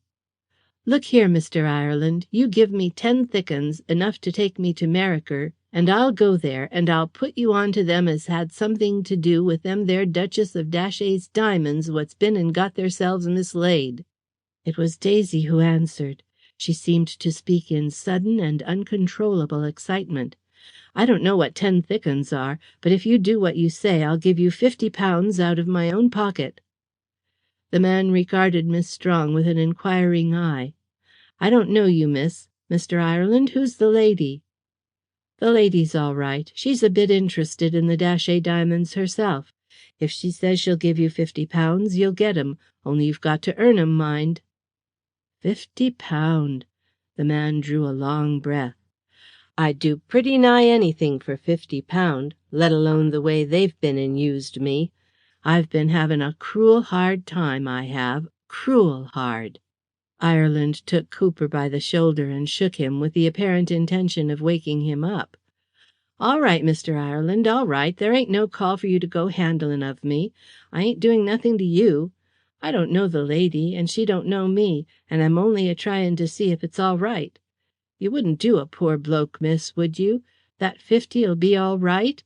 Mr. Ireland presented Cooper with a second application of the previous dose. "That 50'll be all right, or rather it'll be all wrong if you keep me standing here much longer in the rain." "You are so hasty, Mr. Ireland, upon my word you are. I'm a-coming to it, ain't I? Now I'll tell you straight. Tom the Toff, he done the nicking, and the Baron, he put him up to it." Miss Strong looked bewildered. "Tom the Toff? The Baron? Who are they?" The detective spoke. "I know who they are, Miss Strong. And I may tell Mr. Cooper that I've had an eye on those two gentlemen already. What I want to know is where the diamonds are. They're worth more than the rogues who took them. Now, Bill, where are the shiners?" Cooper stretched out both his hands in front of him with a gesture which was possibly intended to impress Mr. Ireland with a conviction of his childlike candour. "That's where it is, just exactly where it is. I don't know where the shiners are, and that's the truth. Yet more don't nobody else seem to know where the shiners are. That's what the row's about. Seems as how the shiners has hooked theirselves clean off, and ain't there ructions. So far as I can make out from what I've come across and put together, don't you know, it seems as how a cove as they calls Paxton—" "Paxton?" The name came simultaneously from Ireland and Miss Strong. "I don't know as that's his name. That's only what I've heard 'em call him, don't you know. He's a rare fine toff, a regular out-and-outer, whatever his name is. It seems as how this here cove as they calls Paxton has been playing it off on the toff and the Baron, and taken the whole blooming lot of sparklers for his own. So far as I can make out, he has." "It's a lie!" This was, of course, Miss Strong. The plain speaking did not seem to hurt Mr. Cooper's feelings. "That I don't know nothing at all about. I'm only telling you what I know, and I do know that they've had a go at this here cove as they calls Paxton more than once, and more than twice, and that now they've got him fast enough." Mr. Ireland twisted Cooper round so that the electric lamplight shone on his face. "What do you mean they've got him fast enough?" "I mean what I says, don't I? They got hold of him this evening, and they've took him to a crib they got, and if he don't hand over them sparklers they'll murder him as soon as look at him." Miss Strong turned to the detective with shining eyes. "Mr. Ireland, save him! What shall we do?" "Don't put yourself out, Miss Strong. This may turn out to be the best thing that could have happened to Mr. Paxton. Bill, where's this crib of theirs?" Cooper pushed his hat on to the side of his head. "I don't know as how I could rightly describe it to you. Brighton ain't my home, you know. But I dare say I could show it to you if I was to try." "Then you shall try. Listen to me, Bill Cooper. If you take me to this crib of theirs, and if what you say is true, and you don't try to play any of those tricks of yours, I'll add something of my own to this lady's 50, and it'll be the best stroke of business that you ever did in all your life." Ireland called a cab. He allowed Daisy to enter first. Cooper got in after her. "The police station, driver, as fast as you can." Cooper immediately wanted to get out again. "Where are you a-taking me to? I ain't going to no police station." "Stay where you are, you idiot. So long as you act fairly with me, I'll act fairly with you. You don't suppose that this is a sort of job that I can tackle single-handed. I'm going to the station to get help. Now then, driver, move that horse of yours." The cab moved off, leaving Miss Wentworth and Mr. Franklin to follow in another if they chose.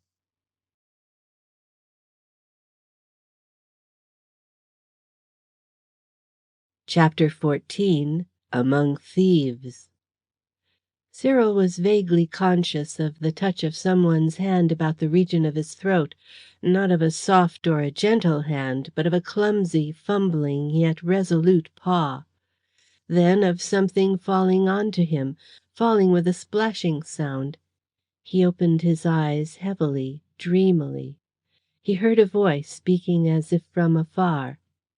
"Hullo, chummy, so you ain't dead after all. Leastwise, not as yet you ain't." The voice was not a musical voice, nor a friendly one.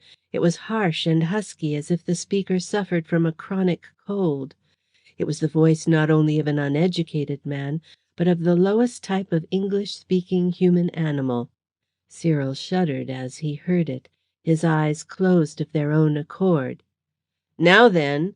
The words were accompanied by a smart, stinging blow on Mr. Paxton's cheek, a blow from the open palm of an iron-fronted hand.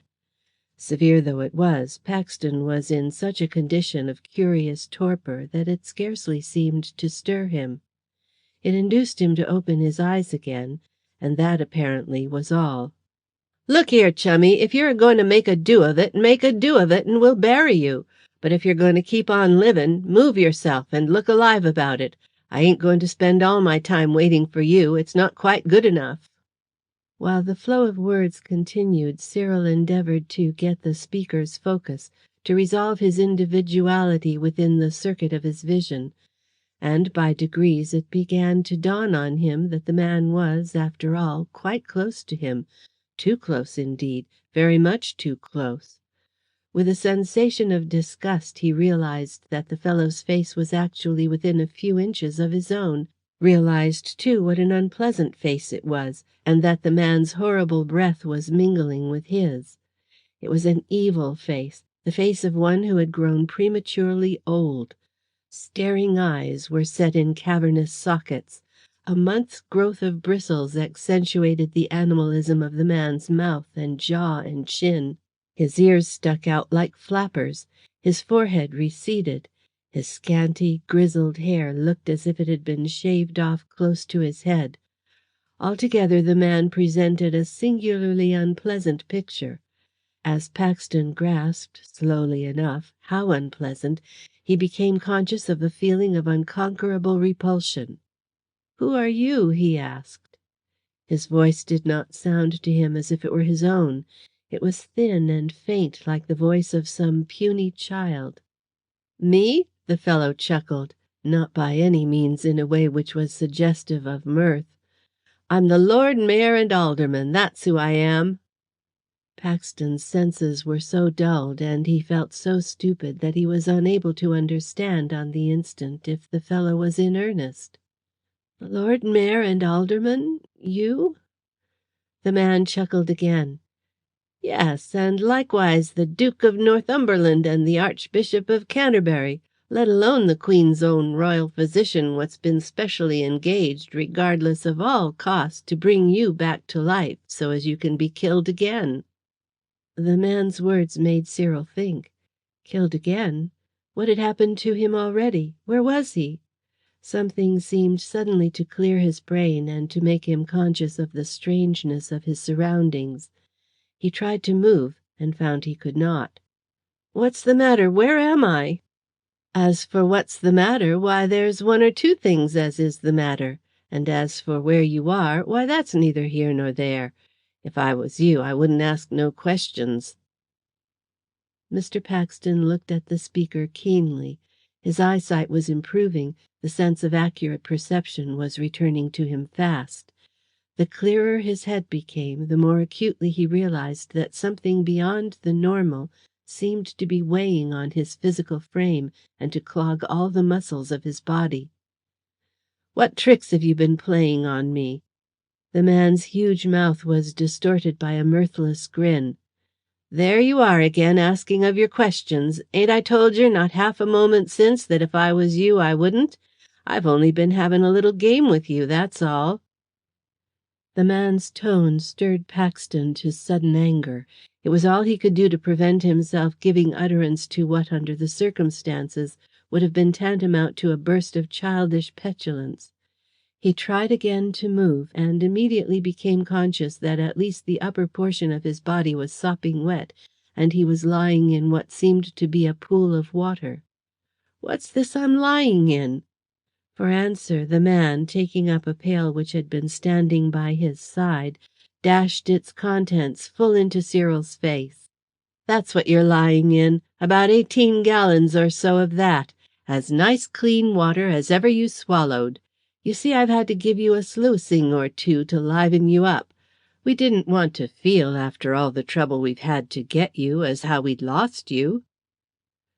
The water, for which Mr. Paxton had been wholly unprepared, and which had been hurled at him with considerable force, had gone right into his eyes and mouth. He had to struggle and gasp for breath.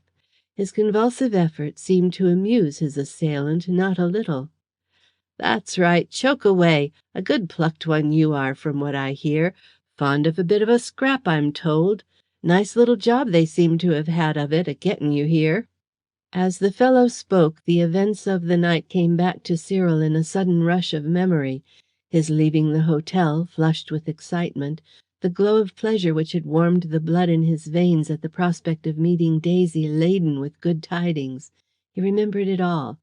Remembered, too, how, when he had scarcely started on his quest, someone, unexpectedly, had come upon him from behind, and how a cloth had been thrown across his face and held tightly against his mouth, a wet cloth saturated with some sticky, sweet-smelling stuff, and how it had dragged him backwards, overpowering him all at once with a sense of sickening faintness. He had some misty recollection, too, of a cab standing close beside him, and of his being forced into it. But memory carried him no further. The rest was blank. He had been kidnapped, that was clear enough. The cloth had been soaked with chloroform, that also was sufficiently clear. The after effects of chloroform explained the uncomfortable feeling which still prostrated him. But by whom had he been kidnapped, and why, and how long ago, and where had his captors brought him? He was bound hand and foot, that also was plain. His hands were drawn behind his back and tied together at the wrist with painful tightness, as he was realizing better and better every moment. He had been thrown on his back so that his whole weight lay on his arms. What looked like a clothesline had been passed over his body, fastened to a ring or something which was beneath him on the floor, and then drawn so tightly across his chest that not only was it impossible for him to move, but it was even hard for him to breathe. As if such fastenings were not enough, his feet and legs had been laced together and rendered useless, cords having been wound round and round him from his ankles to his thighs. A trussed fowl could not have been more helpless. The wonder was that, confined in such bonds, he had ever been able to escape the stupefying effects of the chloroform, even with the aid of his companion's pail of water. The room in which he was lying was certainly not an apartment in any modern house. The floor was bare and, as he was painfully conscious, unpleasantly uneven. The ceiling was low and raftered and black with smoke. At one end was what resembled a blacksmith's furnace rather than an ordinary stove. Scattered about were not only hammers and other tools, but also a variety of other implements, whose use he did not understand. The place was lighted by the glowing embers of a fire which smouldered fitfully upon the furnace, and also by a lamp which was suspended from the centre of the raftered ceiling, the glass of which badly needed cleaning. A heavy deal table stood under the lamp, and this, together with a wooden chair and a stool or two, was all the furniture the place contained. How air and ventilation were obtained, Paxton was unable to perceive, and the fumes which seemed to escape from the furnace were almost stifling in their pungency. While Paxton had been endeavouring to collect his scattered senses, so that they might enable him, if possible, to comprehend his situation, the man with the pail had been eyeing him with a curious grin.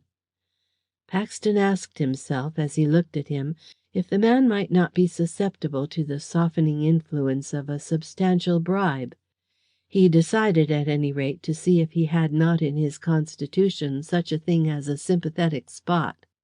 "These ropes are cutting me like knives. If you were to loosen them a bit, you would still have me tied as your heart could desire. Suppose you were to ease them a trifle." The fellow shook his head. "It couldn't be done, not at no price. It's only a getting of you're used to what's a-coming. It ain't nothing to what you're going to have, Lor' bless you, no. The Baron, he says to me, says he, 'Tie him tight,' he says. 'Don't let's have no fooling,' he says, 'so as when the toff's a ready to deal with him he'll be in a humbler frame of mind.'" "The Baron? The toff? Who are they?" "There you are again, a-asking of your questions. If you ask questions, I'll give you another dose from this here pail." The speaker brandished his pail with a gesture which was illustrative of his meaning. Paxton felt, as he regarded him, that he would have given a good round sum to have been able to carry on a conversation with him on terms of something like equality. "What's your name?" "What?" As almost unconsciously still another question escaped Mr. Paxton's lips. The fellow, moving forward, brandished his pail at arm's length above his shoulders. Although he expected momentarily that the formidable weapon would be brought down with merciless force upon his unprotected face and head, Paxton, looking his assailant steadily in the eyes, showed no signs of flinching. It was possibly this which induced the fellow to change his mind, for change it he apparently did. He brought the pail back slowly to its original position. "Next time you'll get it. I'm dreadful short of temper, I am. Can't stand no crossing. Talk to me about the state of the nation, or the price of coals, or your mother-in-law, and I'm with you. But questions I bar." Paxton tried to summon up a smile. "Under different circumstances I should be happy to discuss with you the political and other tendencies of the age, but just at present, for conversation on such an exalted plane, the conditions can scarcely be called auspicious." Up went the pail once more. "None of your sauce for me, or you'll get it. Now what's the matter?" The matter was that Paxton had closed his eyes and compressed his lips, and that a suggestive pallor had come into his cheeks. The pain of his ligatures was rapidly becoming so excruciating that it was as much as he could do to bear it and keep his senses. "These ropes of yours cut like knives," he murmured. Instead of being moved to pity, the fellow was moved to smile. "Like another pailful, hot or cold?" It was a moment or two before Paxton could trust himself to speak. When he did, it was once more with the ghastly semblance of a smile. "What a pleasant sort of man you seem to be." "I am that for certain sure." "What would you say to a £5 note?" "Thank you, I've got one or two of them already. Took 'em out of your pocket, as you didn't seem to have no use for them yourself." While Paxton was endeavouring seemingly to grasp the full meaning of this agreeable piece of information, a door at the further end of the room was opened, and someone else came in. Paxton turned his head to see who it was. It was with a sense of shock, and yet with a consciousness that it was, after all, what he might have expected, that he perceived that the newcomer was the ill-favoured associate of Mr. Lawrence, towards whom he had felt at first sight so strong an aversion. He was attired precisely as he had been when Paxton had seen him last, in the long, loose black overcoat and the amazingly high, tall hat. As he stood peering across the room, he looked like some grotesque familiar spirit come straight from Shadowland. "Well, my Skittles, and is our good friend still alive, eh?" The man with the pail thus addressed as Skittles grinned at Paxton as he answered. "The blokey's all right. Him and me's been having a little friendly talk together." "Is that so? I hope, my Skittles, you have been giving Mr. Paxton a little good advice?" The man with the curious foreign accent came and, standing by Cyril's side, glowered down on him like some uncanny creature of evil origin. "Well, Mr. Paxton, I am very glad to see you, sir, underneath this humble roof, eh?" Paxton looked up at him as steadily as the pain which he was enduring would permit. "I don't know your name, sir, or who you are, but I must request you to give me, if you can, an explanation of this extraordinary outrage to which I have been subjected." "Outrage, eh? You have been subjected to outrage? Alas! It is hard, Mr. Paxton, that a man of your character should be subjected to outrage. Not true, eh?" "You'll be called to account for this. For that you may take my word. My absence has been discovered long ago, and I have friends who will leave no stone unturned till they have tracked you to your lair." "Those friends of yours, Mr. Paxton, will be very clever if they track me to what you call my lair until it is too late for you. You have my promise. Before that time, if you are not very careful, you will be beyond the reach of help. At any rate, I shall have the pleasure of knowing that for your share in the transaction you'll be hanged." The German-American shrugged his shoulders.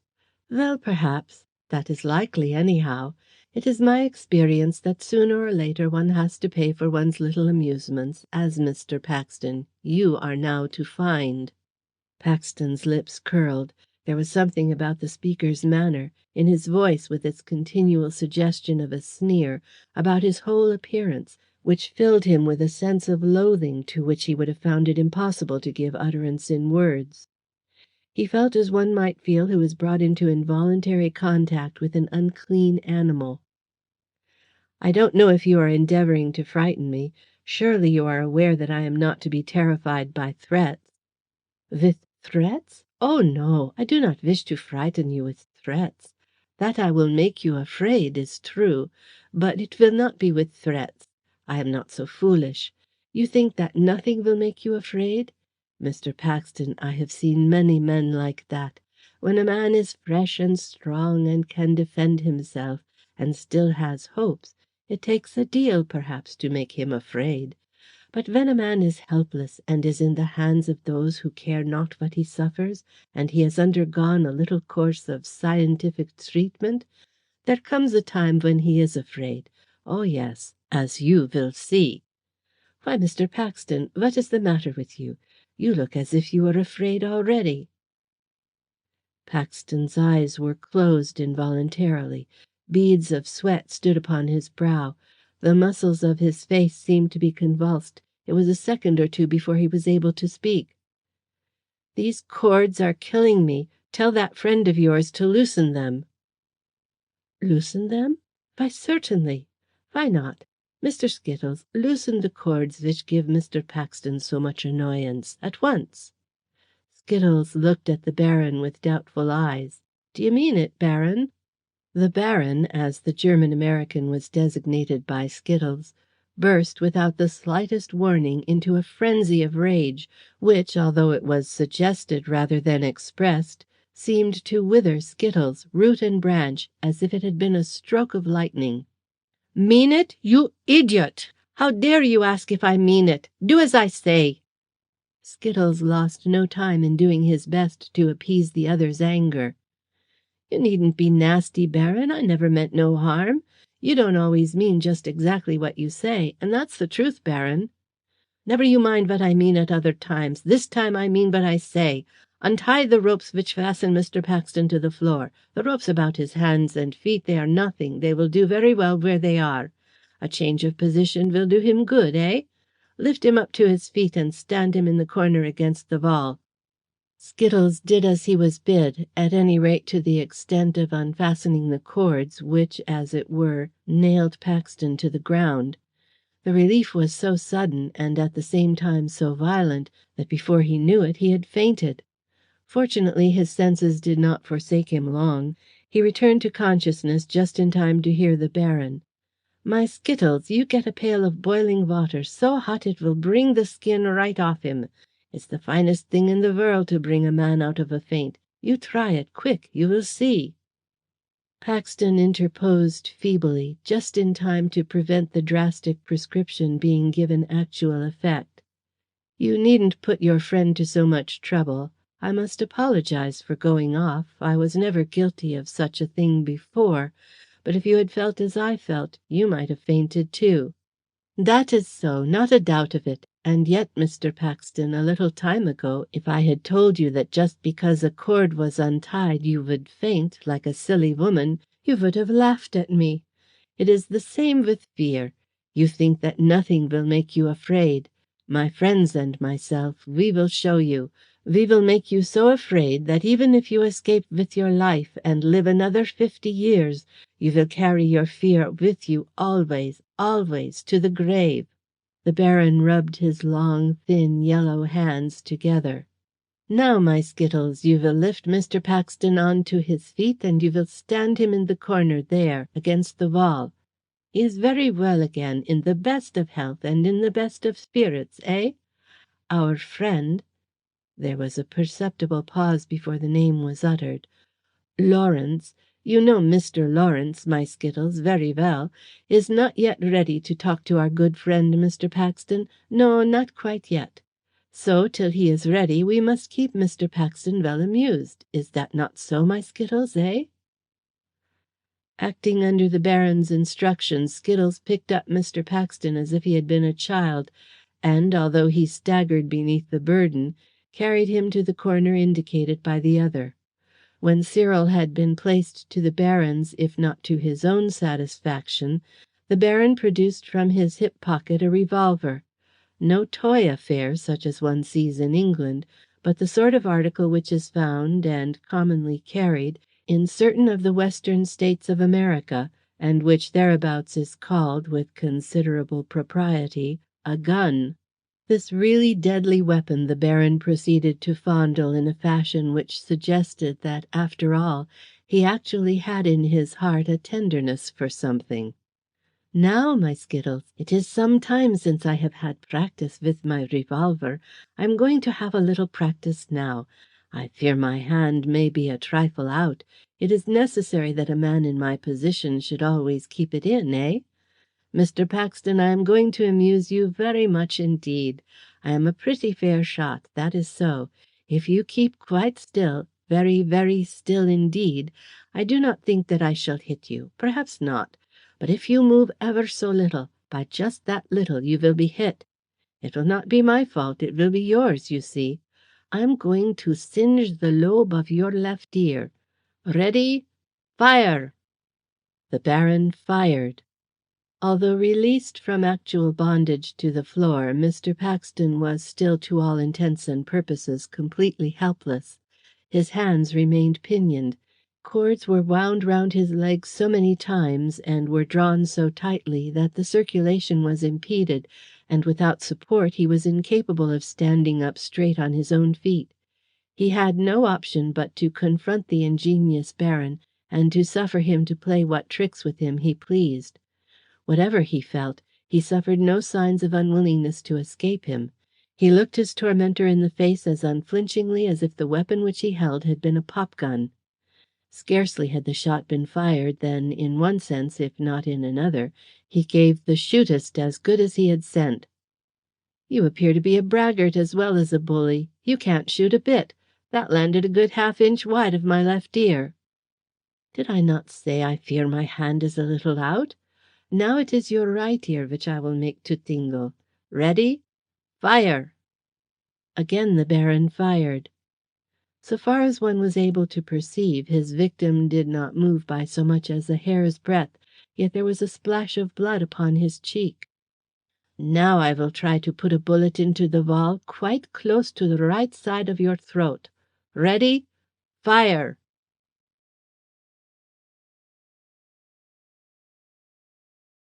Chapter 15. Put to the Question. The noise of the report had not yet died away, and the cloud of smoke got wholly clear of the muzzle of the Baron's revolver, when the door of the room was thrown open to admit someone who in low, clear, even, authoritative tones asked a question. "Who's making this noise?" Whether the Baron's aim had this time been truer, there was as yet no evidence to show. Cyril had at any rate escaped uninjured. At the sound of the voice, which, although it had been heard by him so seldom, had already become too familiar, he glanced round towards the questioner. It was Lawrence. He stood just inside the door, looking from the Baron to the involuntary target of that gentleman's little pleasantries. Close behind him were two men whom Paxton immediately recognized as old acquaintances.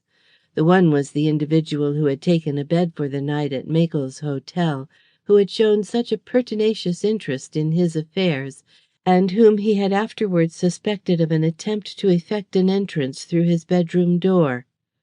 The second was the person who the next morning had followed him to the Central Station, and of whose too eager attentions he had rid himself by summoning a constable. In the looks which Lawrence directed towards the Baron there seemed to be something both of reproach and of contempt. "Pray, what is the meaning of this?" The Baron made a movement in the air with one hand, then pointed with it to the revolver which he held in the other. "My friend, it is only a little practice which I have. That is all. It is necessary that I keep my hand well in. Not so, eh?"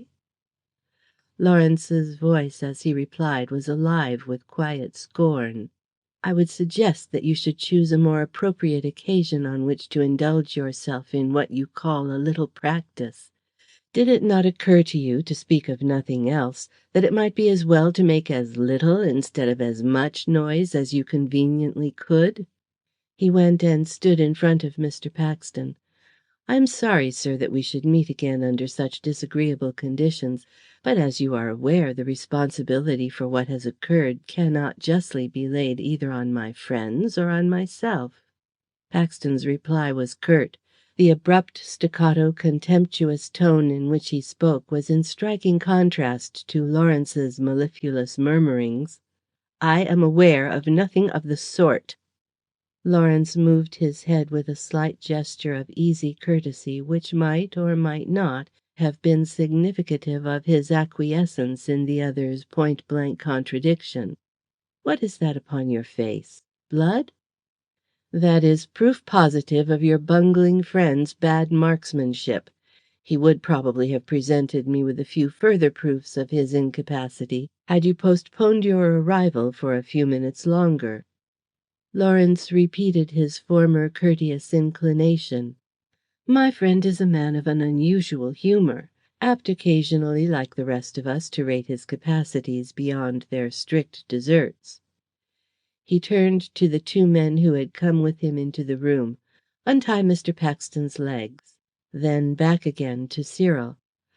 "I regret, sir, that it is impossible for me at the moment to extend the same freedom to your arms and hands, but it is my sincerest trust that in a very few minutes we may understand each other so completely as to place it in my power to restore you without unnecessary delay to that position in society from which you have been withdrawn." Although Paxton was silent outwardly, his looks were eloquent of the feelings with which he regarded the other's well-turned phrases. When his legs had been freed, the two newcomers, standing on either side of him as if they had been policemen, urged him forward until he stood in front of the heavy table which occupied the centre of the room. On the other side of the table Lawrence had already seated himself in the only chair which the place contained. The Baron, still holding his revolver, had perched himself on a corner of the table itself. Lawrence, leaning a little forward on his chair, with one arm resting on the table, never lost his bearing of apparent impartiality, and, while he spoke with an air of quiet decision, never showed signs of a ruffled temper. "I have already apologized to you, sir, for the discomforts which you may have endured, but as you are aware, those discomforts you have brought upon yourself." Paxton's lips curled, but he held his peace. "My friends and I are in the position of men who make war upon society. As is the case in all wars, occasions arise on which exceptional measures have to be taken, which, though unpleasant for all the parties chiefly concerned, are inevitable. You are an example of such an occasion." Cyril's reply was sufficiently scornful. "You don't suppose that your windbag phrases hoodwink me?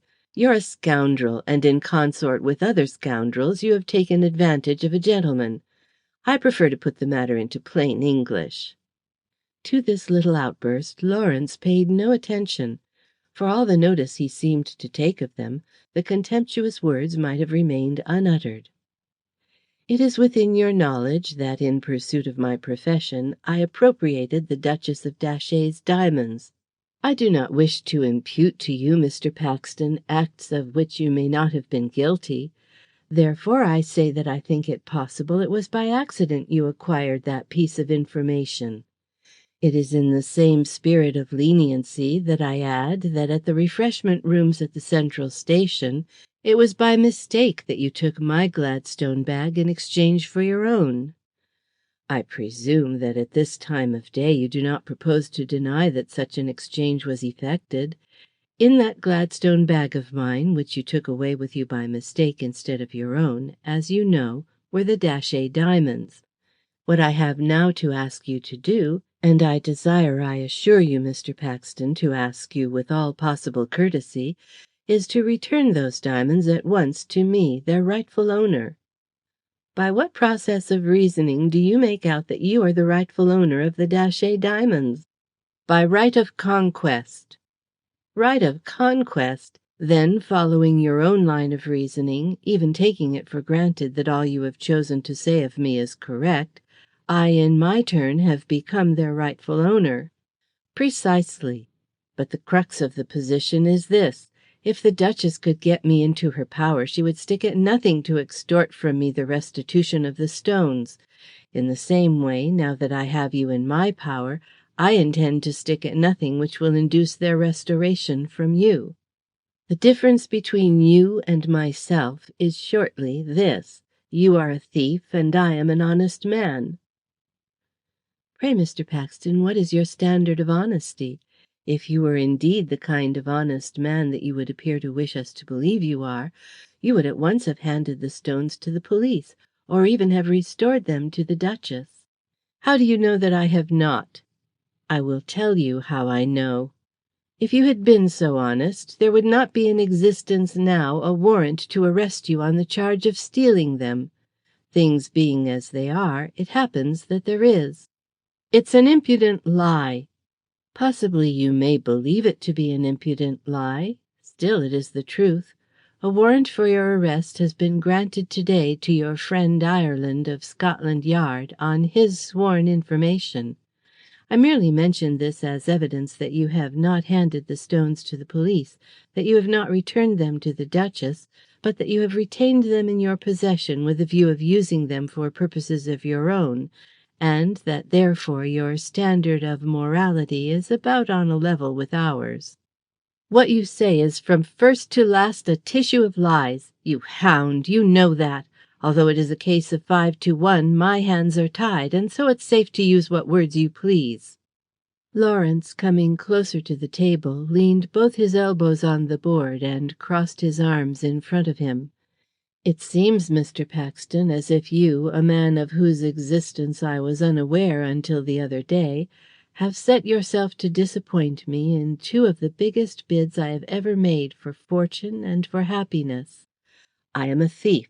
It has never been made sufficiently plain to me that the difference between theft and speculation is such a vital one as to clearly establish the superiority of the one over the other.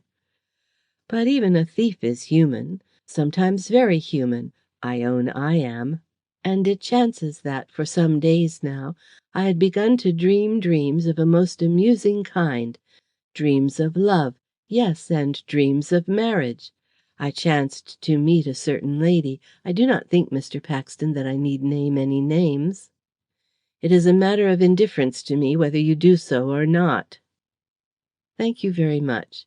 With this certain lady I found myself in love. I dreamt dreams of her, from which dreams I have recently arisen. A new something came into my life. I even ventured, in my new-learned presumption, to ask her to marry me. Then for the first time I learned that what I asked for had already been given, that what I so longed for already was your own. It is strange how much one suffers from so small a thing. You'd not believe it. In our first fall, then, it seems that you have thrown me. Then there is this business of the Datchet jewels. A man of your experience cannot suppose that an affair of this magnitude can be arranged and finished in a moment. It needs time and careful planning, and other things to boot. I speak as one who knows. Suppose you planned some big haul upon the Stock Exchange, collected your resources, awaited the propitious second, and, when it came, brought off your coup. If in that triumphant moment some perfect stranger were to carry off, from underneath your very nose, the spoils for which you had risked so much, and which you regarded, and rightly regarded, as your own, what would your feelings be towards such an one? Would you not feel, at least, that you would like to have his blood? If you have sufficient imagination to enable you to place yourself in such a situation, you will then be able to dimly realize what, at the present moment, our feelings are towards you." Paxton's voice, when he spoke, was, if possible, more contemptuous than ever. "I care nothing for your feelings." "Precisely. And by imparting to us that information, you make our task much easier. We, like others, can fight for our own hands, and we intend to. You see, Mr. Paxton, that although I did the actual conveying of the diamonds, and therefore the major share of the spoil is mine, there were others concerned in the affair as well as myself, and they naturally regard themselves as being entitled to a share of the profits. You have consequently others to deal with as well as myself, for we, to be plain, are many. And our desire is that you should understand precisely what it is we wish to do. The first thing which we wish you to do is to tell us where at the present moment the diamonds are." "Then I won't, even supposing that I know." Lawrence went on without seeming to pay any heed to Cyril's unqualified refusal. "The second thing which we wish you to do, supposing you to have placed the diamonds where it will be difficult for us to reach them, is to give us an authority which will be sufficient to enable us to demand, as your agents, if you choose, that the diamonds be handed to us without unnecessary delay." "I will do nothing of the kind." Again Lawrence seemed to allow the refusal to go unheeded.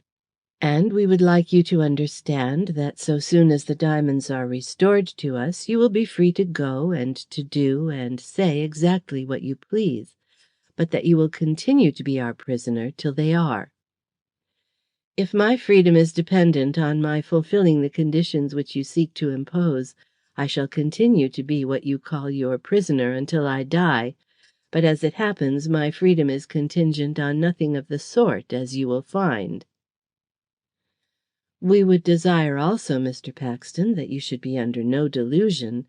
It is far from being our intention that what, as you put it, we call your imprisonment should be a period of pleasant probation. On the contrary, we intend to make it as uncomfortable as we can, which, believe me, is saying not a little. That while I am at your mercy you will behave in a cowardly and brutal fashion, I have no doubt whatever. More, we have no greater desire than you have yourself that you should continue to be what we call our prisoner. With a view, therefore, to shortening the duration of your imprisonment, we shall leave no stone unturned, even if we have to resort to all the tortures of the Spanish Inquisition to extort from you the things which we require." Paxton laughed, shortly, dryly, scornfully. "I don't know if your intention is to be impressive. If it is, I give you my word that you don't impress me a little bit. Your attempts to wrap up your rascality in fine-sounding phrases strike me as being typical of the sort of man you are." "Mr. Paxton, before we come to actual business, let me advise you, and believe me, in this case my advice is quite unprejudiced, not to treat us to any more of this kind of talk. Can't you realize that it is not for counters we are playing? That men of our sort, in our position, are not likely to stick at trifles? That it is a case of head you lose, tails we win? For while it is obviously a fact that we have nothing we can lose, it is equally certainly a fact that there is nothing you can gain. So learn wisdom, be wise in time, endeavour to be what I would venture to call conformable. Be so good as to give me your close attention. I should be extremely obliged, Mr. Paxton, if you would give me an answer to the question which I am about to put to you. Where, at the present moment, are the Datchet diamonds?" "I would not tell you, even if I knew." "You do know. On that point there can be no room for doubt. We mean to know, too, before we've done with you. Is that your final answer?" "It is." "Think again." "Why should I think?" "For many reasons. I will give you still another chance. I will repeat my question. Before you commit yourself to a reply, do consider. Tell me where, at the present moment, are the Datchet diamonds?" "That I will never tell you." Mr. Lawrence made a movement with his hands which denoted disapproval. "Since you appear to be impervious to one sort of reasoning, perhaps you may be more amenable to another kind. We will do our best to make you." Mr. Lawrence turned to the man who had been addressed as Skittles. "Be so good as to put a branding iron into the fire, the one on which there is the word thief."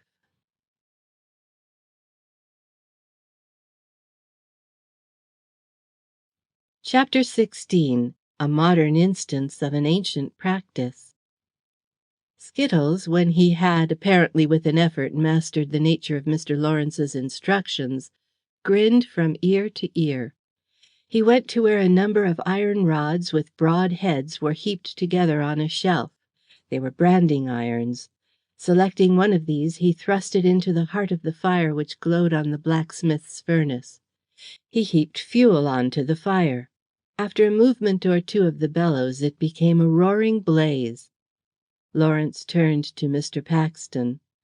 "Still once more, are you disposed to tell us where the Datchet diamonds are?" "No." Lawrence smiled. He addressed himself to the two men who held Paxton's arms. "Hold him tight. Now, Skittles, bring that iron of yours. Burn a hole under Mr. Paxton's right shoulder blade, through his clothing." Skittles again moved the iron from the fire. It had become nearly white. He regarded it for a moment with a critical eye. Then, advancing with it held at arm's length in front of him, he took up his position at Mr. Paxton's back. "Don't let him go. Now!" Skittles thrust the flaming iron towards Paxton's shoulder blade. There was the smell of burning cloth. For a second Paxton stood like a statue, then, leaping right off his feet, he gave first a forward and then a backward bound, displaying as he did so so much vigour that, although his guardians retained their hold, Skittles apparently was taken unawares. Possibly, with an artist's pride in good workmanship, he had been so much engrossed by the anxiety to carry out the commission with which he had been entrusted thoroughly well, that he was unprepared for interruptions. However that may have been, when Paxton moved, his grip on the iron seemed to suddenly loosen, so that, losing for the moment complete control of it, it fell down between Paxton's arms, the red-hot brand at the further end resting on his pinioned wrists.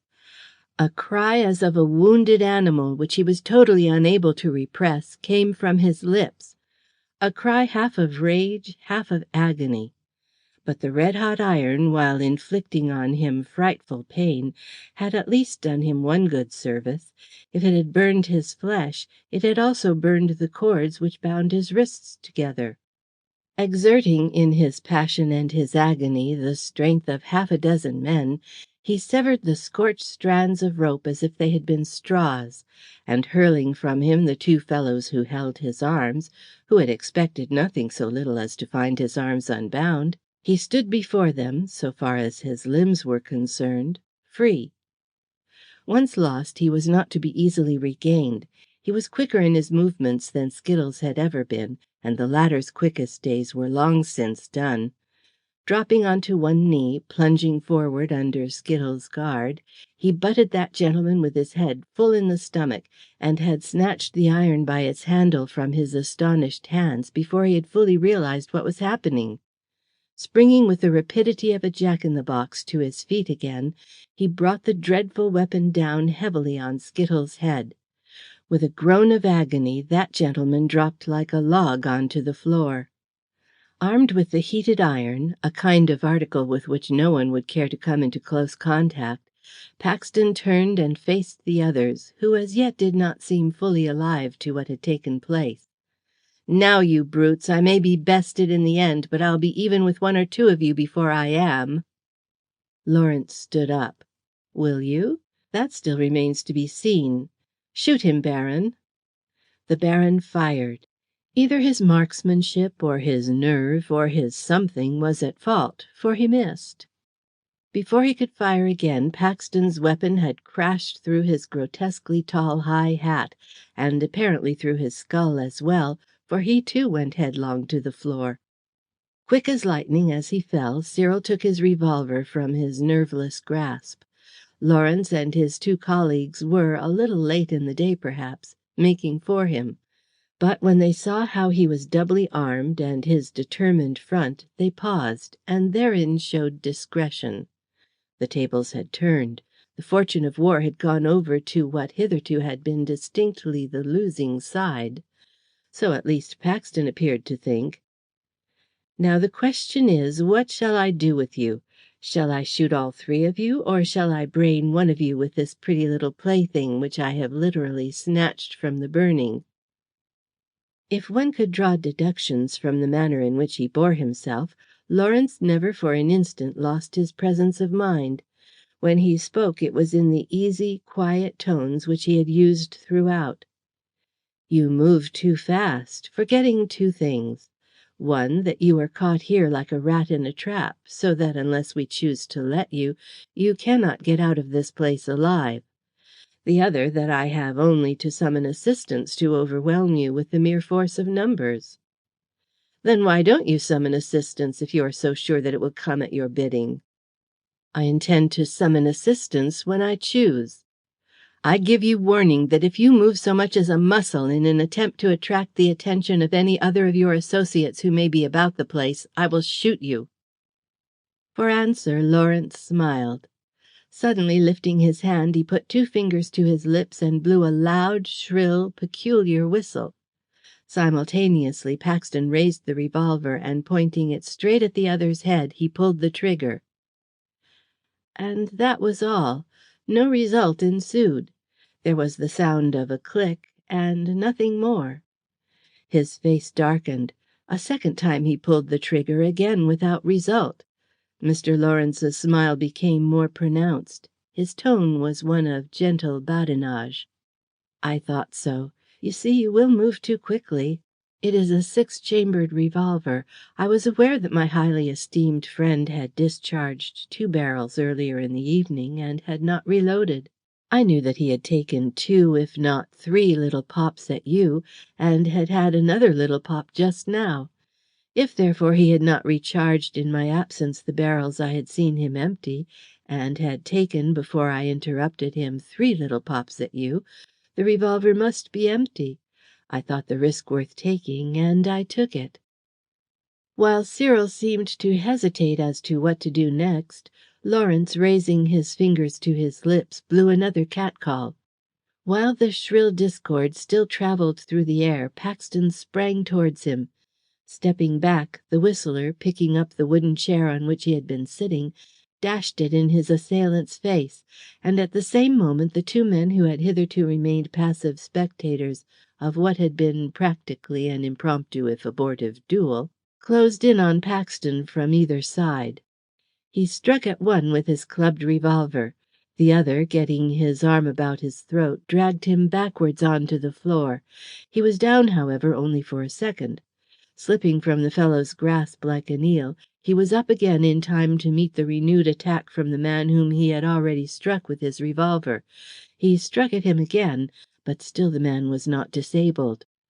Meanwhile, his more prudent companion, conducting his operations from the rear, again got his arms about Paxton.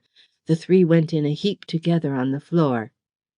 Just then the door was opened, and someone entered on the scene.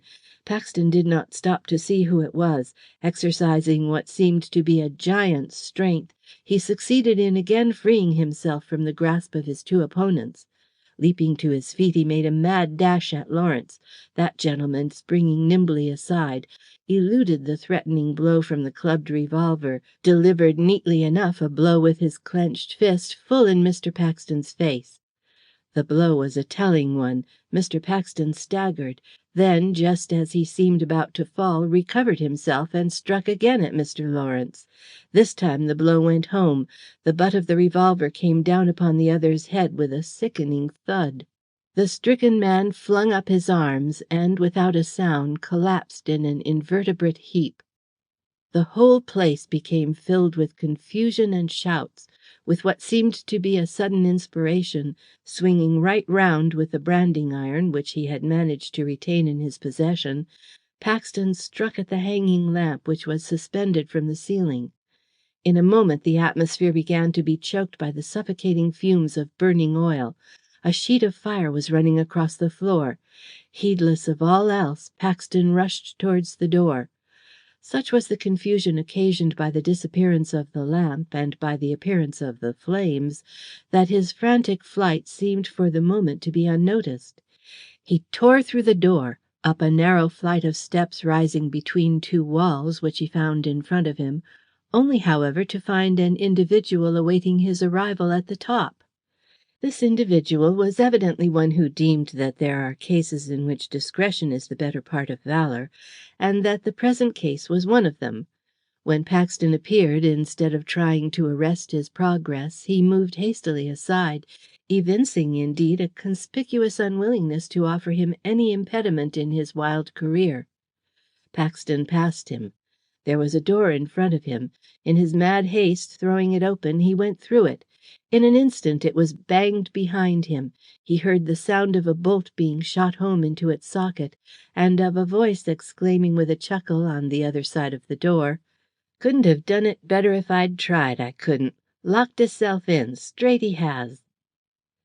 Too late Paxton learned that to all intents and purposes that was exactly what he had done. The place in which he found himself was pitchy dark. He had supposed that it might be a passage leading to a door beyond. It proved to be nothing of the kind. It seemed instead to be some sort of cupboard, probably a pantry, for he could feel that there were shelves on either side of him, and that on the shelves were what seemed to be victuals.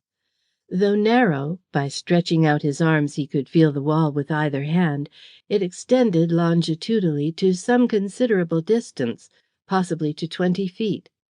At the further end there was a window. It was at an inconvenient height from the floor, and directly under it was a shelf. On this shelf, so far as he was able to judge, was an indiscriminate collection of pieces of crockery. The shelf, however, was a broad one, and disregarding the various impedimenta with which it seemed to be covered, by clambering on to it he was brought within easy reach of the window. It was a small one, and had 2 sashes. Had the sashes not been there, there might have been sufficient space to enable him to thrust his body through the frame. They were of the ordinary kind, moving up and down, and in consequence, when they were open to their widest extent, only half the window space was available either for ingress or for egress. He did throw up the lower sash as far as it would go, only to discover that it scarcely gave him room enough to put the whole of his head outside. Taking firm hold of the framework, he tested its solidity. It appeared to be substantially constructed of some kind of heavy wood. Though he exerted considerable force, it could hardly be induced to rattle. To remove it, even if it was removable, would be a work of time and of labour. Time he had not at his command. Although he was fastened in, his assailants were not fastened out. At any moment they might enter. His struggles, against such odds, would have to be recommenced all over again. He was conscious that the best of his strength was spent. He was stiff and sore, weary and bewildered. Nor had he escaped uninjured. He was covered with bruises, bruises which ached. Where the red-hot branding iron, slipping from Mr. Skittles' grasp, had struck against his wrists, the flesh felt as if it had been burnt to the bone. It occasioned him exquisite pain. No, in his present plight, recapture would be easy. After the recent transactions in which he had played so prominent a figure, recapture would mean nameless tortures, if not death outright. His only hope lay in flight. Or the thought came to him as he was endeavouring to marshal his faculties in sufficient order to enable him to take an impartial view of his position, in summoning help. Summoning help? Yes, why not? The thing was feasible. Here was the open window. He could call through it. His cries might be heard, and if he could only make his shouts heard by someone without, the alarm would be raised, and he would soon be rescued from this den of thieves. Thrusting his head out as far as possible, he shouted with might and with main, "Help! Murder! Help!" He listened.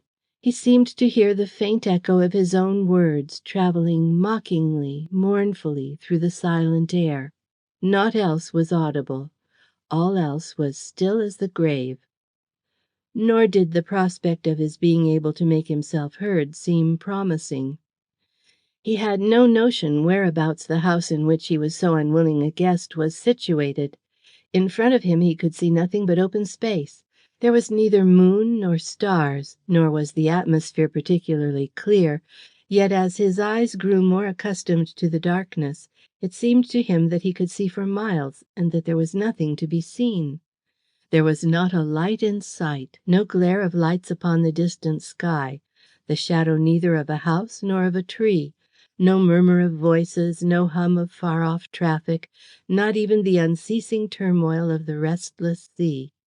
Since, so far as he was able to perceive, the place seemed to be given up to such utter and entire solitude, it struck him with unpleasant force that it might be located in the very heart of the open downs. In that case it was quite upon the cards that there was not another human habitation within miles. At night, even yet, few places are more deserted than the Brighton Downs. All sorts of deeds without a name, so far as human witnesses are concerned, can be wrought thereon with complete impunity. If the house was really built upon the downs, his chances of making himself heard were remote indeed. Still, in his desperate position, he was not disposed to give up hope without making at least another trial. Once more he shouted, "Help! Murder! Help!" Again he listened, and this time, from what evidently was a considerable distance, there was borne through the night what seemed to be an answering call. "Hullo!" Seldom was so slight a sound so grateful to a listener's ears. With renewed ardour he repeated his shouts, with if possible even greater vigour than before. "Quick! Help! Murder! Help!" Again from afar there seemed to come a faint response. "Hullo!" And at the same instant he became conscious of voices speaking together outside the door of the cul-de-sac in which, foolishly enough, he had allowed himself to be made, for a second time, a prisoner.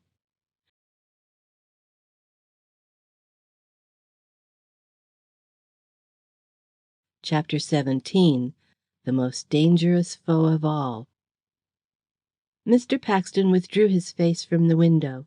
He turned towards the door, his ears wide open. The speakers were talking so loudly that he could hear distinctly, without moving from his post of vantage on the shelf, every word which was uttered.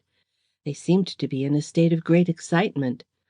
The first voice he heard belonged evidently to the quick-witted individual who had fastened him in the trap which he himself had entered. "There he is! Inside there he is! Ran in of his own accord, he did, so I shut the door and I slipped the bolt before he knowed where he was. The winder's only a little un. If he gets hisself out you can call me names." The second voice was one which Mr. Paxton did not remember to have previously noticed. "Blast him, what do I care where he is? He ain't no affair of mine. There's the toff and a crowd of 'em down there. You come and lend a hand." "Not me. I ain't a-taking any. I ain't going to get myself choked, not for no toff nor yet for anyone else. I feel more like cutting my lucky, only I don't know my way across these hills." "You ain't got no more pluck than a chicken. Go and put the 'orse in. Me and them two other chaps will bring 'em up. We shall have to put the whole lot aboard and make tracks as fast as the old mare will canter." A third voice became audible, a curiously husky one, as if its owner was in difficulties with his throat. "Here's the toff. He seems to be a case.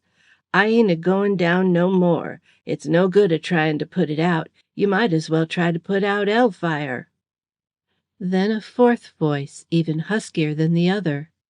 "Catch 'old. If someone don't catch 'old of the Baron, I shall drop him. My God, this is a pretty sort of go." There was a pause, then the voice of the first speaker again.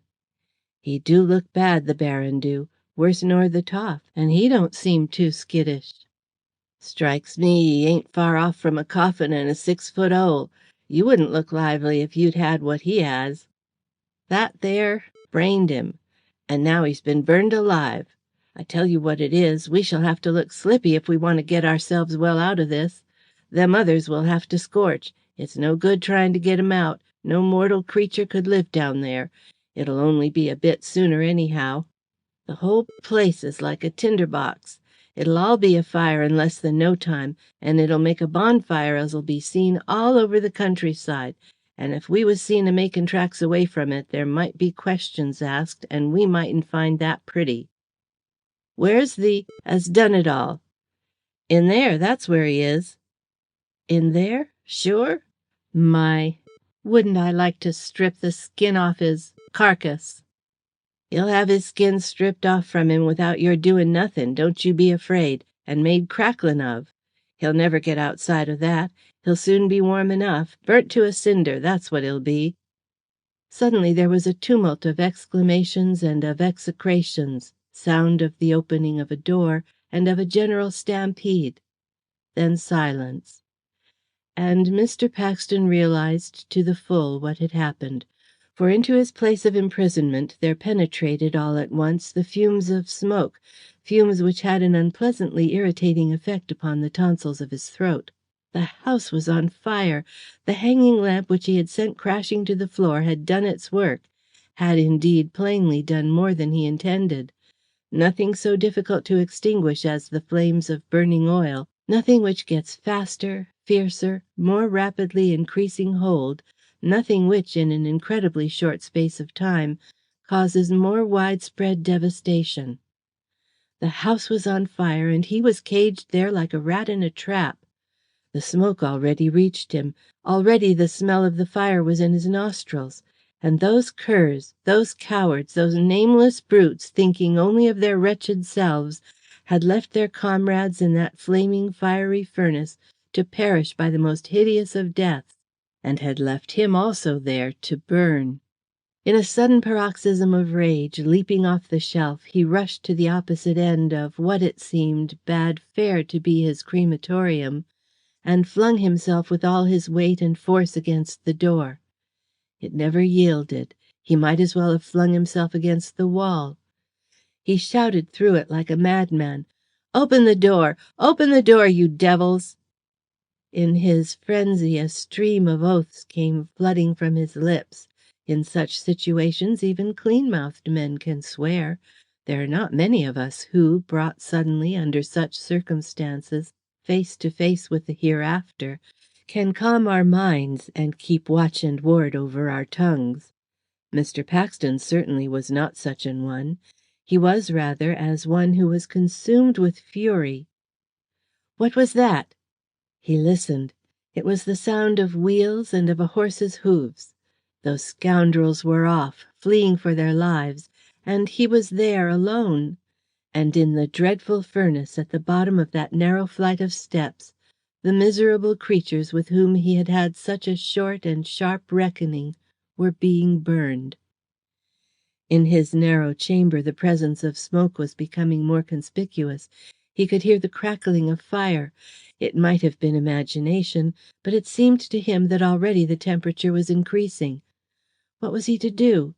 He recollected the window, clambered back upon the shelf, and thrust his face out into the open air. How sweet it was, and fresh and cool! Once more he listened. He could hear plainly enough the noise of wheels rolling rapidly away, but nothing more. With the full force of his lungs he repeated his previous cry with a slight variation. "Help! Fire! Help!" But this time there came no answering hullo. There was no reply. Again he shouted, and again, straining his throat and his lungs to bursting point, screaming himself hoarse, but there was none that answered. It seemed that this was a case in which, if he could not help himself, he in very deed and in very truth was helpless. He set himself to remove the sashes from their places, feeling that if he only could, small even then though the space would be, he might, at such a pinch as this, be able to squeeze his body through. But the thing was easier essayed than done. The sashes were small, strongly constructed, and solidly set in firmly fashioned grooves. He attacked them with his hands. He hammered them with the Baron's revolver and the branding iron, but they remained precisely where they were. He had a suspicion that they were looser, and that in time, say in an hour or so, they might be freed, but he had not an hour to spare. He had not many minutes, for while he still wrestled with their obstinacy, there came from behind him a strange, portentous roar. His prison became dimly, fitfully illuminated with a dreadful light, so that he could see. What he could see through the cracks in the bolted door were tongues of fire roaring in the room beyond, roaring as the waves roar over the stones, or as the sound of a high wind through the tops of trees. The suddenness of the noise, disturbing so unexpectedly the previous stillness, confused him. He remained on the shelf, looking round. Then, oblivious for the moment of the danger which so swiftly was coming nearer, he was filled with admiration. What a beautiful ruddy light it was which was making the adjacent chamber to gleam like glowing gold. How every instant it was becoming ruddier and ruddier, until, with fairy-like rapidity, it became a glorious blaze of colour. The whole place was transfigured and transformed. It was radiant with the splendours of the Fairy Queen's palace of a million marvels. The crackling noise which fire makes when its hungry tongues lick woodwork brought him back to a sense of stern reality. He became conscious of the strong breeze which was blowing through the open window. It was coming from the house, and it was bearing with it a rush as of heated breath. Already it seemed to scorch his cheeks. Momentarily it seemed to scorch them more and more. The air, as he drew it into his lungs, was curiously dry. He had to draw 2 breaths where before he had drawn 1. It parched his throat. What he would not have given to have been able to glue his lips to cool, fresh water. As in a vision, he pictured himself laving his face, splashing in the crystal waters of a running stream, with the trees in leaf above his head. Escape was hopeless. Neither on the one side nor on the other could salvation be attained. Other men, he told himself with a sardonic twitching of the corners of his lips, had been burnt alive before today, then why not he? He at any rate could play the man.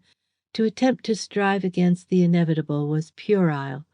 Better, if one must die, facing fearful odds, to die with one's arms folded and with one's pulse marking time at its normal pace. What must be, might be. What cared he? Confound the smoke! It came in thicker and thicker wreaths through the interstices in the panels of the door. It was impossible to continue facing it. It made him cough, and the more he coughed, the more he had to. It got into his mouth and up his nose. It made his eyes tingle. To cough and cough until, like a ramshackle cart, one shook oneself to pieces, was not the part of dignity. He turned his back to the door. He thrust his face again through the window. With his lips wide open, he gulped in the air with a sense of rapture which amounted to positive pain. What a feeling of life and of freedom there seemed to be under the stars and the far-reaching sky! What a spirit of solitude was abroad on the hills in the darkness of the night! What a lonely death this was which he was about to die! No one there but God and the fire to see if he died like a man. He tried to collect his thoughts. As he did so, there was borne to him on a sudden overwhelming flood of recollection the woman whom he loved.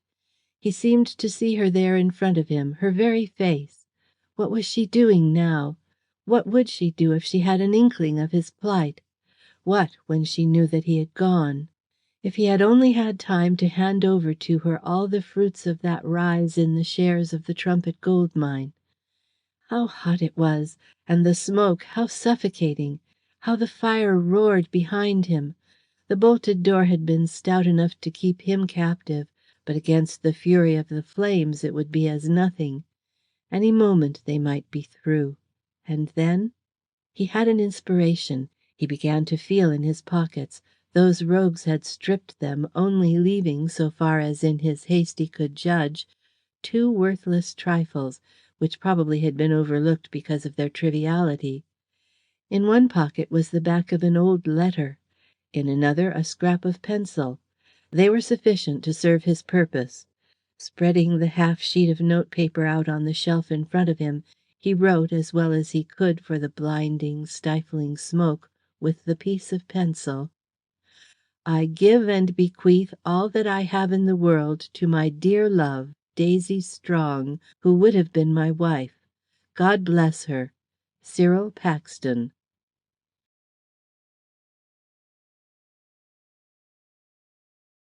Chapter 18. The Last of the Datchet Diamonds. They found him with the half sheet of notepaper all crushed in his hand. At the police station, acting on the hints dropped by Mr. Cooper, Mr. Ireland had enlisted the aid of a dozen constables. He had chartered a large wagonette, and with Mr. Cooper and a sergeant beside him on the box seat, had started off for an evening drive across the Downs. Miss Strong had perforce to content herself with a seat with Miss Wentworth and Mr. Franklin in a fly behind. The weather had cleared. By the time they reached the open country the stars were shining, and when they found themselves following the winding road among the hills, it was as fine a night as one could wish. Suddenly the occupants of the fly became conscious that the wagonette in front had stopped. A constable, hurrying back, checked the flyman. Miss Strong leant over the side of the vehicle to address him. "What is the matter?" "We don't know yet, miss. Only there's something coming along the road, and we want to see what they look like. They seem to be in a bit of a hurry." As the man said, whoever it was who was approaching did seem to be in a bit of a hurry. Evidently the horse in the advancing vehicle was being urged to a breakneck gallop. Where the wagonette had stopped, the ground rose abruptly on either side. The road turned sharply just in front. The constables, alighting, formed in double line across it. Suddenly the people who were hastening Brightonwards found themselves quite unexpectedly surrounded by the officers of the law. There was the liveliest 5 minutes Miss Strong had ever known. At the end of it the police found themselves in possession of 3 prisoners who had fought as well as, under the circumstances, they knew how, and also of a fly with 2 men lying apparently dead inside it. When Miss Strong learnt this, she came hurrying up. "Is Cyril there?" Mr. Ireland shook his head. "You are telling me the truth?" "If you doubt it, Miss Strong, you may look for yourself." Just then a constable, who for purposes of observation had climbed the sloping ground on one side of the road, gave a great shout. "Fire! There's a house on fire on the hills!" Mr. Cooper, who, while his former friends were being captured, had, much against his will, been handcuffed to a policeman, called to Mr. Ireland. "I reckon it's the crib. They been and set it afire, and left the bloke as they calls Paxton to burn inside of it. See if they ain't." It was Miss Strong who found him. Running round the burning building, she came to a little open window through which a man's hand was stretched. The window was too high above the ground to enable her to see into it. Only the hand was visible. She thought it belonged to someone who was seeking to escape. "Who are you?" she cried. None answered. She touched the hand, supposing its owner did not hear. As she did so, a piece of crumpled paper fell out of it. She caught it as it fluttered through the air, looked at it there was a sufficiency of artificial light to enable her to see, saw her own name, "My dear love, Daisy Strong," staring her in the face, perceived that it was in the writing which she knew so well. "Cyril! Cyril!" She snatched at the hand which held that paper, testimony of a love which was resolute to live even beyond the grave, sprang up at the window, through which the smoke was streaming, with the flames beginning to follow after, broke into shrieks. They brought tools, and having by their aid removed the sashes, they dragged him by main force through the window, through which he himself had vainly endeavoured to escape. And slowly, enduring as he went not a little agony, he went through the valley of the shadow, branching out of it after all through a pass which led, not unto death, but back again to the plain of life. When, weeks after, he opened his eyes to consciousness, the first thing he saw was, leaning over him, the face of the woman he loved. "Daisy!" In an attenuated whisper the name came from his lips, and forgetting herself, she fell on his breast and kissed him, and in the tumult of her joy cried as if her heart would break. While still his life was in the balance, never once had she lost her self-control, fearing that if she did she might be banished from his presence. Now that the event seemed clear, the cisterns of her heart were opened, and she wept as one distraught. As the days went by, Mr. Paxton understood not only that he was in a bedroom in Miss Wentworth's house, but also that in the adjacent apartment there was something or someone whose presence Miss Strong, at any rate, was desirous should be concealed from him.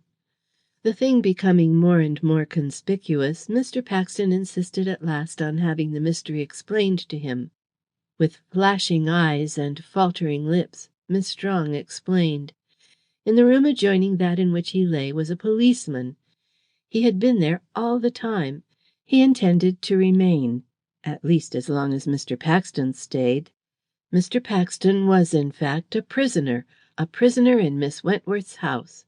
Since it had seemed likely that he would die, the authorities had suffered him to be committed to the hands of friends, in order that, if they could, they might nurse him back to health and strength. But not for an instant had he been out of official supervision. Egress from the sick chamber was only possible by passing through the adjoining room. In that adjoining room a policeman had been stationed night and day. Now that he was mending, At any moment rough, unfeeling hands might drag him off to jail. Miss Strong's manner, as she made the situation clear to Mr. Paxton, was reminiscent of the tragic muse. Her rage against Mr. Ireland was particularly fierce. When she spoke of him it was with clenched fists and knitted brows and eyes like flaming coals. "He actually dares to pretend to think that you had something to do with the stealing of the Datchet diamonds." Mr. Paxton seemed to hesitate, then took her breath away with his answer. "He is right in thinking so. I had." She was standing at his bedside. When he said that, she looked down at him as if she felt either that her ears must be playing her false, or that he must be still delirious. Yet he seemed to speak rationally, and though pale and wan, and but the shadow of his old self, he did not look as if he were insane. "Cyril, you don't understand me. I say that he thinks that you had something to do with the stealing of the Datchet diamonds. Some improper connection with the crime, I mean." "I understand you perfectly well, my dear. I repeat, I had." She sat down on a chair and gasped. "You had? Goodness gracious! What?" "After they had been stolen. The diamonds came into my possession owing to an accident." "Cyril, whatever did you do with them?" "They are in my possession now." "The Datchet diamonds? In your possession? Where?" Her eyes, opened at their widest, were round as saucers. She was a living note of exclamation. Obviously, though he did not seem as though he were, she felt that he must be still delirious. He quickly made it plain to her, however, that he was nothing of the kind. He told her clearly and succinctly the whole strange story, nothing extenuating, attempting in no whit to whitewash the blackness of his own offending, precisely as it all occurred. And when his tale was at an end, instead of reproaching him by so much as a look, she kissed him, and pillowing her lovely head upon his undeserving breast, anointed him with her tears, as if, by what his criminality had cost him, he had earned for himself a niche in hagiology. Later he repeated the story to Mr. Franklin and to Mr. Ireland. Neither of them were moved to show signs of sympathy. Plainly his friend was of opinion that at the very least he had played the fool, while the detective, whose moral sensibilities had perhaps been dulled by his constant contact with crime, seemed to be struck rather by his impudence than by anything else. Mr. Paxton, having voluntarily furnished Mr. Ireland with sufficient authority to enable him to gain access to the safe which he rented in that stronghold in Chancery Lane, the diamonds were found reposing securely in its fastness, exactly as he had described. Her Grace of Datchet's heart was gladdened by the knowledge that her priceless treasures would be returned to her in the same condition in which they left her, and the thing, being noised abroad, became a 9 days' wonder. The law is very beautiful in its tender mercies. The honest man, being sick, may die in a ditch, and no one cares.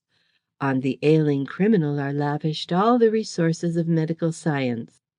Mr. Lawrence and his friend the Baron were far too precious in the eyes of the law to be allowed to die. It was absolutely indispensable that such unmitigated scoundrels should be kept alive, and they were, although had not the nicest skill been continually at their disposal they had been dead a dozen times. Not only had Mr. Paxton broken both their skulls, well broken them too, with a breaking that required not a little mending, but, as if that were not enough, they had been nearly incinerated on top of it. However, the unremitting attention with which the law provided them, because they were such rogues, sufficed to pull them through. And at last there came a day on which they were sufficiently recovered to permit of their taking their places in the dock, in order that they might be charged with their offences. The prisoners who stood before the magistrates, charged with various degrees of complicity in the robbery of the Duchess of Datchet's diamonds, were, to begin with, 6 in number. First and foremost was Reginald Hargraves, alias Arthur Lawrence, alias the Toff, alias in all probability 20 other names. From the beginning to the end he bore himself with perfect self-possession, never leading anyone to suppose, either by look or gesture, that he took any particular amount of interest in what was going on. A second was Isaac Bergstein, alias the Baron. His behaviour, especially when the chief and most damning testimony was given against him, was certainly not marked by the repose which, if we are to believe the poet, is a characteristic of the caste of Vere de Vere. Cyril Paxton was a third, while the tale consisted of the three gentlemen who had fallen into the hands of the Philistines on the road to Brighton. Before the case was opened, the counsel for the prosecution intimated that he proposed to offer no evidence against the defendant Cyril Paxton, but, with the permission of the bench, would call him as a witness for the Crown. The bench making no objection, Mr. Paxton stepped from the dock to the box, his whilom fellow prisoners following him on his passage with what were very far from being looks of love. Mr. William Cooper and Mr. Paxton were the chief witnesses for the prosecution. It was they who made the fate of the accused a certainty. Mr. Cooper, in particular, had had with them such long and such an intimate acquaintance that the light which he was enabled to cast on their proceedings was a vivid one. At the same time, beyond all sort of doubt, Mr. Paxton's evidence was the sensation of the case. Seldom had a more curious story than that which he unfolded been told, even in that place in which all the strangest stories have been told, a court of justice. He had more than one bad quarter of an hour, especially at the hands of cross-examining counsel. But when he was finally allowed to leave the box, it was universally felt that, so far as hope of escape for the prisoners was concerned, already the case was over.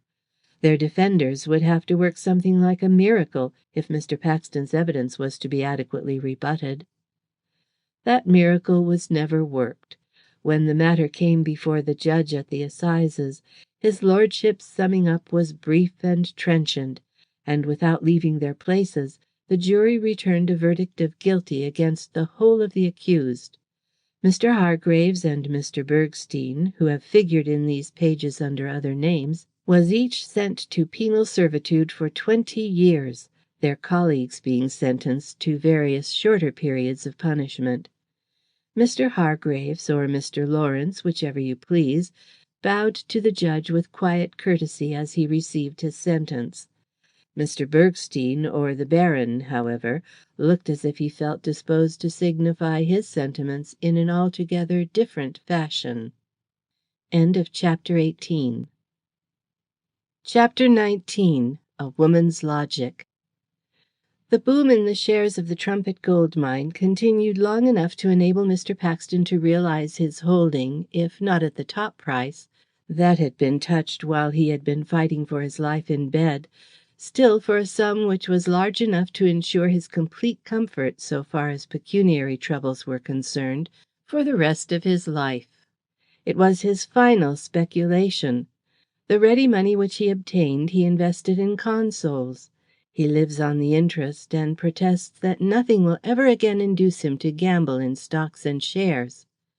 Since a lady who is largely interested in his movements has endorsed his promise, it is probable that he will keep his word.